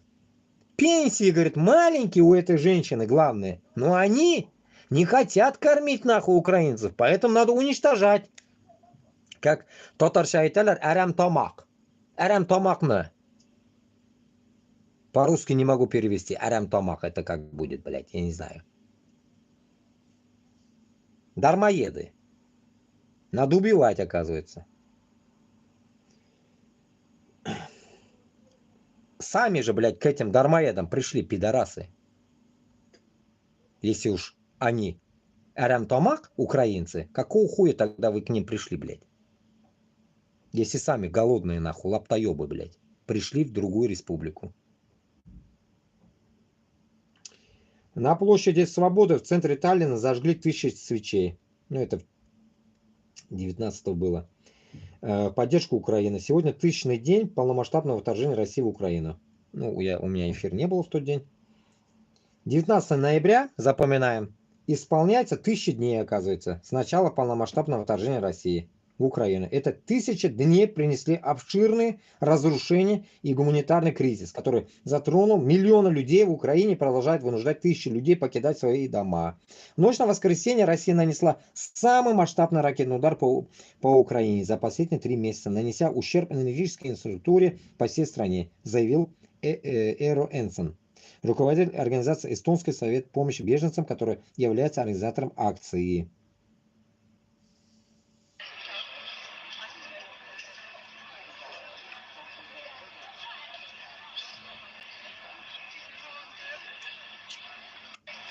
Да. В Таллине. Кстати, когда-то я был тоже мимолетно, блядь, в Таллине тоже. Что-то помню, блядь. Так. Стихотворение Евгения Евтушенко о войне в Афганистане. Какая-то хуйня, конечно. Не догнал, блядь. Может, вы догоните. Афганский муравей. Русский парень лежит на афганской земле. Муравей-мусульманин ползет по скуле. Очень трудно ползти, мертвый слишком не брит. И тихонько ему муравей говорит: ты не знаешь, где точно скончался от ран? Знаешь только одно, где-то рядом Иран. Почему ты явился с оружием к нам, здесь впервые услышавший слово «ислам»? Что ты дашь нашей родине, нищий, босой, если в собственной очередь за колбасой? Разве мало убитых вам, чтобы опять к 20 миллионам еще прибавлять? Русский парень лежит на афганской земле, муравей-мусульманин ползет по скуле. И о том, как его бы поднять, воскресить, муравьев православных он хочет спросить. Но на северной родине сирот и вдов маловато осталось таких муравьев. Ну, какой-то звоночек, да, ведь от этих строк стихотворения какого-то Евтушенко.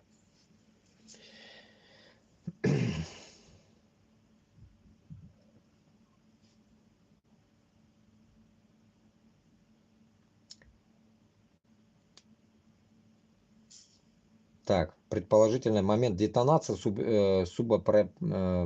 боеприпасов от кассетной ракеты атакам с опущенным по арсеналу Карачая и Брянской области сегодня ночью.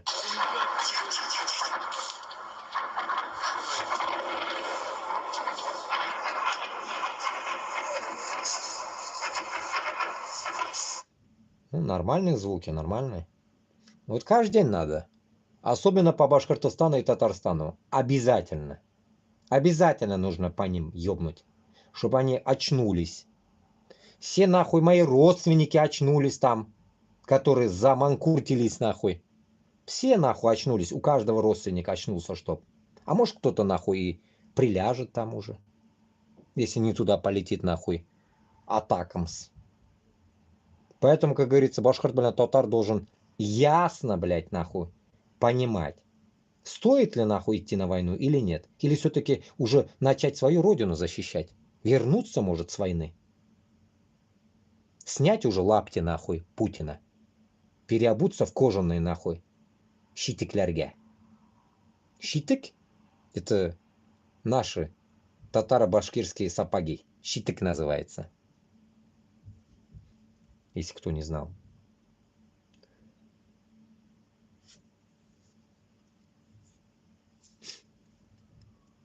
Так, теперь вот этот вопрос тоже меня интересует, как всегда. Отправят ли мусульмане войска для сохранения Палестины? Тот день, я, помните, говорил? Я говорил об этом или нет? Говорил, да, ведь на том эфире? Вроде мы уже туда дошли, что ли. Короче говоря,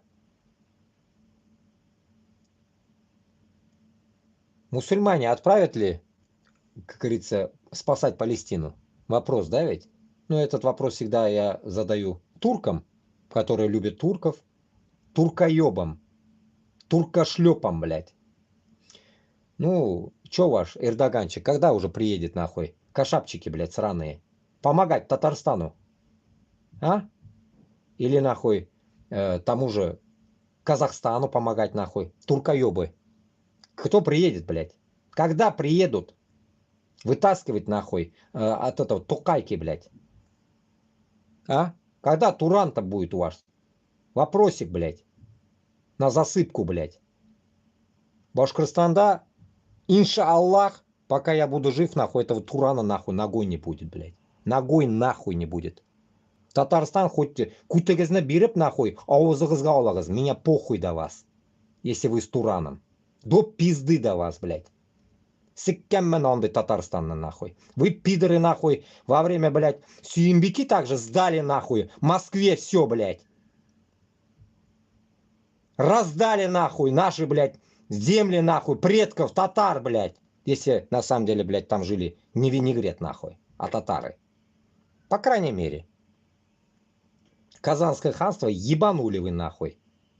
Кутегезге сектартегез шунда, блядь, нахуй. Тутуп кала алмадығыз, блядь. Поэтому вы должны осознавать, наверное, блядь, нахуй, что с турками, нахуй, дела не надо делать. А дела надо делать башкирт, блядь, татар и кесе. Когда сольются, вот только тогда. А вы не задумывались когда-то, что на днях как раз, вот, да, кстати, в этом-то как раз-таки Алиф ТВ, я слушал об этом, что как раз он говорил, вот этот палестинец, который в Москве живет, ну, который мулла, который, я его хутбу ходил в Москве, в тех краях я жил, кстати. И вот, он как раз говорил, в первую очередь мусульманам кто должен прийти в помощь? Или там не мусульманам, где бесчинства идут? Соседи. Ну, почему, блядь, через 30 пизды, нахуй, помощь, нахуй, Башкортостанга турки не дали?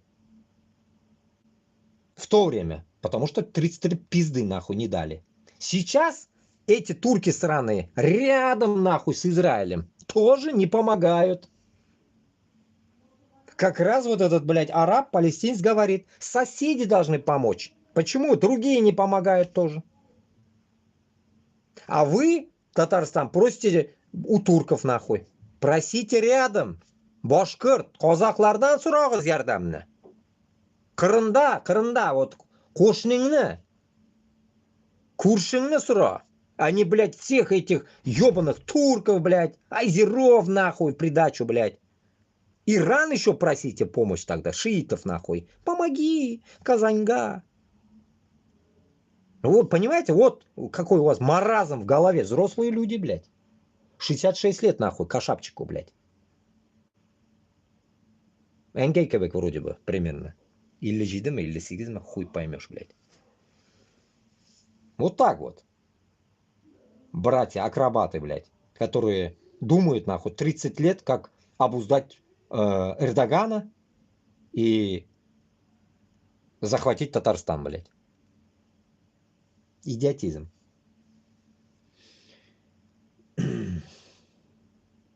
Сионистское образование официально объявило о планах аннексировать западный берег реки Иордан. Об этом заявил крайне правый министр финансов Израиля Бецалель Смотрич. Но тут я слушал, я коротко объясню, там вроде бы, блядь, этот Руслан Айсин опять, блядь, этот историк ебаный. тоже, блядь. Татарин, блядь, недоделанный, нахуй. Который тоже, блядь, сидит, лежит у турков, нахуй, там, блядь. Спрятался, понимаешь ли, блядь. Не доехал почему-то до Европы, потому что больно он любит турков, блядь, поэтому. Этот тоже, блядь, говорит, что, блядь, Смотричу, нахуй, не дадут, нахуй, что-то сделать. Они сами его заткнут. Типа у него-то вот такое высказывание там было. Типа Смотрич это чисто выскочка, так что как бы больно там такого инцидента может не будет. А кто его знает, нахуй, это просто его слова. А может и будет, а может не будет, но суть, что, блядь, нахуй, турки этим палестинцам нихуя не помогли. Уже 3 месяца прошло, наверное. Как я говорил, как они сказали, что мы зайдем. Помните, летом я уже говорил, что ли, я не помню. Что турки сказали, мы зайдем в Палестину. Нихуя, до сих пор, уже Новый год, блядь, никто не зашел. Так что, шундыхаль. Поэтому Башкортостан, Аллах сакласан, у турков что-то просить, нахуй. Снег даже, нахуй, зимой у них не просите.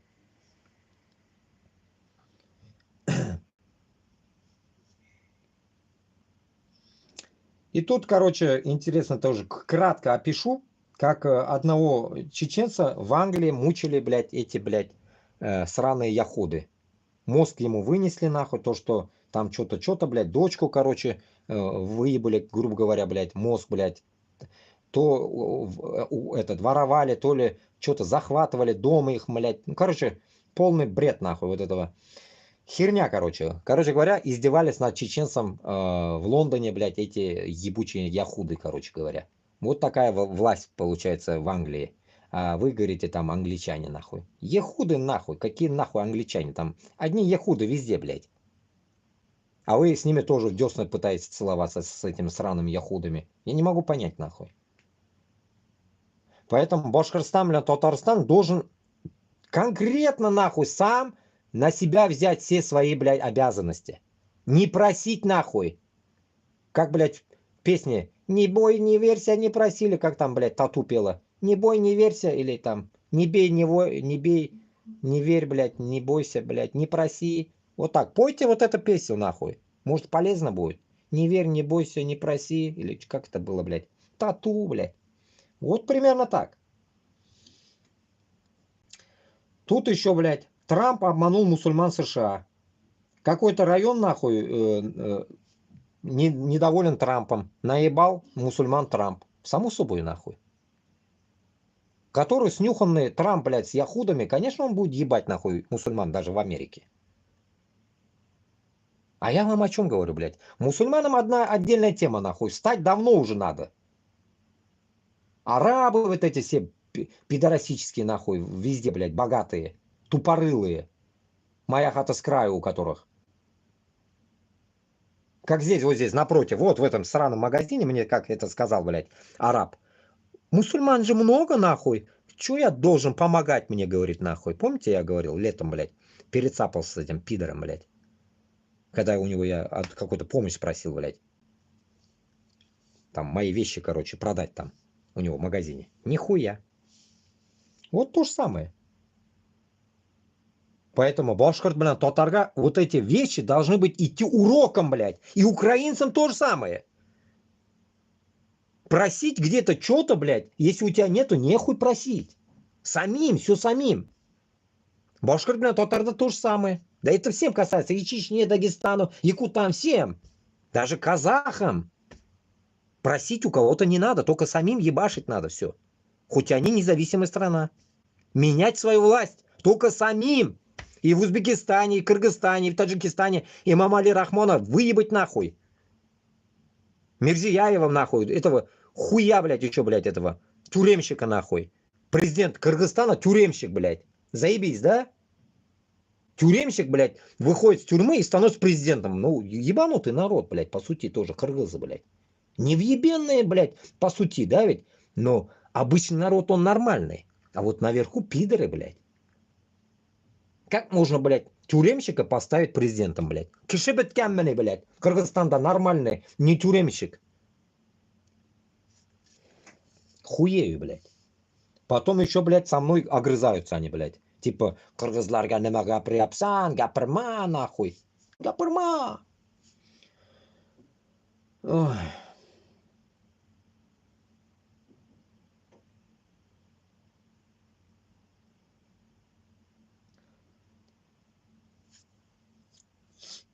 Ну, в тот день, это старый уже, наверное, да? В Глухове погибли 6 человек в результате вечерней атаки шахедом одного из общежитий. Из-под завалов достали тела матери и ребенка, пишут местные СМИ. Ну, вот так вот, видите, вот. Они бьют по детям. Вот. Фотографии детей маленьких, ну, реально маленьких детей. Убитые украинские дети за последние сутки в результате российских ракетных ударов, которые финансирует и Рауфа Рахимова, пишет Руслан Габбасов. Кстати, давайте зайдем-ка к нему. У него что там творится? Что он накидал тут? Антиимперскому блоку народов исполнился 81 год. 21 ноября 1943 года началась трехдневная конференция порабощенных народов Востока Европы и Азии, которая проходила в селе Будираж Ровенской области Украины по инициативе Организации украинских националистов и по защите боевого крыла отдела Украинской повстанческой армии. На конференцию собрались 39 партизанов УПА, представители 13 народов, чьи страны были оккупированы большевиками, 6 грузинов во главе с Карлом, 6 азербайджанцев, глава делегации Физульт, 5 узбеков Шимрат, 4 армянина Антрант, 4 татар Тукай, от поволжских и крымских татар, 2 белоруса дружественные, 2 осетина Арам, 1 казах Дечман, 2 черкеса Джигит и Баксан, 1 чуваш Скворцов, 1 башкирт Кагарман, 5 украинцев, представитель руководства ООН УПА, а также неофициально прибыл главнокомандующий УПА Роман Шухевич. Участники Роман Шухевич, явно, наверное, еврей был. Участники конференции разработали программу совместной борьбы против российской тюрьмы народов. Помимо этого был создан комитет порабощенных народов, на который возлагались функции формирования национальной армии и организации единую структуру всех национально-политических сил в местах их компактного проживания. Заявленные на конференции идеи легли в основу создаваемого антибольшинства блока народов АНБ. До 1948 года к АБН присоединились еще 14 народов, а в том числе Коми. Коми в то время, наверное, были. Ирзя, Мокши, Мари, донские казаки, литовцы, латыши, словаки, сербы, румыны, балкарцы, туркмены, таджики, кыргызы, каракалпаки. До 1954 года состав АБН пополнился албанцами, болгарами, эстонцами, чехами, хорватами, венграми. До 1970-х годах к АБН присоединились представители других народов, в том числе кубинцы, вьетнамцы. Всего во времена расцвета в состав АБН входили представители более 35 народов. А АНБ, то АБН пишет, то АНБ пишет, блядь. АНБ был разделен намного раньше, чем в Праге провозгласили Власовский манифест Комитета освобождения народов России КОНАР. И всего создания изначально принимали участие различные коренные народы, поэтому данный проект оказался намного более жизнеспособен и существует до сих пор. После распада СССР он сменил название на антиимперский блок народов и продолжил неизменную работу по деколонизации Кремлевской империи. Вот оно что нахуй. Закину себе в канал. Видите, вот, я не знал. А я откуда хуй его знаю, блядь. Как годов-то во сколько? В 43-м году, блядь. Меня, блядь, духа моего не было там. Поэтому, мана, курдыгыз, туганлар, получается, там, слышали, и узбеки были, и казаки были, осетины, татары, армяне, узбеки, все были. Поэтому, по идее, всем надо просыпаться. Че, в России нет казахов? До хрена. Узбеков тоже дохуя понабрали, блядь, паспортов, долбоебы. Кыргызов, блядь, хуево туча, блядь, весь Кыргызстан, блядь, в России, блядь. Поэтому, как в тот день, помните, слушая Габбасова на другом видео его истории, как раз таки вот эти, блядь, сука, как их, блядь, Урзяне, блядь. Ну вот эти, блядь, узкоглазые. С Дагестана узкоглазые, блядь. Сука, забыл опять их нацию, блядь. Ебанутая нация. Короче, вот эти гондоны, которые пошли, блядь, против башкиртов, которые встали.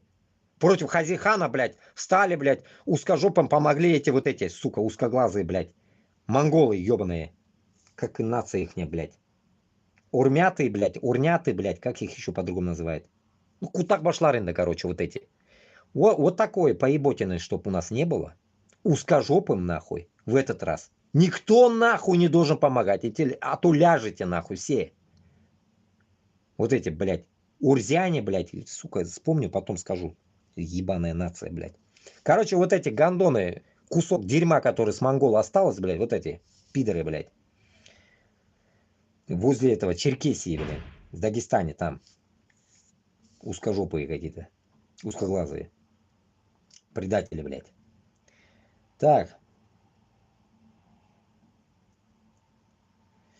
Итак, тут что? Айгуль Леон что-то где-то была опять.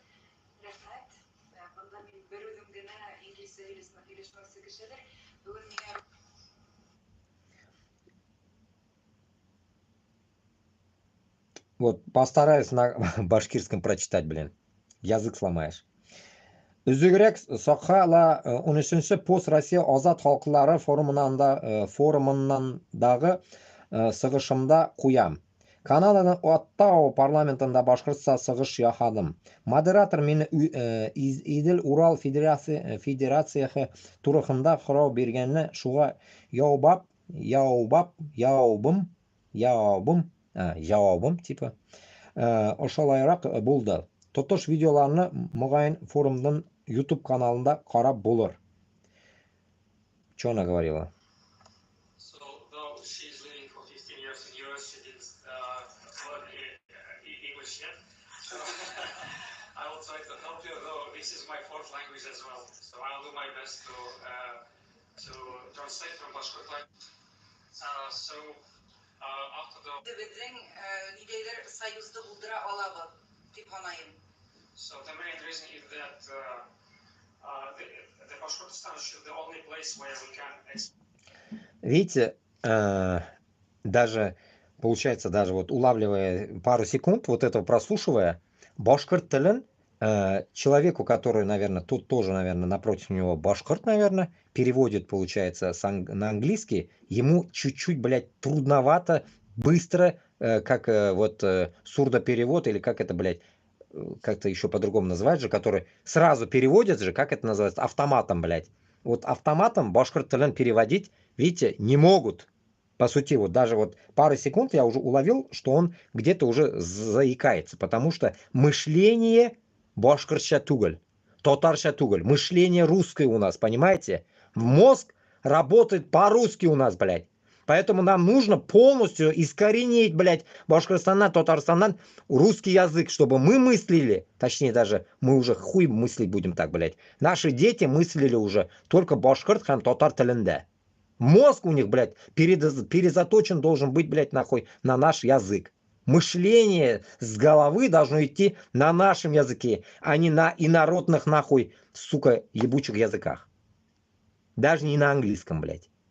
Нахуй. Только башкирт һәм татар тілінде. Мышление идет, потом ты выводишь его на орбиту, там, на английский, там, немецкий и так далее. Вот примерно так должно быть. А мы даже перевести свой язык тупим, нахуй, когда нам говорят.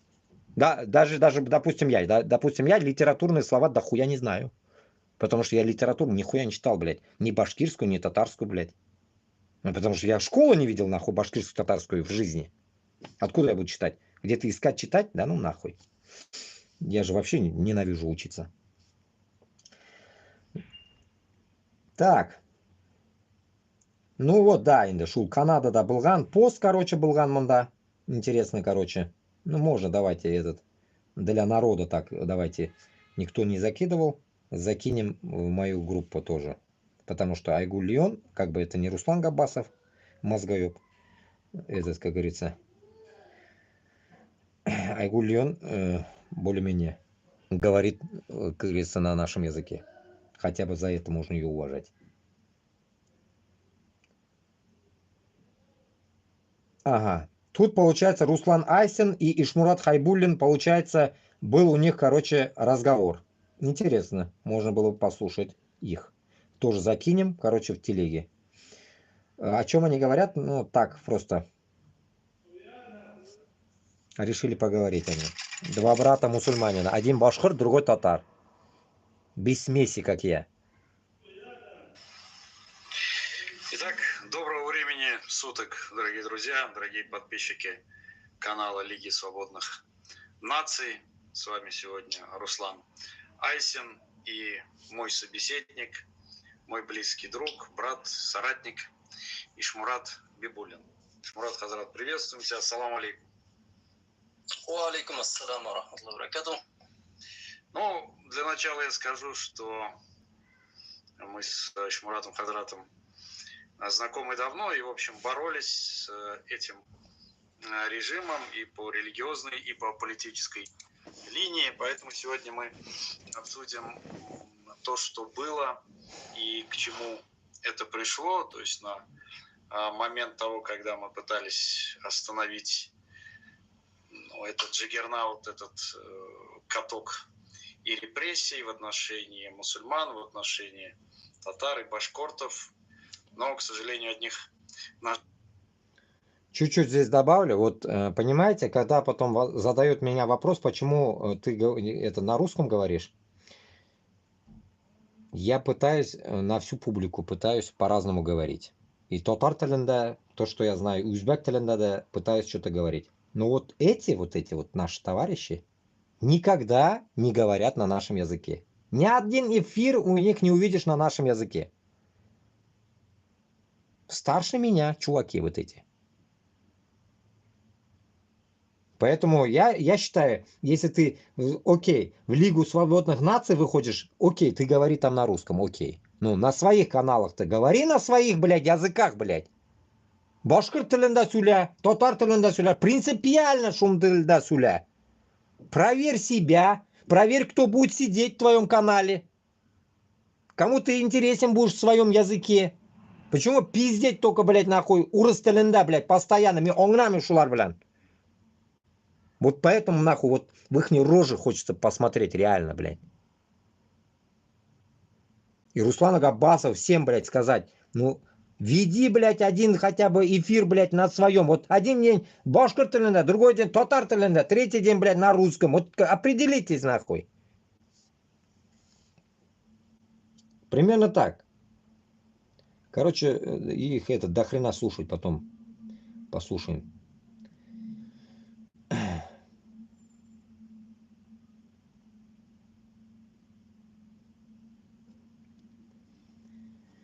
Ой, тут вот это еще такую фигню написали. Ну,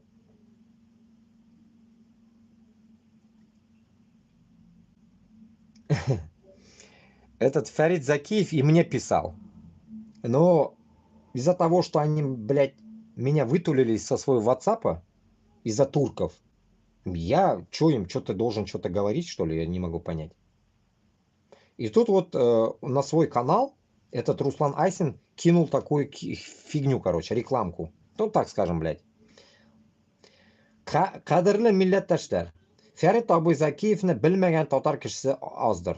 90-yillardan beri milliy harakatni aydab boruvchilarning birisi. Uzoq yillar ham bugungacha tatar ijtimoiy o'zagining yetakchisi, u umrin millatga bag'ishlagan shaxs. U Turkiyada yashaydi endi bir. Menga o'xshamadi u. Hozirgi vaqtda u o'zining tug'an ili hokimiyatlari tomonidan azirliklani, ammo chet elda da ishchanligin to'xtatmay, elda borgan siyosatga qarata boshqa qarash da borlig'ini eskartib tura. Mitinglar, piketlar uyushtira. Bir qachonda o'zini xiyonat etmadi. Hokimiyatga yalag'aylanmadi. O'zini ustunliklar so'rab yurmadi. U muhojirlikda yasharga, chet elda salomatligini saqlash uchun kurashirga majbur. Ham bugun onun o'zina millatdan yordam kerak. Aydagiz qardoshlar, birdamlik ko'rsatib, mehribonlik yuzini vatandoshlarimizga buldira olgancha yordam qo'li so'zik. Moddiy yordam uchun nomerlari dollar hisobi, yevro, turk lirasi и какие-то всякие PayPal, короче, yordamlik uchun oldin o'q rahmat. Внизу 2 комментария. Я не могу прочитать комментарии. Я заблокирован у этого мудака нахуй Габасова. Короче говоря, мана хуйня. Если кто может, хоть и олар мен үшін қазір 0, ну, ярдәм берегез, тотар болғаш. Если вам не жалко. Ага, мана Руслан Сулейман да. Руслан Сулейман белән дә бер мәртә сөйләшкән идем, ул да монда чыккан. Фрагмент речи Руслан Сулейман, активист for the Bashkir National Movement. Во время форума свободных государств пост России Resigning Post Russians Future International Export and что-то на английском нахуй. Короче, в Оттаве было 19 ноября, что-то было у них. Башкортостан будет свободным и успешным независимым государством. Чуть-чуть давайте послушаем.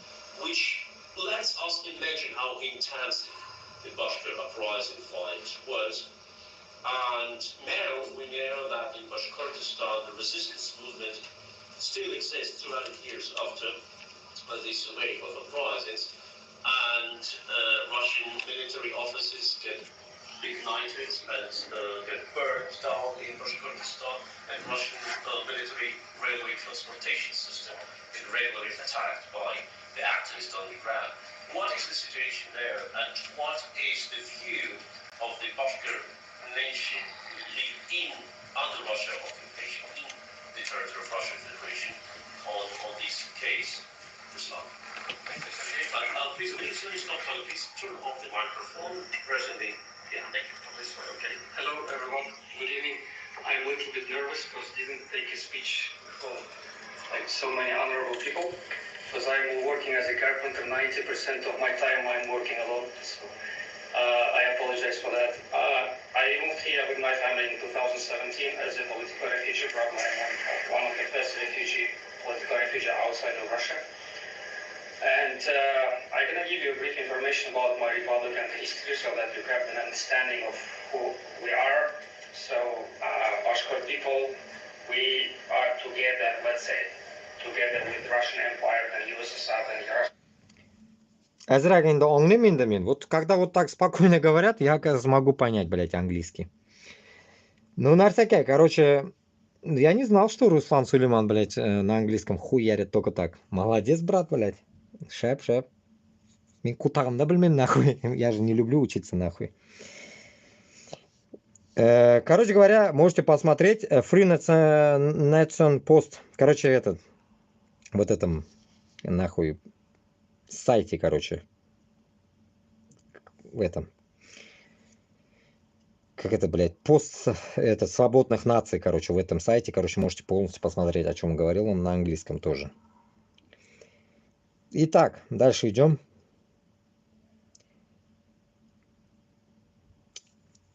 Теперь Габбасов, еще раз пройдемся, то, что он сказал.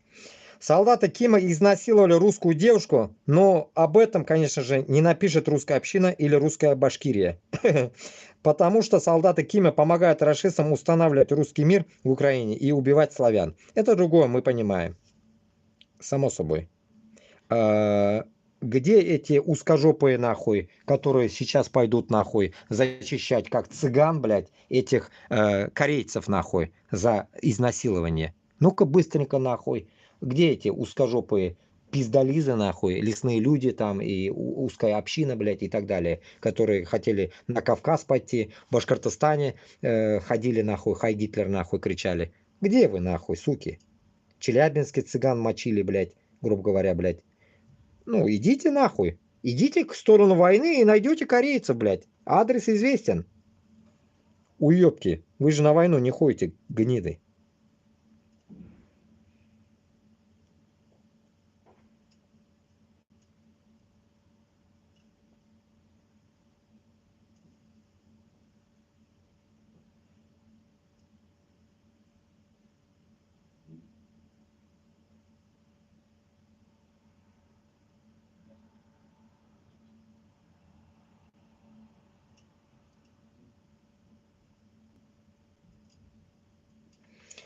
Интересно. Тут что-то нахуй начали таскать Алтынай Валитова. интересно, блядь. Алтынай Валитов, нахуй, этот ебаный рэпер, который, нахуй, возомнил себя, нахуй, высокопоставленным, нахуй, долбоебом, так скажем, блядь. Который, нахуй, когда людям... Я вообще не понимаю вот этих башкиртов, которые, блядь, дохуя на себя взяли.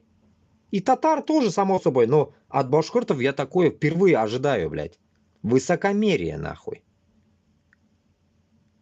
Я, может, когда-нибудь, если увижусь вот здесь, да, Ишмурат Хазратом, я это предъявлю ему, этот вопрос, чтобы он, блядь, чуть-чуть промыл мозги этим пидорам. Руслану Габасову, Алтынаю Валитову, блядь, или как его звали, Алтынай Валитову. Всем этим уебкам, которые возомнили себя башкиртами и которые не признают, нахуй, когда им, блядь, пытаешься, блядь, как-то что-то, нахуй, выйти, поговорить. Я не понимаю таких людей вообще, блядь. Получается, Мин Башкортостаннан, такой же, блядь, чувак, как и они. Просто хочу, блядь, в общую, блядь, тему влиться. Так скажем, блядь, по идее, нахуй, моя тема ясна. Но, как сказать, блядь, ихние движения чуть-чуть скорректировать, нахуй, с моими. Чтобы мы шли в одну ногу. Нихуя.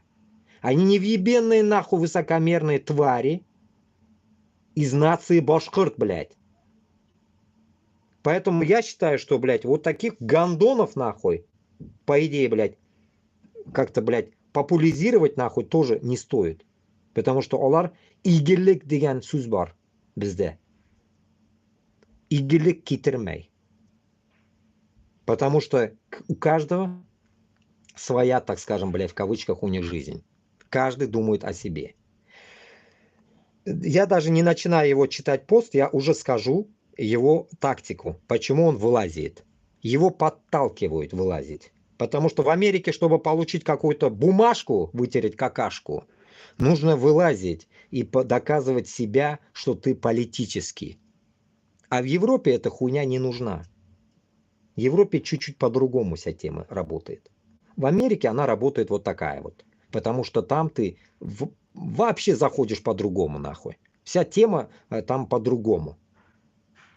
Поэтому его, наверное, таскают. Я считаю, поэтому он и вылазит. Теперь давайте почитаем, о чем он пиздел. Алтынай Валитов Идель Реалии дает опять интервью. Помните, Дождю давал интервью? Я охуел. Дождю дает интервью, блядь. Алтынай Валитов, блядь. Ебан, блядь. Я должен рассказать миру про башкирский народ, про его страдания и чаяния. Получается, я не рассказываю об этом никому, да ведь? Он должен рассказать на весь мир. Ну да, он же башкирт, а мин метис бит, блядь. Хули, блядь, мин бит узбек, мин бит башкирт, мин татар, мин бит метис. А он щи башкирт, как у нас говорят на районе. Щи башкирт, блядь. Башкирский рэпер Алтынай Валитов уехал из России в США сразу после протестов в Баймаке. Нихуя не сразу. Долгое время он воздерживался от интервью, предпочитая публиковать новости о себе в соцсетях. Пиздеж. В беседе с проектом «Окно» артист рассказал, как ему удалось выбраться из страны. Как будто, блядь, пиздец такое дело сделал. Как будто я хуево, блядь. Выйти там в то время было хуйня легко. И сейчас легко. Как будто, я не знаю, какой-то нонсенс, блядь, сделал, блядь. Каким маршрутом он добирался до Соединенных Штатов и как устроился на новом месте. Пиздец, нахуй. Вахима, блядь. Валитов также поделился мнением о сотрудничестве башкирских артистов с властями и своих творческих планах. Курдыгыз, кешеге үзіне репутациясы важный. Шуны да тығып ала, мына шунда. Алтынай, прежде чем начать наше интервью, вспомнил одну поговорку. Если ты не занимаешься политикой, то рано или поздно политика займется тобой. Монка Молай об этом говорит. Ну, как бы не прет нахуй. Не в его флаконе сейчас в данный момент, блядь. Я, конечно, эту поговорку знаю, хотя я артист, а не политик. Но эта мысль, выраженная в этой поговорке, коснулась меня напрямую. Я ведь не хотел заниматься политикой, но оказалось, что без этого никак. Как вам сказать, нахуй? Когда люди переобуваются, оно вот так выглядит. Люди, которые, блядь, нахуй, боролись за Куштау вместе с русней. И резко нахуй за границей становится, понимаешь ли, оказывается, он политический. Тамга üzerine ola, блядь, Монгайга. И как можно это оценивать нахуй? Никак нахуй. Мы к этому еще вернемся. А пока давайте вспомним о те январские дни в Башкортостане. Разгон народного схода в Баймаке 17 января. Ваше яркое выступление тоже вечер с призывом выйти на протест уже в Уфе. Визит силовиков, угрозы в ваш адрес и как итог ваш отъезд за границу. Наверняка вы пережили целую гамму эмоций за какие-то несколько дней. Вот здесь тоже остановимся. Человек готовился уже в Америку в то время. Когда я его звал, он хуи забивал на меня. Он просто, блядь, игнорировал мои смски. Я думаю, заедь сюда, блядь, как человеку. Я его не знаю даже. Но его цель была уже Америка. Уже ясно. Значит, есть там у него люди. Это раз. Значит, не зря он это высказался после 17 января. Чтобы иметь зацепку политического запроса. Ему надо было это пропиздеться. Ну, это как на Болотном, в Москве. В Болотном произошло что-то, и оттуда потом люди бежали и говорили, что вот так, вот так, так. Кто-то убежал, кто-то сел. Кстати, и татары там были из Казани, студенты. И вот таким образом он себе сделал статейку, так скажем, блядь. Пропиздошился перед отъездом и съебался. Все подготовлено. Да, тот мой эфир в Инстаграме был прямой. Ну да, а что, левый что ли? Я, конечно, переживал, чтобы не сказать ничего лишнего и в то же время сказать то, что думал, о чем переживал. В тот момент, когда я онлайн следил за событиями в Баймаке, мне было обидно за свой народ, и внутри меня все переворачивалось. И злость брала, и такое состояние было, как будто я нахожусь во сне. В общем, был большой эмоциональный всплеск. Ну да, этот всплеск, он был, но он был подготовленный. Просто подготовленный, потому что у него уже вариантов не было, валить надо. А ему нужны алиби. Я чувствовал, что я должен что-то предпринять, как-то высказаться. В моей голове крутилась мысль, что мы ведь несколько лет назад отстояли Куштау, и сейчас в нашу сторону вновь направлено все внимание СМИ, общественности. Я думал, что если скажу сейчас обо всем, то меня услышат многие. Мне казалось, что после разгона внутри у всех кипит. Ну, тут у него детство в жопе играет, понятно. Складывалось ощущение, что так и было.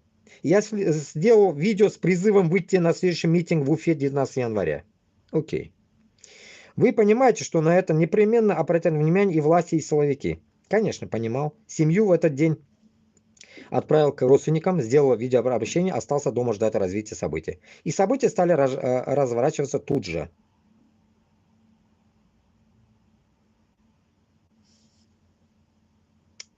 Так.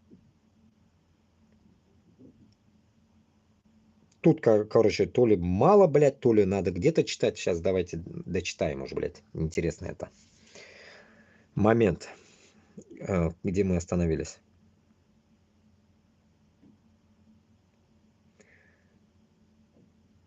Ну тут.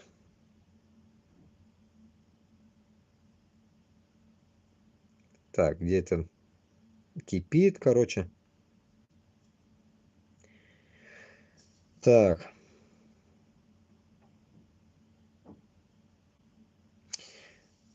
Ага, вот здесь.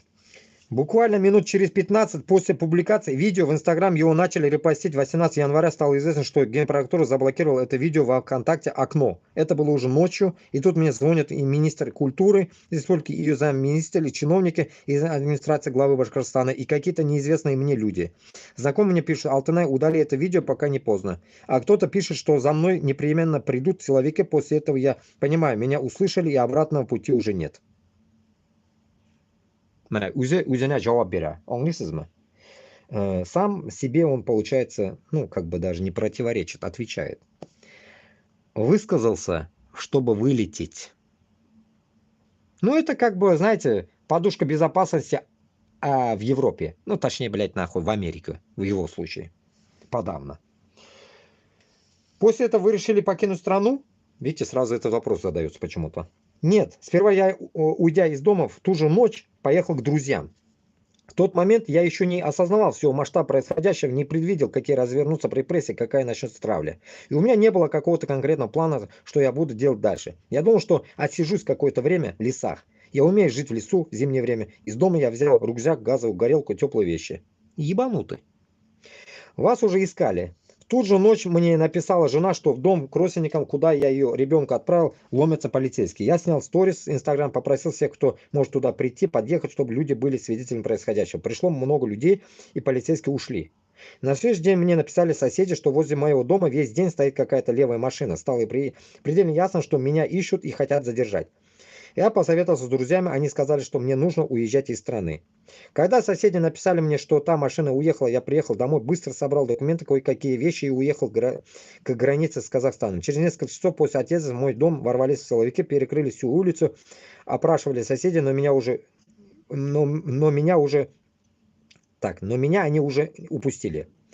У нас было все как у всех иммигрантов. У вас был длинный путь Казахстан, Турция, Мексика, США. Длинный и в чем-то даже опасный. До Казахстанской КПП мы ехали где-то часов 15, днем 19 января, а по пути читал новости из Уфы и увидел, что на площадь к памяти Салавата Юлая пришло не так много народа, как я ожидал. Стало ясно, что ничего мы, к сожалению, изменить не смогли. Это тупость, нахуй. Это тупость то же самое, что с Кушталом.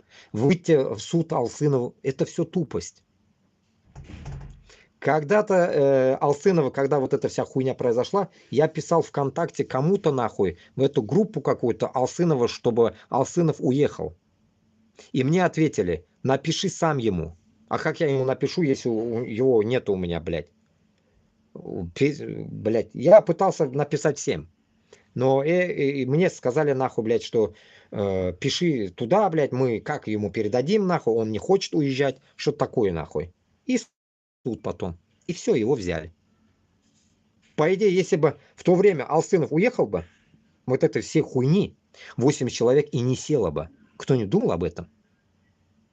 Получается, нахуй, с другой стороны, нахуй, во всем-то и виноват, по идее, сам один Алсынов. За него сидят 80 человек. Ну, ладно, не об этом. Главное, тупость нашего народа, башкиртов и татар, сидеть дома. Вот этот идиотизм ваш, блядь, нахуй, такая, блядь, непокорность, блядь, бегству или как-то, как это назвать можно, нахуй, какие-то, блядь, герои, блядь, нахуй, которые ждут улемен, свою смерть дома. Пиздец, нахуй, да? Поэтому, исходя от этого, надо было в то время валить Алсынову, чтобы эти 8 человек остались вне тюрьмы. Вот когда ты, блядь, срешь, блядь, где-то нахуй, кутыңны үзің сібірге үйренерге тиішсің. А не, блядь, нахуй, потом за собой тащить всех, блядь. Так же и с Навальным, так же со всеми. Поэтому изначально, когда ты в это дерьмо лезешь, подавно проституцию, политику, син бошта, блядь, нахуй, оркаңны кора. Кем за тобой идет? И потом только оценивай свое положение. Аяғыңны тушагыңға қарап чуз deyalар bizda. Из-за этого народ, блядь, нахуй, губить не надо из-за твоего ебанизма. Шунарға мен айтам har уақыт, блядь, Башқұртстаннан, Татарстаннан только выходим наружку.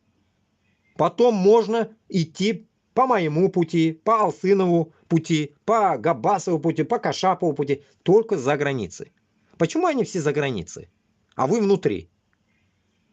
И вас, если кто-то подталкивает внутри выйти, какие-то безобразия делает, вот как этот, блядь, долбоеб, чтобы вышли Салавату Юлаеву, блядь, 19-го, блядь. Нет.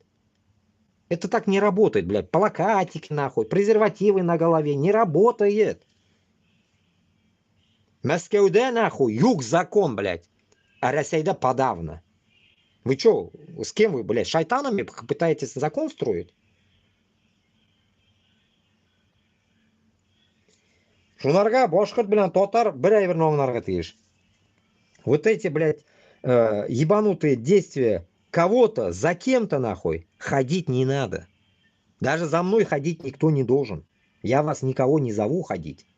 Я вас зову, да, базара нет. 100 тысяч, не меньше. Выход, блядь, Башкортостана против войны. 100 тысяч минимум, блядь. И каждый... Самое интересное, давайте раздуем эту тему. Когда вы выходите 100 тысяч, значит, каждый должен стоять за друг друга. Заберут одного, отпиздили ментов нахуй, отобрали оружие. Вот это и называется нахуй, стоять за своих. А если вы не можете так выходить, нехуй выходить, утразуйда нахуй. Молчите нахуй, в тряпочку. А так выходите вот как мы. За границу, я вас вытащу, приезжайте сюда, мы с Сагабюремагас, Америка какие там, ондаки там. Валитов рэпер, поэтому он всю жизнь, наверное, мечтал в Америку. Он рэпер, весь рэп в Америке. В Европе ему нехуй ловить. Он хочет подняться. Каждый думает о своей шкуре. Нахуй ему Алсынов, блядь. Он сел, все. А нахуй он артынан лошман тартырга тиишмен. Диде у кошты, блядь. Вот и все. Потому что у него молодая жена, семья, дети, ребенок. Нахуя ему нахуй? Чалится, блядь. Поэтому, как говорится, когда вы делаете какие-то поступки, да ведь, самое главное, не подставляйте нахуй башкортларны һәм татарларны. Делайте красиво нахуй. Убивайте нахуй, но красиво. Узкожопых. Не подставляя нас. Крайняк нахуй. Валите, блядь, просто Башкортостанан, Татарстанан. И все. Не надо нахуй даже помогать нам нахуй. Себе не помогайте нахуй. Просто свалите нахуй. В Украину не езжайте на войну и все. Вот ваша помощь, вот это будет идеально. Моя хата с краю только за границей. Чтобы вас не загребли в армию. И это будет твое спасение. Ну, короче, он, блядь, тут хвастается дохуя, что-то говорит. В чем была опасность? Турции, блядь. Вот, ну, его приколы почитаем. В чем была опасность? Во-первых, мы решили, что оставаться в самой Турции небезопасно для политических беженцев из России. В этот момент тоже я ему писал. Он игнорил меня нахуй. Я говорил, заедь сюда в Европу. И я как понял, он потом выводит видео, говорит, мы едем типа в Америку или что такое нахуй. Что такое, блядь. Ну, короче, где-то я обнаруживаю, что он в Америке уже, блядь. Уже он в Америке был. Что такое, блядь. Что оставаться в самой Турции небезопасно для политических беженцев из России. Как раз, когда я там был, на провластном канале Техас Хабирова мне угрожали убийством, намекая на участь летчика Кузьминова. Российский летчик Максим Кузьминов в августе 23 года перегнал из России Украину та-та-та-та-та. Ну, блясизма, как вам сказать, блядь, нахуй. Угрожать могут всем. Проблем нет. Это в узкожопах это, блядь, принято так, угрожать, нахуй. Мне же вон каждый день, блядь, ВКонтакте, точнее, вот в этом, блядь, ебучих, нахуй, комментариях угрожает. Каждый день, блядь. Где там тебя найдут, блядь, туда-сюда, нахуй. Вот эта хуйня, блядь. Всем можно это делать. Это тоже тот вариант, когда нужно говорить ему это на публику. Чтобы, блядь, дали ему политического. Между тем, в Турции находится столько непонятных россиян, что то ли иммигрантов, то ли туристов, то ли еще кого-то. В общем, мы решили ехать дальше. Понятно. Кстати, с Турцией мы встретились с Загиром Мухамедьяровым, который сейчас тоже в США. Ну да, если помните, один день, я до этого когда-то еще рассказывал, один чувак тоже какой-то, вот этот Загир Мухамедьяров, его видео тоже тут стоит, который тоже какой-то типа этот, студент, что такое, тоже как-то попал туда, короче. Который сейчас тоже в США. У нас в Алании он прожил 3 дня. А познакомились мы довольно неожиданно. Я изучал в миграционных чатах ситуацию с пересечением американской границы. Вижу, один парень по имени Загир пишет, что он из Башкортостана. Я ему написал, узнал, что он участник Баймакс событий. Итак, вот здесь вам скажу один секрет. Башкортларга, татарларга. Один секрет.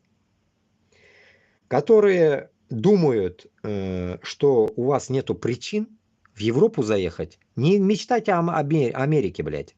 Там не все туда могут доехать. Притом сейчас за границей все пиздой накрылись. Туда нельзя.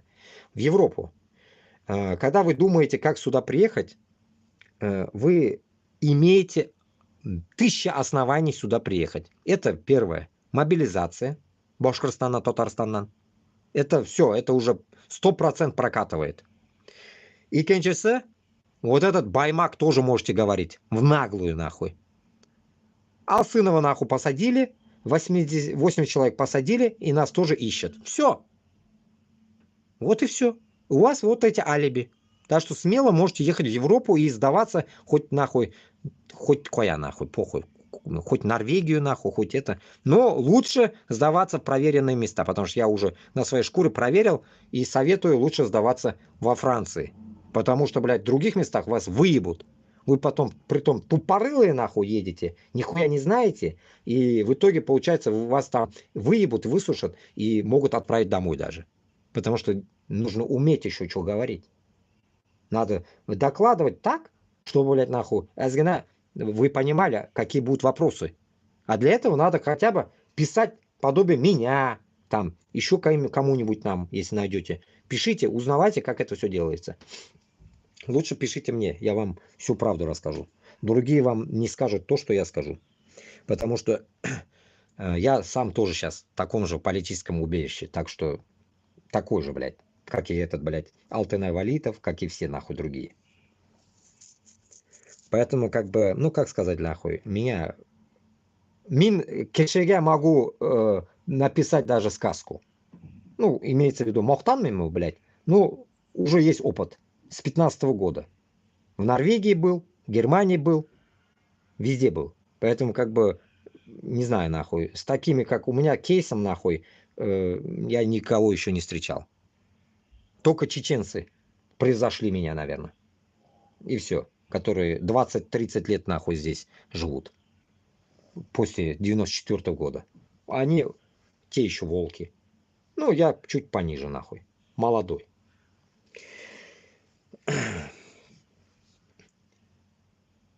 Вот, как вы прошли адаптацию в США и как восприняла все это семья? Дальше у нас было все как у всех иммигрантов. Сняли однокомнатную квартиру, поначалу спали на полу, на ноги мы стали довольно быстро, где-то за полгода обзавязали мебелью. О, видите как? Здесь, в Европе, вам все дают бесплатно. Ничего не надо снимать. А там, видите, все надо самим снять, все самим. Окша, значит, былырға тиіш онда. Мынарда, значит, окша болған қойдандар. А мен келгенде мені кісада 250 евро ие. 250 евро білән шығып келдім мен Қырғызстаннан. Кісемде 250 евро ғана ие. А Рафаэль у меня один товарищ есть, тоже в Америке живет, с Бугульмов.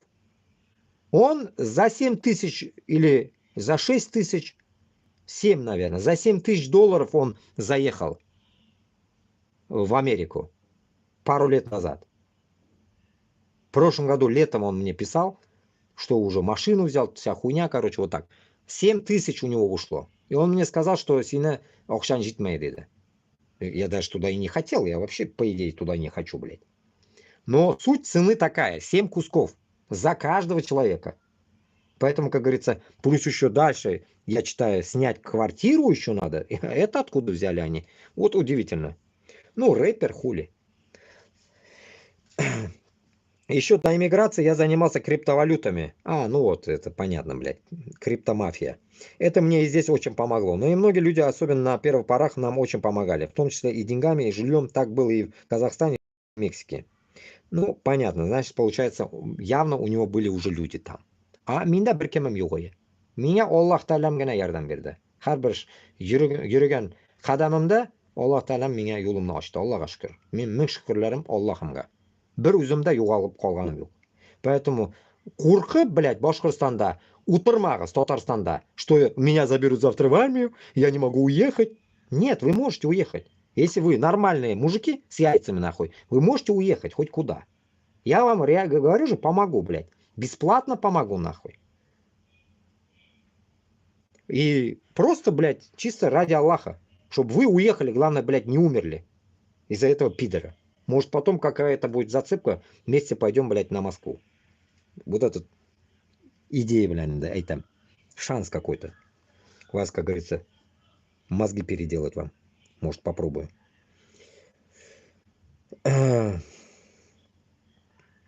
Как она восприняла все эти события?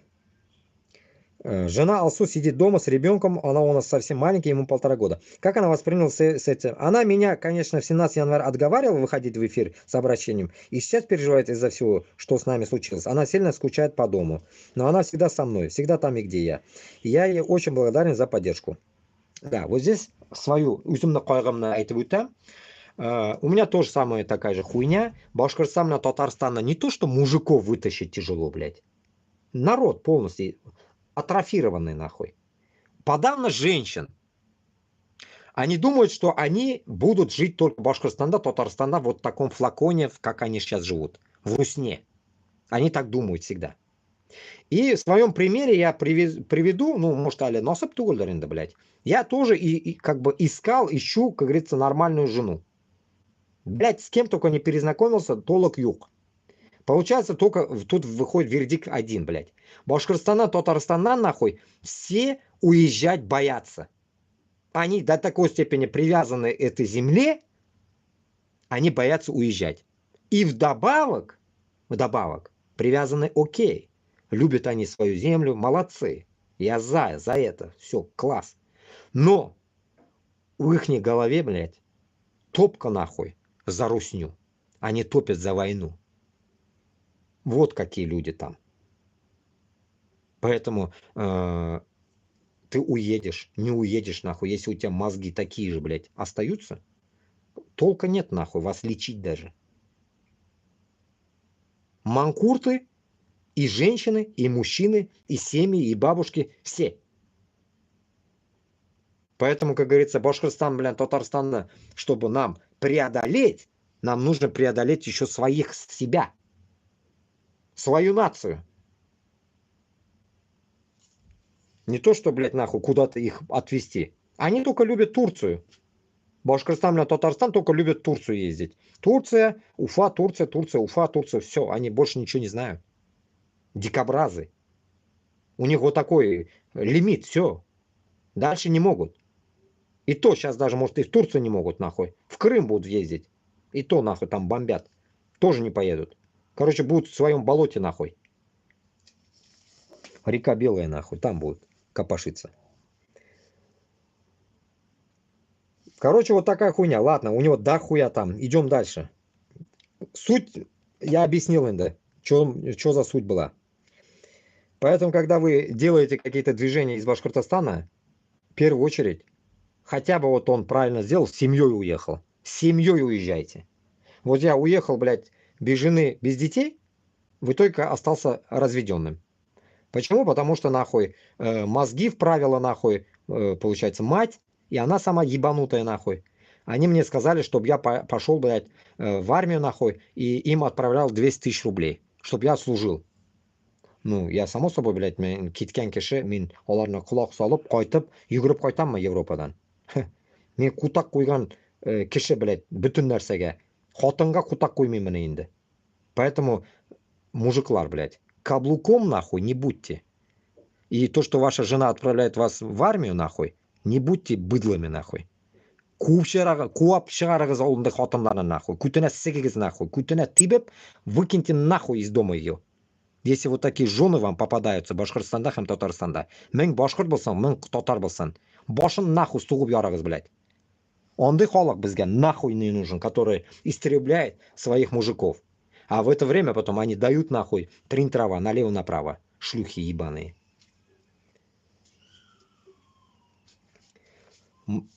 Марата Шарафуддинова приговорили к 9 годам колонии. За что? За намерение совершить преступление на национальной почве. То есть человек не совершал преступление, а только будто бы намеревался. Что за хуйня? Кто такой? Из-за организации, деятельности экстремистской организации, которая была распущена до признания ее экстремистской, вы понимаете весь зашквал творимого? Мало того, что Шарафуддинова после кармаскалинских событий избили и довели до лечебницы, где он находился долгое время. Так еще такой срок дали. Просто волосы сидеют от таких новостей. Что за Марат Шарафуддинов? Что за хуйня? Где я пропустил? Что я пропустил? Приговорили к 9 годам колонии. Марат Шарафуддинов приговорили к 9 годам колонии. Что за хрень? Кто такой?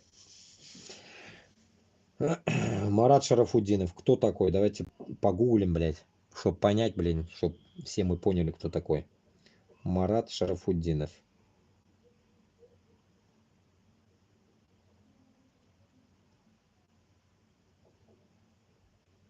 Так. Марат Шарафутдинов, блядь. Какой из них тут? Да хуя их что-то.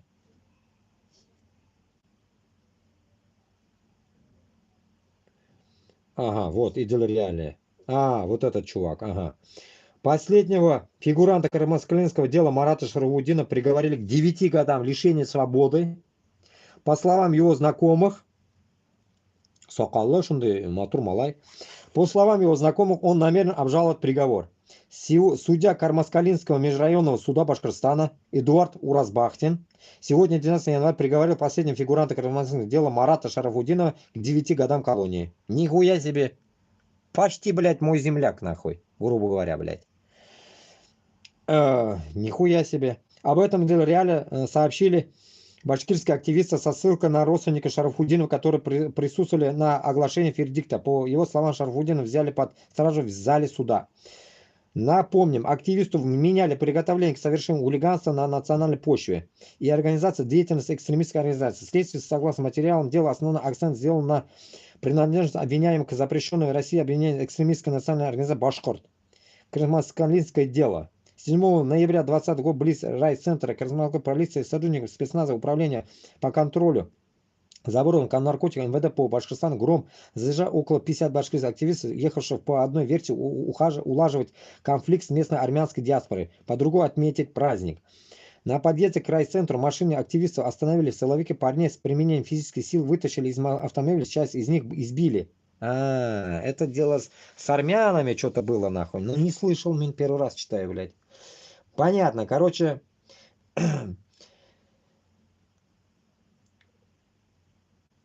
Могу сказать одно, что каждый пострадавший, за каждого пострадавшего Башкортостанда, Хам-Татарстанда, вот такое дело, блядь, помните, 4 женщин посадили за, блядь, Хизбут-Тахри, блядь, всякую хуйню, блядь. Мы должны только мстить москвичам. Всем москвичам, нахуй, яйца поотрывать, блядь, всем. За нас, за всех, блядь, и за Украину. За всех, нахуй. Особенно, как говорится, за то, что, блядь, нахуй, они на нашей земле нюх потеряли. Они нас, нахуй, блядь, обесценили. Башку, блядь, тотально. Втоптали в говно полностью, блядь. Сделали алкашами, бомжами. И сами, блядь, ходят, нахуй, блядь, с русской общиной, блядь, так скажем, блядь. Поэтому мы должны встать. Аргументов хуево туча, чтобы их разъебать. И разъебывая, каждому задавать вопрос. Я кто тебе? Башкирт? Или бусурман? Или чурка? Или кто, нахуй? И задавать эти вопросы, нахуй, хуяря их. Вот такие зачистки мы должны провести. Башкортостана, Татарстанда, а потом уже идти на Москву. Зачистить, нахуй, всех узкожопых. Полностью, блядь. И таким образом, чтобы, блядь, они, как в Казани, текли реки, нахуй, кровью и людьми нашими по Казанке спускали, чтобы вся нижняя часть видела, что тут режут татар, и внизу никто не выебывался. Мы то же самое сделаем.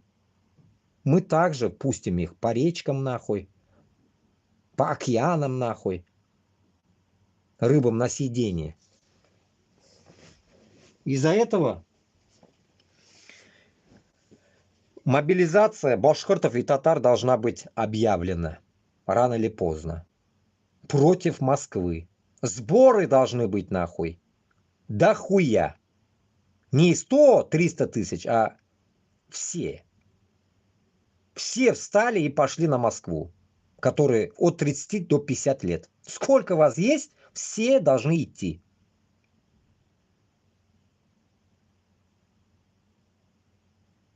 Только так.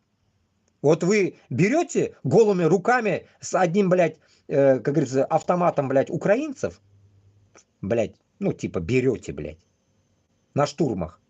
Таким же макаром на Москву пойдем. Попробуем взять Москву таким же макаром.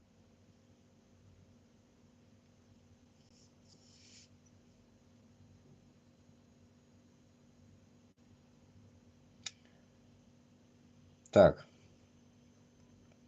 Блядь, вспомнил вот эти, блядь. Вот, вроде бы... нет, это бурят.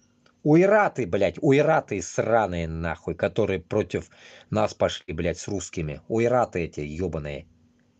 Чукчи, нахуй. Узкоглазые с этого, блядь. Сука, опять их регион не помню, блядь. Буряты, не буряты, блядь. Подобие их, блядь. Пидоры. Из Кавказа. Башкирские мужчины обсуждают между собой новость про Марата Шарафутдинова, которого на днях российский суд приговорил к 9 годам колонии. Мы давали ссылку на YouTube-канал Марата, 50 подписчиков.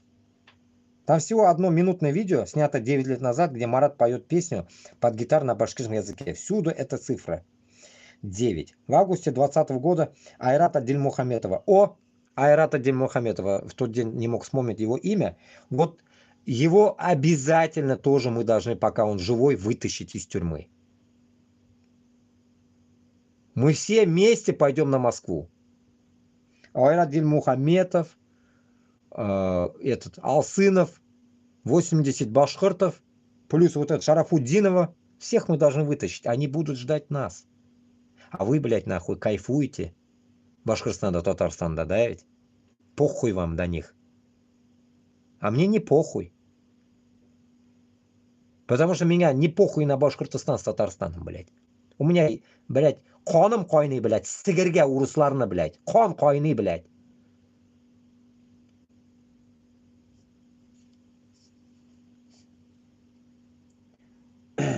Айрата Дильмухаметова также приговорили к 9 годам. Колонии строгого режима. Цифра 9. Шайтанская. 3 шестерки, 3 девятки. Шайтанская цифра, понятно. Понятно, мы уже со всех сторон убеждаемся, что, блядь, нахуй, это шайтанская группа, нахуй. Хабировы, Путины, Миннихановы. Это все шайтаны.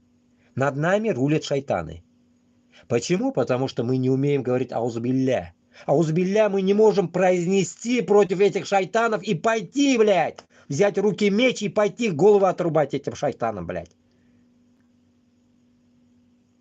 Потому что үзебізні жүректе дин юк, дин юғалған. Ислам дини юк бізде. Қорқу кірген жүрекке.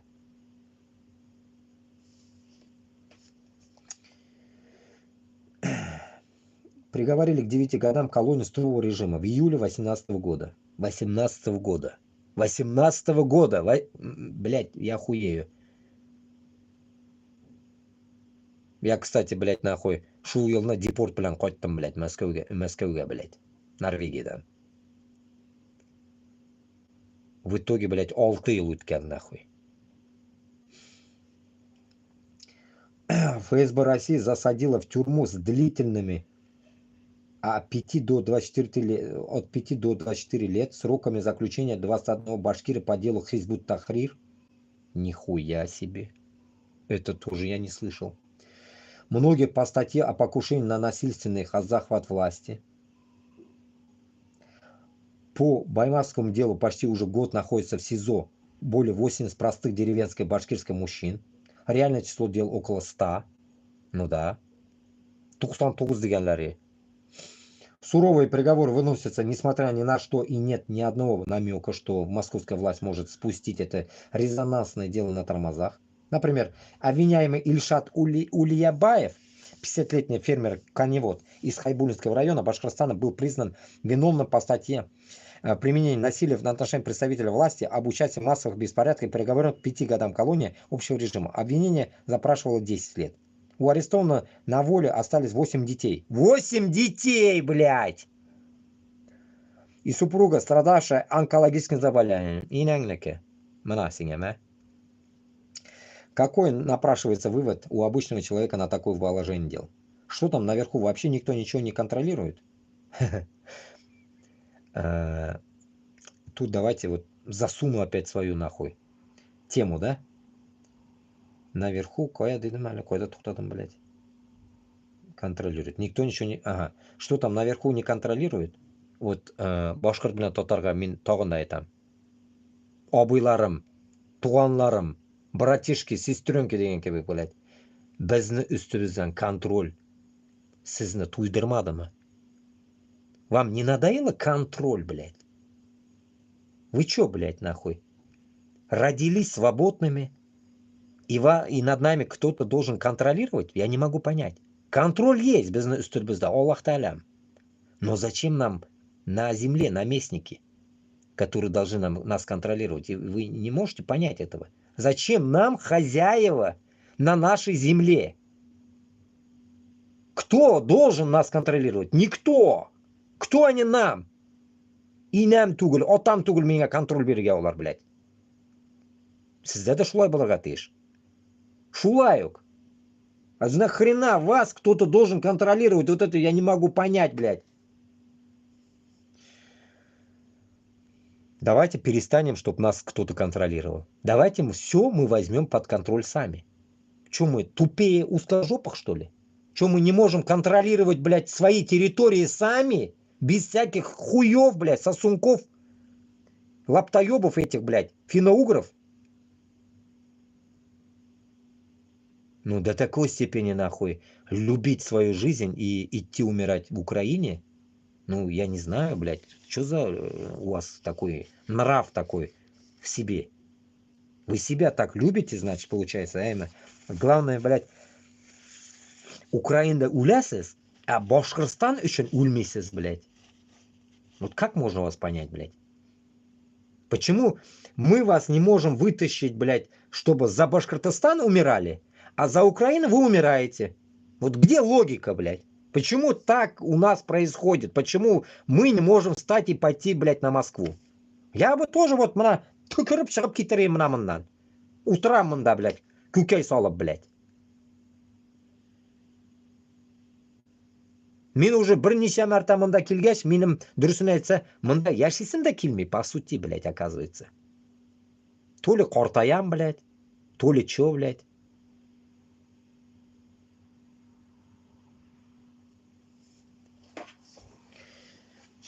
Да.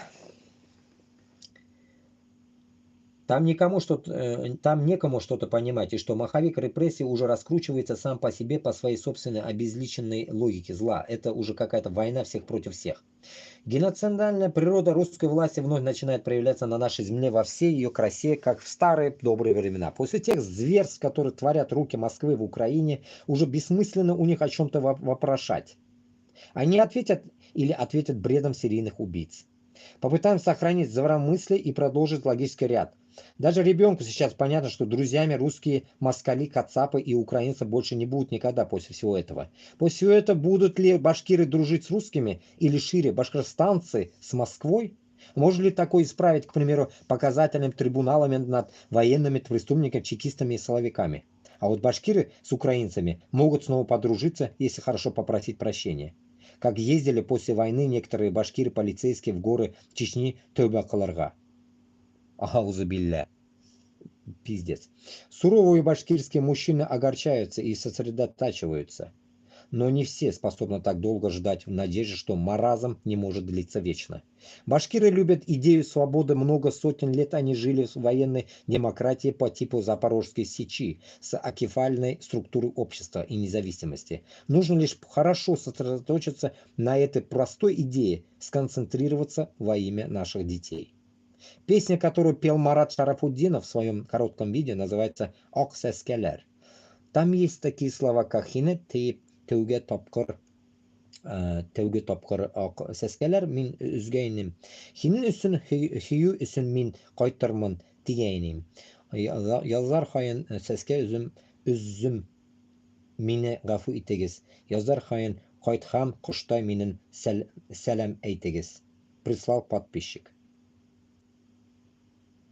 Блять, комменты не могу читать. Заблокирован.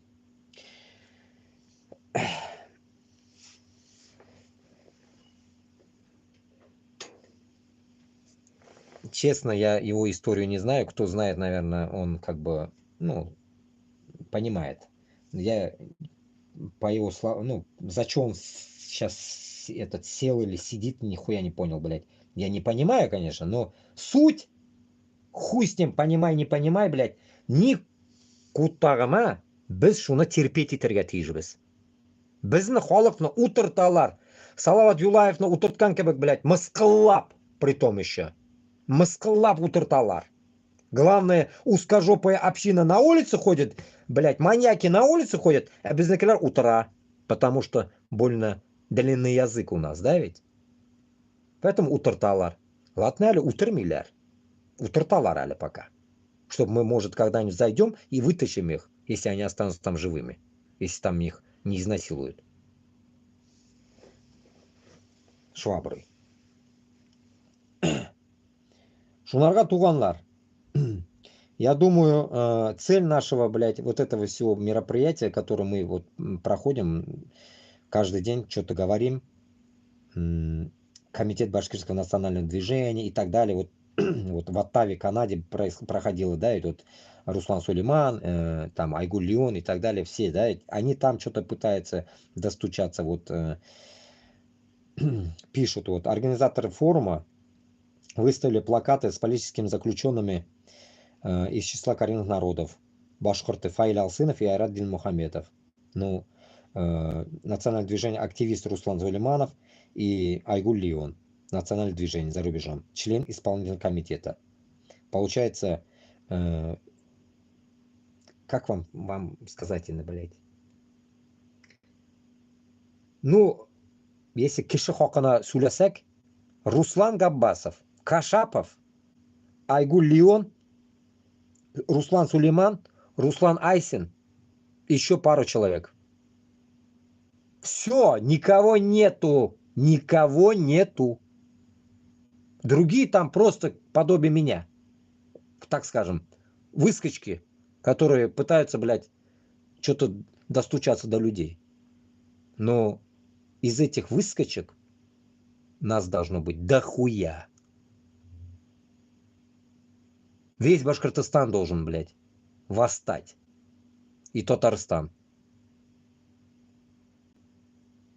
Потому что Бишалтыкише на амбразуре сдохнет 6 секунд-то, блядь. Мы не потянем. Поэтому, когда я говорю, блядь, я пойду с вами, я без пиздежа это конкретно изъявляю свое желание пойти. Почему? Блять, вот эта месть, блять, на татарском как будет, я не могу вспомнить, на башкирском каст. Каст. На узбекском это будет каст.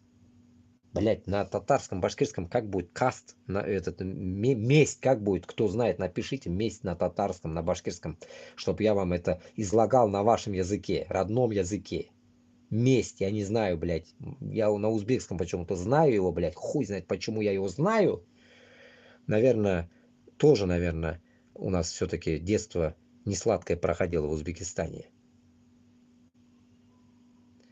Я чуть-чуть оттуда тоже возьму кое-что. Когда я говорю, что узбеки целуются в десна с русскими, да, есть такие. Манкурты. Но не думайте, вот из тех узбеков, кого я знаю, которые, ну, так скажем, в моей жизни, которые прошли, они не любят русских. Это я 100% вам могу сказать. Они также ненавидят. Но просто не могут что-то сделать. Вот и все. А есть, которые любят, а которые не любят. Поэтому я из тех категорий, наверное, который уже смог, наверное, сообразить и говорить. Потому что мне некуда это сказать. Я говорю в эфир. Поэтому бізге, бүтіні бізге нужно сосредоточиться на таком основании, что каждый ближнего человека ты должен как-то потихоньку агитировать против Москвы. Другого варианта у нас нету. Как в 41-45 годах, когда чмырили немцы яхудов, евреев, у них явно бузук телефон явно у них работал хорошо. И они сумели все равно сохраниться. И получается, мы что, такие бестолковые? Мы что, хуже евреев, что ли, мозгами? Нет, конечно. Если уж, блядь, брать поговорку, когда татарин родился, еврей плакал, ну, хотя бы из этой лжи, блядь, давайте хотя бы на время поверим, что это правда. И хотя бы, блядь, нахуй, татар, башқұрт, бірге, как говорится, бір туған болып, урысқа, блядь, қарсы, блядь, мыйларыбызны эшләтик инде, блядь, что, блядь, мы сможем собраться вместе все и сказать, что біз можем за свой народ, мы сможем это сделать. И уговаривать, доказывать, рассказывать друг другу там, внутри Башкортостана и Татарстана, кто вдруг услышал мои какие-то там слова. И вы своем интерпретируете по-свойски, матуриттер сүләгез, хуйснем мен сүгінемін да, башқаларға жеткізігіз, хатын қызларға, малайларға, балаларға жеткізігіз мына шуларны. Что вы донесли это тукми шашми деген кебек. Только в правильном русле, блядь. Чтобы наши проснулись, в конце концов, поняли это. Внутри. Потому что нас мало, вас много. 5 человек не может, блядь, осилить всех.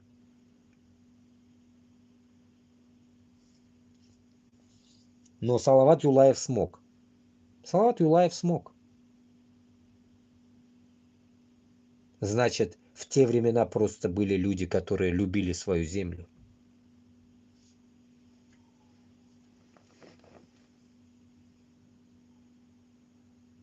Вот так вот. Ага, ну да. Вот, посаженный сегодня путинский судом на 9 лет Марат Шарафутдинов красиво поет песню на родном языке.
Гитара да уни, узе. И получается, эту песню он спел такую, как будто бы конкретно он прощался. И вот он уйдет, грубо говоря, и эта песня прям как будто бы по его следам это. Бужер. То, что он уйдет, и он потом эту песню будет петь кому-то. За решеткой. Да, у Вакатова молодой был. Здесь он уже как-то по-другому выглядит на последней фотке. Здесь худенький, молодой, здесь уже постарше. А пел эту песню, получается, он хрен знает когда. В молодости.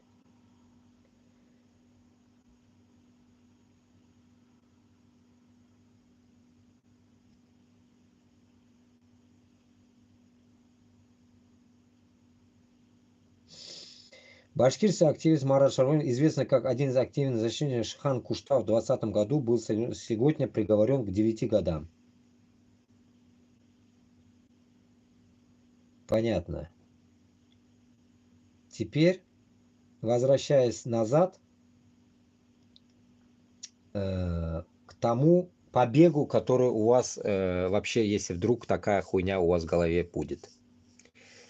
Ну, кеше азайды, рахмат отырғанларға, 6 кеше. Вот здесь что опять произошло? Опять у меня нагрелся телефон. Чертовый. Опять что тут делалось? Тупорылый, блядь. Блядь. Эх. Блядь, что за дерьмо? Сейчас, секунду. Наверное, опять какая-то сволоческая, блядь. Какие-то тупорылые интернеты цепляются, другие. Соседские. Неработающие.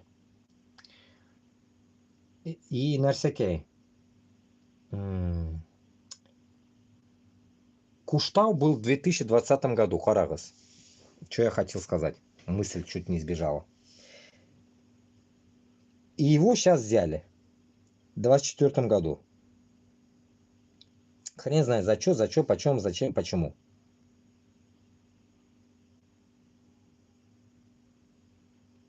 А, вот тут вот написано про это, более-менее. Или я уже говорил, мы. Вот. Шарафудинова, как и других обвиняемых по кармасканскому делу, силовики задержали 13 января 2021 года. Один из его адвокатов, Гарифулла Япаров, в июне 2021 года заявил, что в отношении активистов проводились допросы с насилием и ударами по голове.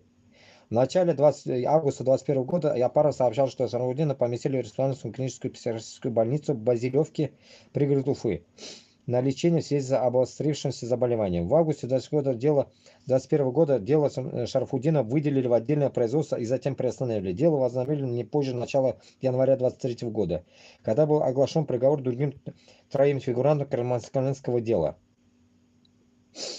Реале не удалось узнать подробности проходившего процесса. Адвокат Шарафуддинова не ответил на запросы редакции. Сам обвиняемый, по данным активист, также не изъявил желания общаться с прессой. По словам знакомого Шарафуддинова, он намерен обжаловать приговор. Его посадили ни за что, родственники так и говорят. Мана курдыгыз. Что-то нахуй. Этот.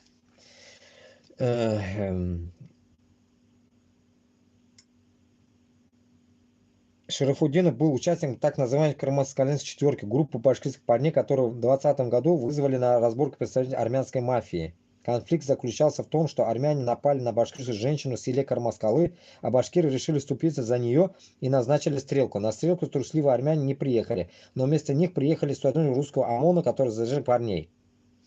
Вот теперь понятно. 3 фигурантам назначили условные сроки, а Шарафуддинов получил 9 лет лишения свободы. Ага. Это, понятно, заказное, блядь, хабировское дело. Хотана нашептала ему ночью, нахуй, когда давала ему, нахуй, в рот пиганкебек. И в итоге, получается, их заебенили. Все понятно. Это, конечно, я не слышал про это, нахуй. Я первый раз слышу это. И вот, что я хочу сказать. Получается, таких делов, причин, всякой херни Башкортостана будет вылазить постоянно. Оно будет вылазить постоянно, пока вы не дадите отпор. Получается, блядь, и этих надо вытаскивать, и всех с тюрем надо вытаскивать. Молодые, нахуя они там должны вообще сидеть, блядь? А армянларны отдельно, урыслар белән бергә кушып куырга, нахуй, Башкортостаннан, һәм Татарстаннан, чтобы ни одного армянина там, нахуй, не было. Если подавно они еще дашнаки, нахуй, всех заебенить сразу, нахуй. Кутакка да кирәкми торган халык. Чмырье.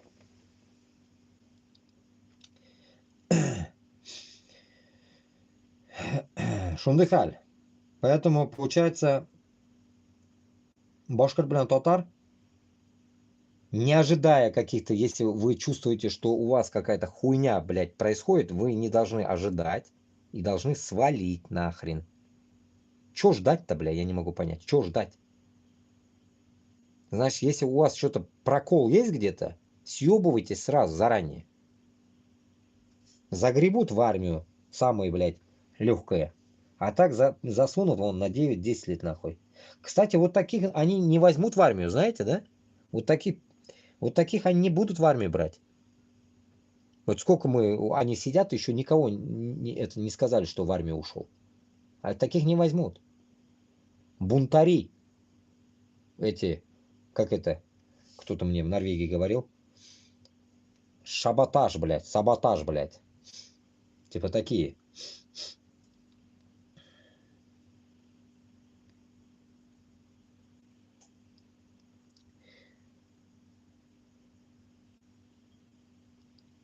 Почему нынешние власти Бурятии внезапно стали обращать внимание на бурятский язык? Инозер эрзянского народа, соучредитель движения «Свободный Идель Урал», участник форума «Свободного государства ПОС России» Сырес Баляян взял интервью у представителя национального движения Бурятии РХТН и советника Лиги свободной нации по дипломатическим вопросам Доржа Дугарова. Они обсудили причины, которые вынуждают правительство Бурятии принимать шаги, которые ранее избегали. Бурятия ушла в национализм. Глава заигрывает с национальным движением. Бурятия на бурятский язык перевели около 100 школ. Звучит как сенсация, но только на первый взгляд. Доржа Дугаров и Сырес Баляян раскрывают все подводные камни в этой теме. Ну, дальше уж его слушать не будем. Это понятно, короче. Тоже хуйня какая-то происходит там. Короче, тут еще давайте почитаем-то и в старые новости уже заходим.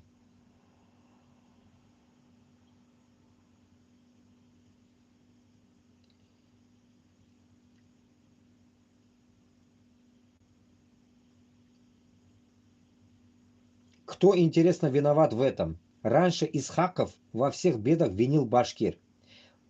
Татньюз. Мне кажется, мы потихоньку превращаемся в сувенирный народ, заявил этнолог и историк Дамир Исхаков на этом же форуме «Деловой партнер Татарстана». Ну да, этот какой-то, блядь, старик, что ли, Исхаков, блядь, что-то я помню его, блядь. Что за хуйню, блядь, городит, давайте. Это уже, блядь, Татньюз какой-то, блядь.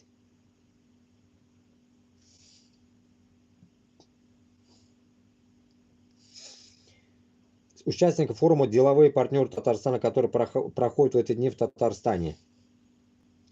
Мы должны сохранить свою нацию, религию, язык. Не в деньгах счастье, а в их количестве. Поэтому пусть ваш бизнес процветает. Какую-то часть от этого процветающего бизнеса нужно отдать мечети, одну часть домой и так далее. Наставлял бизнесменов Раис РТ Рустам Миниханов на пленарном заседании 18 форум «Деловой партнер Татарстана». Новости Татарстана. Что за нахуй? Блядь, где эти...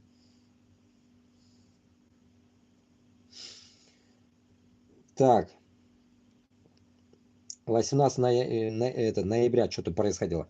Более 200 татар-предпринимателей России и ближнего зарубежья приехали в Менделеевск. Это участники форума «Деловой партнер Татарстана», который проходит в эти дни в Татарстане. Съезд татарских бизнесменов из 60 регионов России и 13 зарубежных стран проводится в Всемирном конгрессе татар уже 17 раз. В Татарстан приехал предприниматель из Испании, Италии, Венгрии, Индонезии, Болгарии, Турции, а также страны СНГ, в том числе Азербайджан, Узбекистан, Таджикистан и Казахстан. В этом году одной из точек изучения социально-экономического развития и инвестиционного потенциала стал Менделеевский район, пишет журналист из Татарстана Расим Хазиев. Понятно. Блять, и чё его слова-то где, блять, этого уёбка, блять? Сука.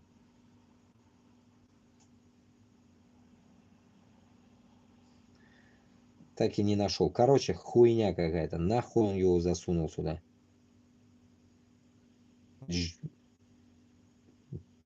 Чисто, блядь. Чисто просто высказывание, короче, говно, блядь. Я думал, что-то он толкнул речь, блядь. Вот какую-то лекцию он сделал. «Свободный Башкортостан». Рекомендую всем посмотреть мою лекцию о башкирском национальном самостоятельном движении и его борьбу за свои права и свободы. Распространяйте эту базу среди своих родных, близких, друзей и знакомых. Ну-ка, что он говорит? Габасов что-то он скинул. Что-то. Салам алейкум, хурметли милиттештер, хаума дуттар. Здравствуйте, уважаемые подписчики моего канала.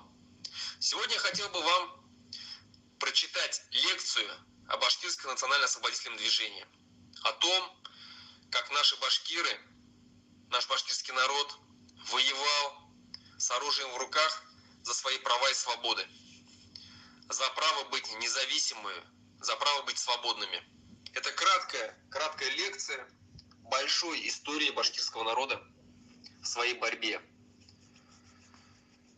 Прежде чем я начну, я попросил бы вас, конечно же, поставить лайки под этим видео, подписаться, кто еще не подписался, постараться максимально распространить среди своих башкир, отправить рост. Так, остановлю, добавлю от себя. Mana shu Ruslan Gabbasovni kanalini men sizni тоже so'rayman. Подпишитесь butun Boshqirdistondagi boshqirdlar. Men metis. Xuy с ним. Но mana bu boshqirdga boshqirt bo'lgan o'zingni boshqirt etib his etsang, подпишись. Чтобы у него не 20 там тысяч было, как раньше у него было только 13, потом вот за какое-то время поднялось у него 20 чем-то. Подпишитесь, чтобы у него было, как у этих узкожопых, по 5 миллионов. Вроде бы же 1,5 миллиона башкиртов, говорят, в истории осталось. Подпишитесь, 5 миллионов. Можете вообще 1,5 ляма подписаться. Слабома? Подпишитесь. Тотар болсаң да подпишись. Родственникам, друзьям, знакомым, чтобы каждый башкир знал историю борьбы башкирского народа за свои права и свободы. Ну и, конечно же, пишите в комментариях, будем обсуждать. Итак, будем обсуждать. Я ему писал комментарии, он меня банил. Там, кто, если знаком с Русланом Габбасовым, дайте ему весточку от меня. Вы прям вот вырежьте мои слова, дайте ему послушать. Такабірлік қылмастан шықсын сөйләшерге кішіше. Потому что в многих местах я с ним согласен, в многих есть споры, где он где-то, блядь, смягчает обстановку, блядь, насчет русни. Я не согласен с этим. Урысны сігірге болғаш, бірге сігірге керек, а не единоличником нахуй быть. Он не унесет это все один все равно. Заебется нести. А мы вместе унесем.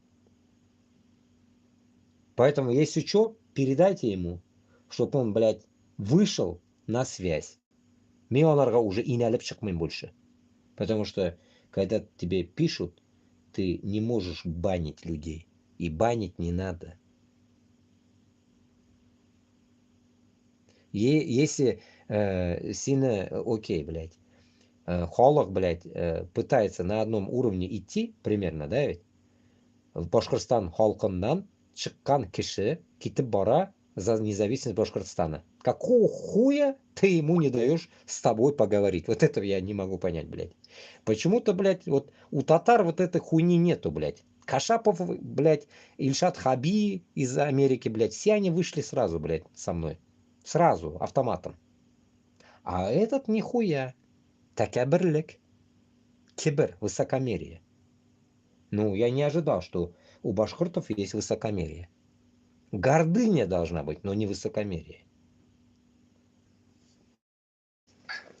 Башкирское национальное освободительное движение. Когда оно вообще началось?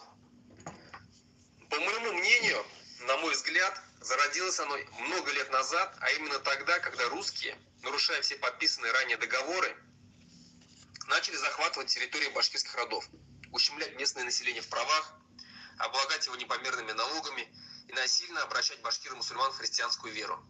Именно тогда и начались первые попытки отделиться от русских и создать свое собственное государство. Официально считается, что первая большая война между башкортами и русскими состоялась в 1662-1664 годах под предводительством Сары Мыргена, Арсланбека Бакинина, Азнагулова Урускулова и других башкирских вождей. То есть практически через век с момента вхождения первых башкирских племен в состав московского государства. 100-110 лет, да, грубо говоря. Но было ли это вхождение башкир добровольным? Давайте разбираться. Русские историки и Шижире родословные, летописи. Так вот, русские историки шежирей башкирских родов говорят нам, что вхождение было добровольным. Но надо учитывать, что все известные сегодня шежире таких башкирских родов, как Юрматы, Табын, Хапсак, Мин, Тамьян, Бурьян и другие, были записаны в 19 веке со слов устных рассказчиков.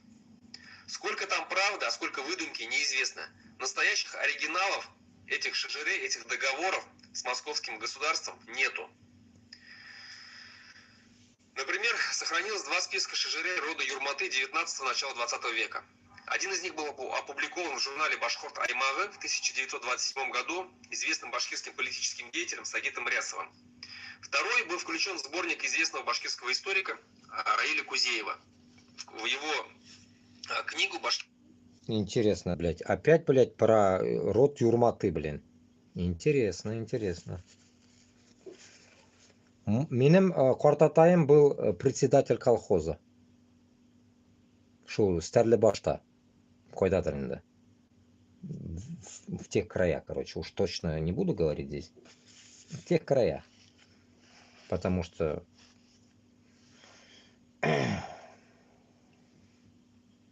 башкирских шежире.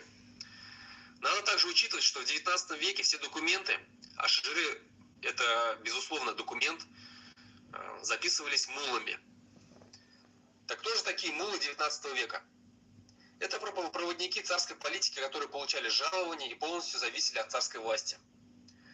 В 1788 году указом немки Софьи Августы Фридрихи Ангальп-Цербской, известной также как императрица Екатерина II, которая захватила власть после убийства своего мужа, законного русского императора Петра III, было учреждено Оренбургское Магометанское духовное собрание, ОМДС.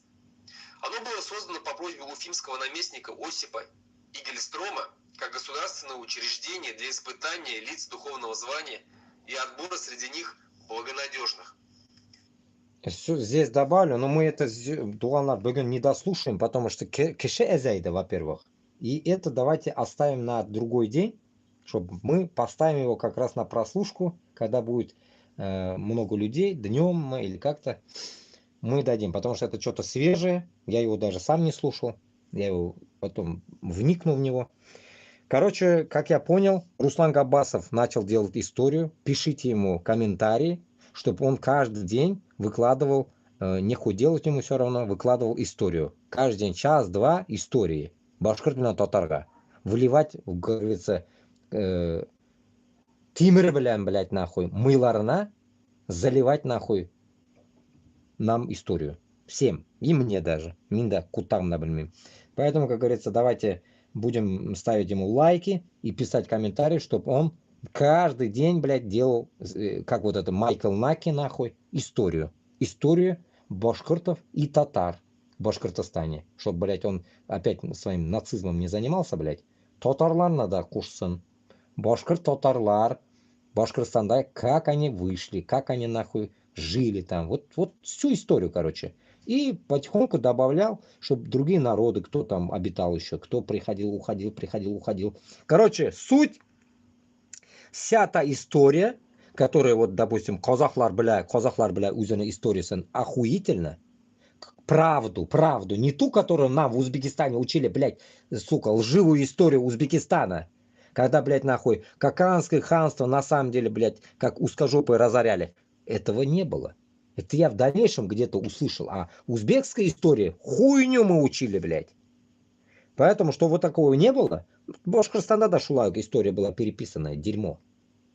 И мы изучали, в конце концов, Ульгенче хотя бы, да, узнали, что свою историю, блядь, не говоря о детях. Чтобы мы детям оставили, если успеем, блядь, родить детей, оставили детям правдивую историю, а не написанную узкожопами. Поэтому и то он даже тоже читает откуда-то, непонятно откуда, он постоянно глазами играет в компьютер, видно, дергается. И получается, нарсякей, так скажем, нашу историю, короче, надо найти. Нашу. Вот если есть у кого история, кидайте ему, кидайте мне, чтобы мы тоже читали, прочитывали прям настоящую историю. Без шепшен тарихабызна без белергатижбез. Қойдан мына винегрет, блядь, татарлар келіп шыққан Татарстанда. Олар кім болған? И Башқұртстанда башқұртлар кім болған? Қойдан келіп шыққандар онда вообще башқұртлар? Кстати, узкоглазый башқұртлар Башқұртстанға нешік келіп түшкенлер? Вот тоже интересно. А гуглить, сидеть это неинтересно. А вот когда вот так читаешь, слушаешь кого-то, вот интересно. А когда какой-то, блядь, хуй узкожопый рассказывает нам нашу историю, это что-то не то. Не вставляет это. Поэтому безный халық уже должен шуны бізге давать. Как раз же он же хвастается везде. Я же историк. Ну, работай, учитель. Ё-моё, блядь. Работай по своей теме. Шулай. Короче говоря, это, мне кажется, тоже скидывали мне. Короче, окей, оно есть, наверное, найдем. Будем слушать потом его. Суть шундейна, тугалар. Итог, чтобы мы, получается, башқұрт білән һәм татарны историясын от и до знали.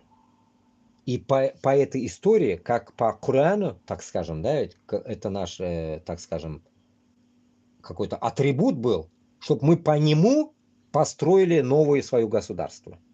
Без узкожопых. Вот нам вот эта задача прям мухим. Бізге бұл ішні, бізге өлгенше ішләп бітірге керек. Потому что Кашапова, постоянно вспоминаю Кашапова, блядь, ему 66 лет. Блядь, бүгін бар итәге уже, блядь, бабай ол 70 яшлик. Поэтому нам чуть-чуть тоже осталось, неизвестно сколько. Нам нужно успеть захватить всю нашу территорию, пока мы живы. Спать где-то не нужно. Спать нужно в своей родине, а не как я, блядь, в ебенях где-то. И, как говорится, без русских надо спать, так скажем.